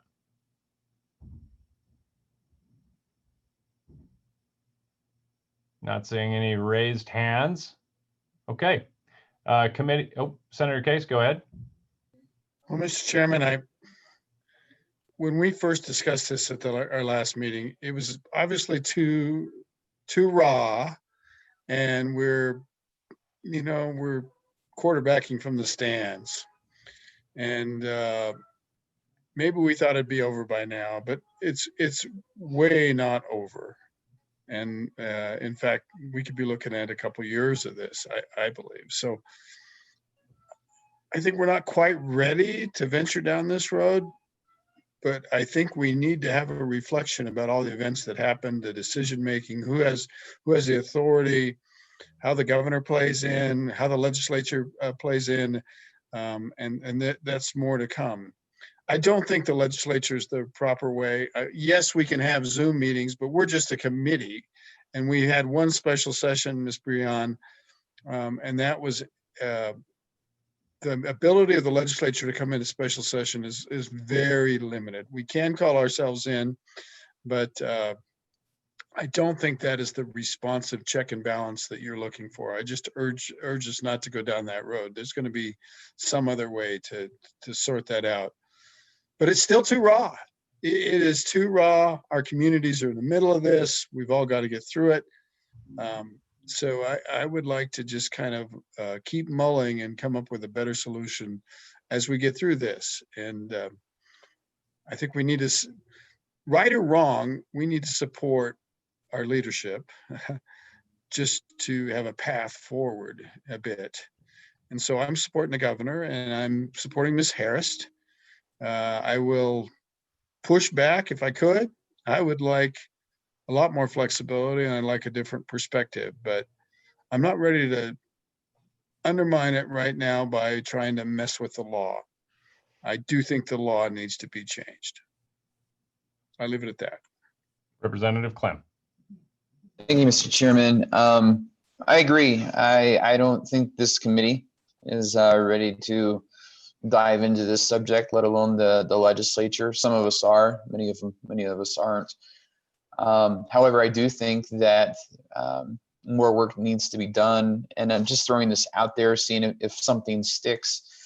I mean, what is the committee's thoughts about perhaps, hate to use the word, but even a task force bill for the creation of a task force. Let's face it, this is the biggest emergency health crisis we've had in 100 years. And I think it's well worth our time as a state to give it the attention that it deserves, as far as kind of looking at an after action report, looking at all the things that we did correctly, the things that maybe we didn't do correctly, things that we can change in the future, and potential changes to the law. And so I don't want the conversation to end here. I think that's you've heard it. And there's people are passionate on every side of the issue. I think it's a slap in the face to those who are really upset and bent out of shape, particularly when it comes to their civil rights. We haven't really talked about the Constitution and how the Constitution plays with all of this. And that's just totally ignoring a huge segment of society if we let the conversation die, which I think is disingenuous to our constituents. So I'd like to see the conversation go further. I'm looking for thoughts and suggestions about potentially, I don't know, some way to gather intel information, to have a legislative approach in particular, of looking at, it's our job as far as the legislature to have checks and balances when it comes to the executive branch. And I think that's something that could be done. Looking for thoughts on that. Thank you. Senator Scott, go ahead. Mr. Chairman, I a little hesitate to get into this. I do think we need to have a hard look when it's all over. And after action review, I know certainly that is on Committee 10's agenda to do just that. I would caution in the use of data. The data we're seeing now in terms of the current threat from the COVID virus in this state is there because we have taken effective measures to control the spread of this. And I did just a little quick math. This is a violently contagious disease, much more so than most others we encounter. If we hadn't done what we did and you had an uncontrolled spread, every time I've looked at the data from the early part of this outbreak, the rate of death compared to the number of cases was around 3%. It was actually a little higher than that. It's much less than that now because we've learned how to treat it better. But if we were to abandon the public health measures, you would see a much more rapid spread. We'd overwhelm our facilities. And I think this is contagious enough so you would see half or more of the population getting it. At that rate, you would be looking at not 40-some deaths, but 8,250. So take a look at what the numbers are telling you and the efforts that we've made as a society, both the public health efforts and the things we've done personally and things the businesses have done, like requiring some of the masks in some of the stores, have made quite a difference, because we have not seen the death toll that was potential to this disease. Thank God. But let's keep that in perspective and not confuse our current situation with what would happen if nothing had been done. Further comments? Committee? Oh, Representative Ayer, go ahead. Thank you, Mr. Chairman. I think Senator Case articulated my thoughts far better than I could. I have some of the same concerns that he had. And so I think we need to continue to think about this a little bit.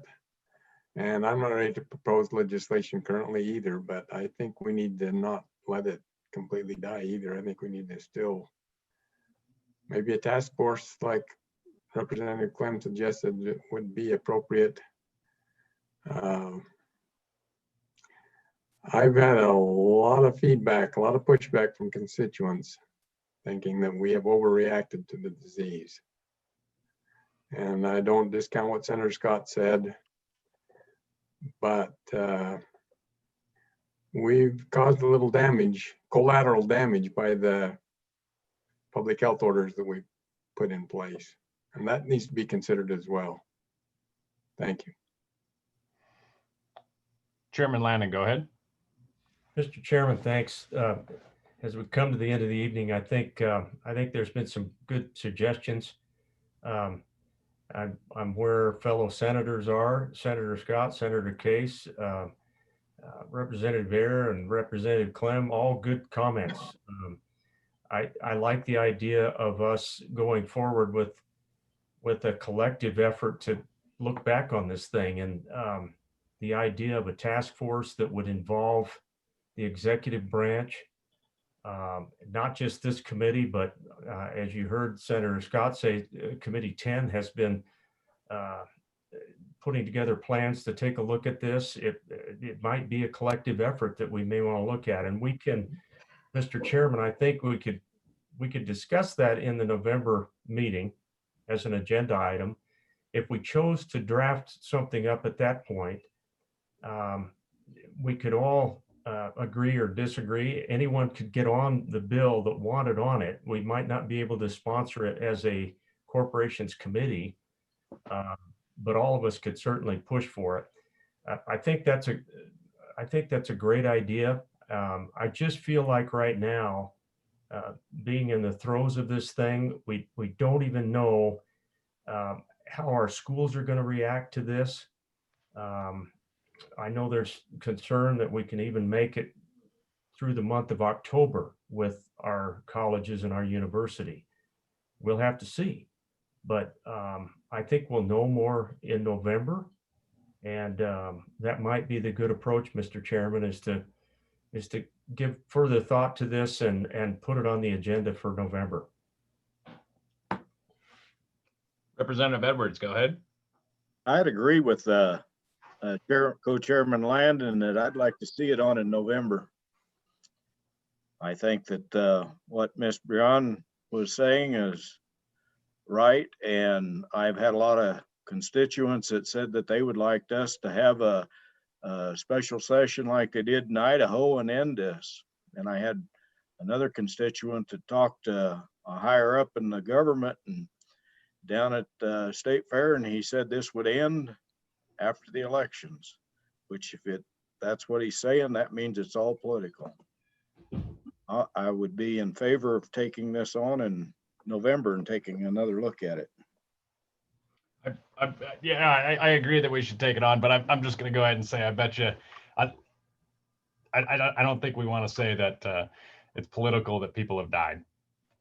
That's not the case. I don't think anybody's actually intending that. I just wanted to clarify. I mean, hell, I have a friend of mine that, okay, you can turn off your camera. All right, Representative Duncan, go ahead. Thank you, Mr. Chairman. I agree with the senators and the representatives in terms of that this needs a further look and a deeper dive. I do also, if we do go to the labor and involve the labor committee, I also want to make sure that we involve businesses. They were highly affected, so we really want to make sure that we get a good representative of everybody besides just health. You know, that we get a good cross section of people, so that we get a good idea of everyone that was involved, so that we get a good what is that you guys do in the military after you've had a mission and you come back and you reevaluate what has happened? Must be debrief. I was thinking go to the bar.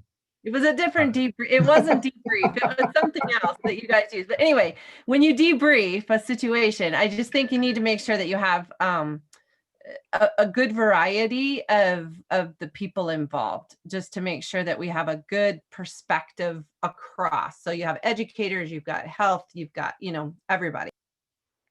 I think committee, and I think that those are all good, really good points. And if the committee would grant us the permission, Chairman Lannon and I will get together and put together a little team out of this group. We can't assign members from the.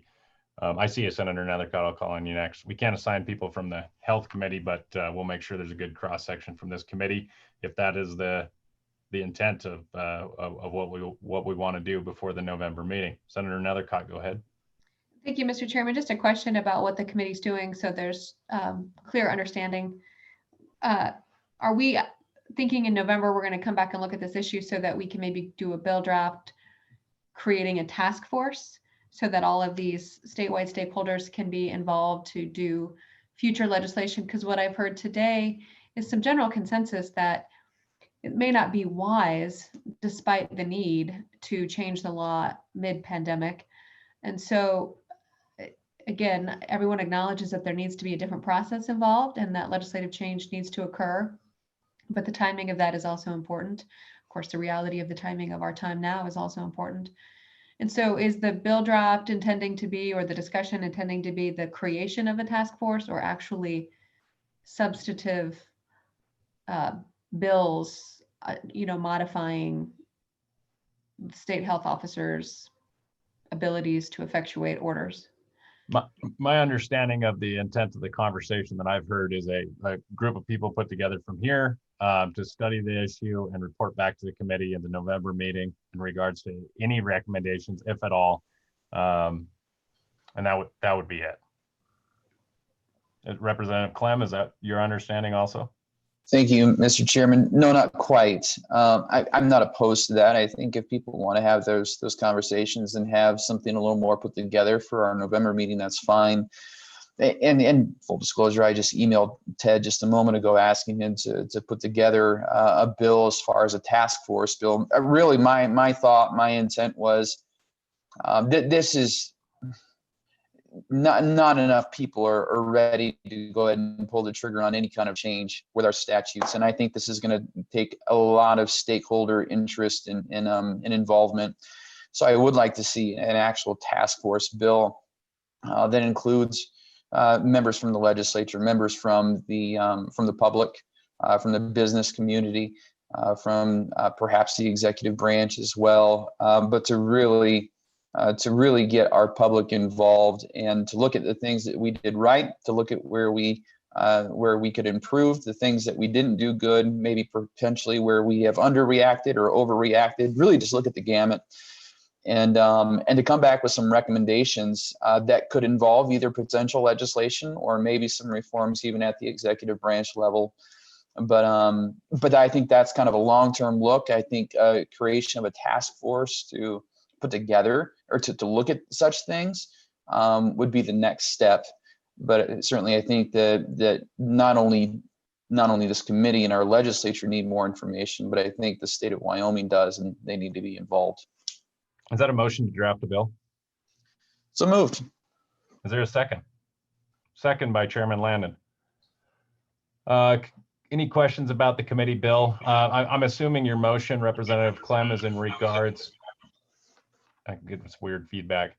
I'm assuming your motion is in regards to forming a task force, which would be along the general lines of other task forces that we've seen in the past, which would be, what is that? 3 members from the House, 3 members from the Senate, and 3 members appointed by the governor to include the state health officer? Mr. Chairman, I'm completely open to suggestions when it comes to that. I do think we need to have members from the business community. I do think that we need to have members from our public schools community, whether that's the superintendent of public instruction or a representative there. There's always the danger of making these task forces too big. You don't want them to get too big so that, they get sloppy and get kind of drugged down a little bit. But I do think that we need a broad swath of representation, and perhaps today is not the day to hash that out. That's something that we could think on, but certainly we could start here. Yeah, I think it's a good starting point. We gotta have a good starting number. So 3 House, 3 Senate, 1 member from Superintendent of Public Instruction's office, 1 member from the Wyoming Department of Health, and 1 member from the governor's appointee from the business community. I think it's a good start. Good start. And is the second, Chairman Landon, are you okay with that? Mr. Chairman, I agree with that. I think we can tweak the membership of that task force in November. But I think this is a good answer to the senator from Cheyenne. I think this is where we can go at this point and where we should go. Mm-hmm. I don't think we're going to know what changes we ought to make in our statutes by November. As we move forward, hopefully the task force will be able to look back on this someday, hopefully next year. But anyway, I like the idea that's come forward from Representative Clem, and that's a piece of legislation we can take forward. Mr. Chairman, and if I could just throw in there, and this could potentially change, but as far as funding the task force as well, if these COVID funds, these federal COVID funds are extended, I think that's another area where we could look as far as funding such a task force, is potentially using some of those federal dollars. So Ted, I guess just keep that in mind, draft up language to that effect. So. Further comments or questions on the motion? Representative Barrett, go ahead. Thank you, Mr. Chairman. I guess this is not technically not a question on the motion, but I've heard rumors that there are a lot of draft bill requests on this issue. I wonder if Ted could fill us in on if that's the case, if there are other bills. I don't think he can if they're privately requested or personally requested. Oh, that's true. Okay. All right. Sorry. Mr. Hewitt, did I cover that? Hey, Mr. Chairman, I think he could say numbers. There's a couple out there. There are a lot of bills. That's fair. Is there about 17 or 18 or? Mr. Chairman, the way a lawyer does it is, well, is it between 1 to 5? Well, then 5 to 10, 10 to 15. Mr. Chairman, this committee has looked at 2 bills on that subject this interim, so there are at least 2. Good. Oh, I like that. That's slick. All right. Committee, any other comments or questions? Senator Scott, did you have a comment? Yes, Mr. Chairman, I want to make it clear I'm going to be very opposed to this bill. Part of my reasoning is that I think we're using way too many task forces. We're gradually making the legislature a full-time professional legislature. I don't want to go there. I think this would be better handled by one of the standing committees, or if you wanted more than just a standing committee, a subcommittee of a couple standing committees. But I think we need the after action review once this is all said and done. But I don't think a special task force is the way to approach it, just in terms of preserving our citizens' legislature. So I'm just going to be strongly opposed to this bill. Any other comments, committee? I guess I just want to throw out a little pushback to Senator Scott. Honestly, Senator Scott, you've got more experience than anyone in the Wyoming legislature, and I honestly bow before that because you know better than anybody else. I've just seen some really good work come out of task forces, especially the ones I've been part of. But anyways, Mr. Chairman, is there any other comments or questions, committee? I'm looking. Question. Yep, question being called. All those in favor of the motion, please signify by raising your hand in front of your camera. 1, 2, 3. Okay, all those opposed, please raise your hand. Okay, motion carries, and we'll see that piece of legislation at the November meeting. And that takes care of our agenda for this evening. Really big shout out to the Wyoming Department of Health, specifically Dr. Harris, for participating, Ms. Brian, and where did the other fella go? I can't remember his name now. Mr. Nelson, I think it was, Eric Nelson. Really appreciate everybody's participation. Committee, thank you for staying tough. 6:39. I thought it was gonna be like 8, 9 o'clock tonight. So really fantastic job. And we're gonna go ahead and adjourn and see everybody tomorrow morning. Well, I guess it's recess until tomorrow, not necessarily adjourn. So really appreciate everybody's participation. And we'll see you tomorrow.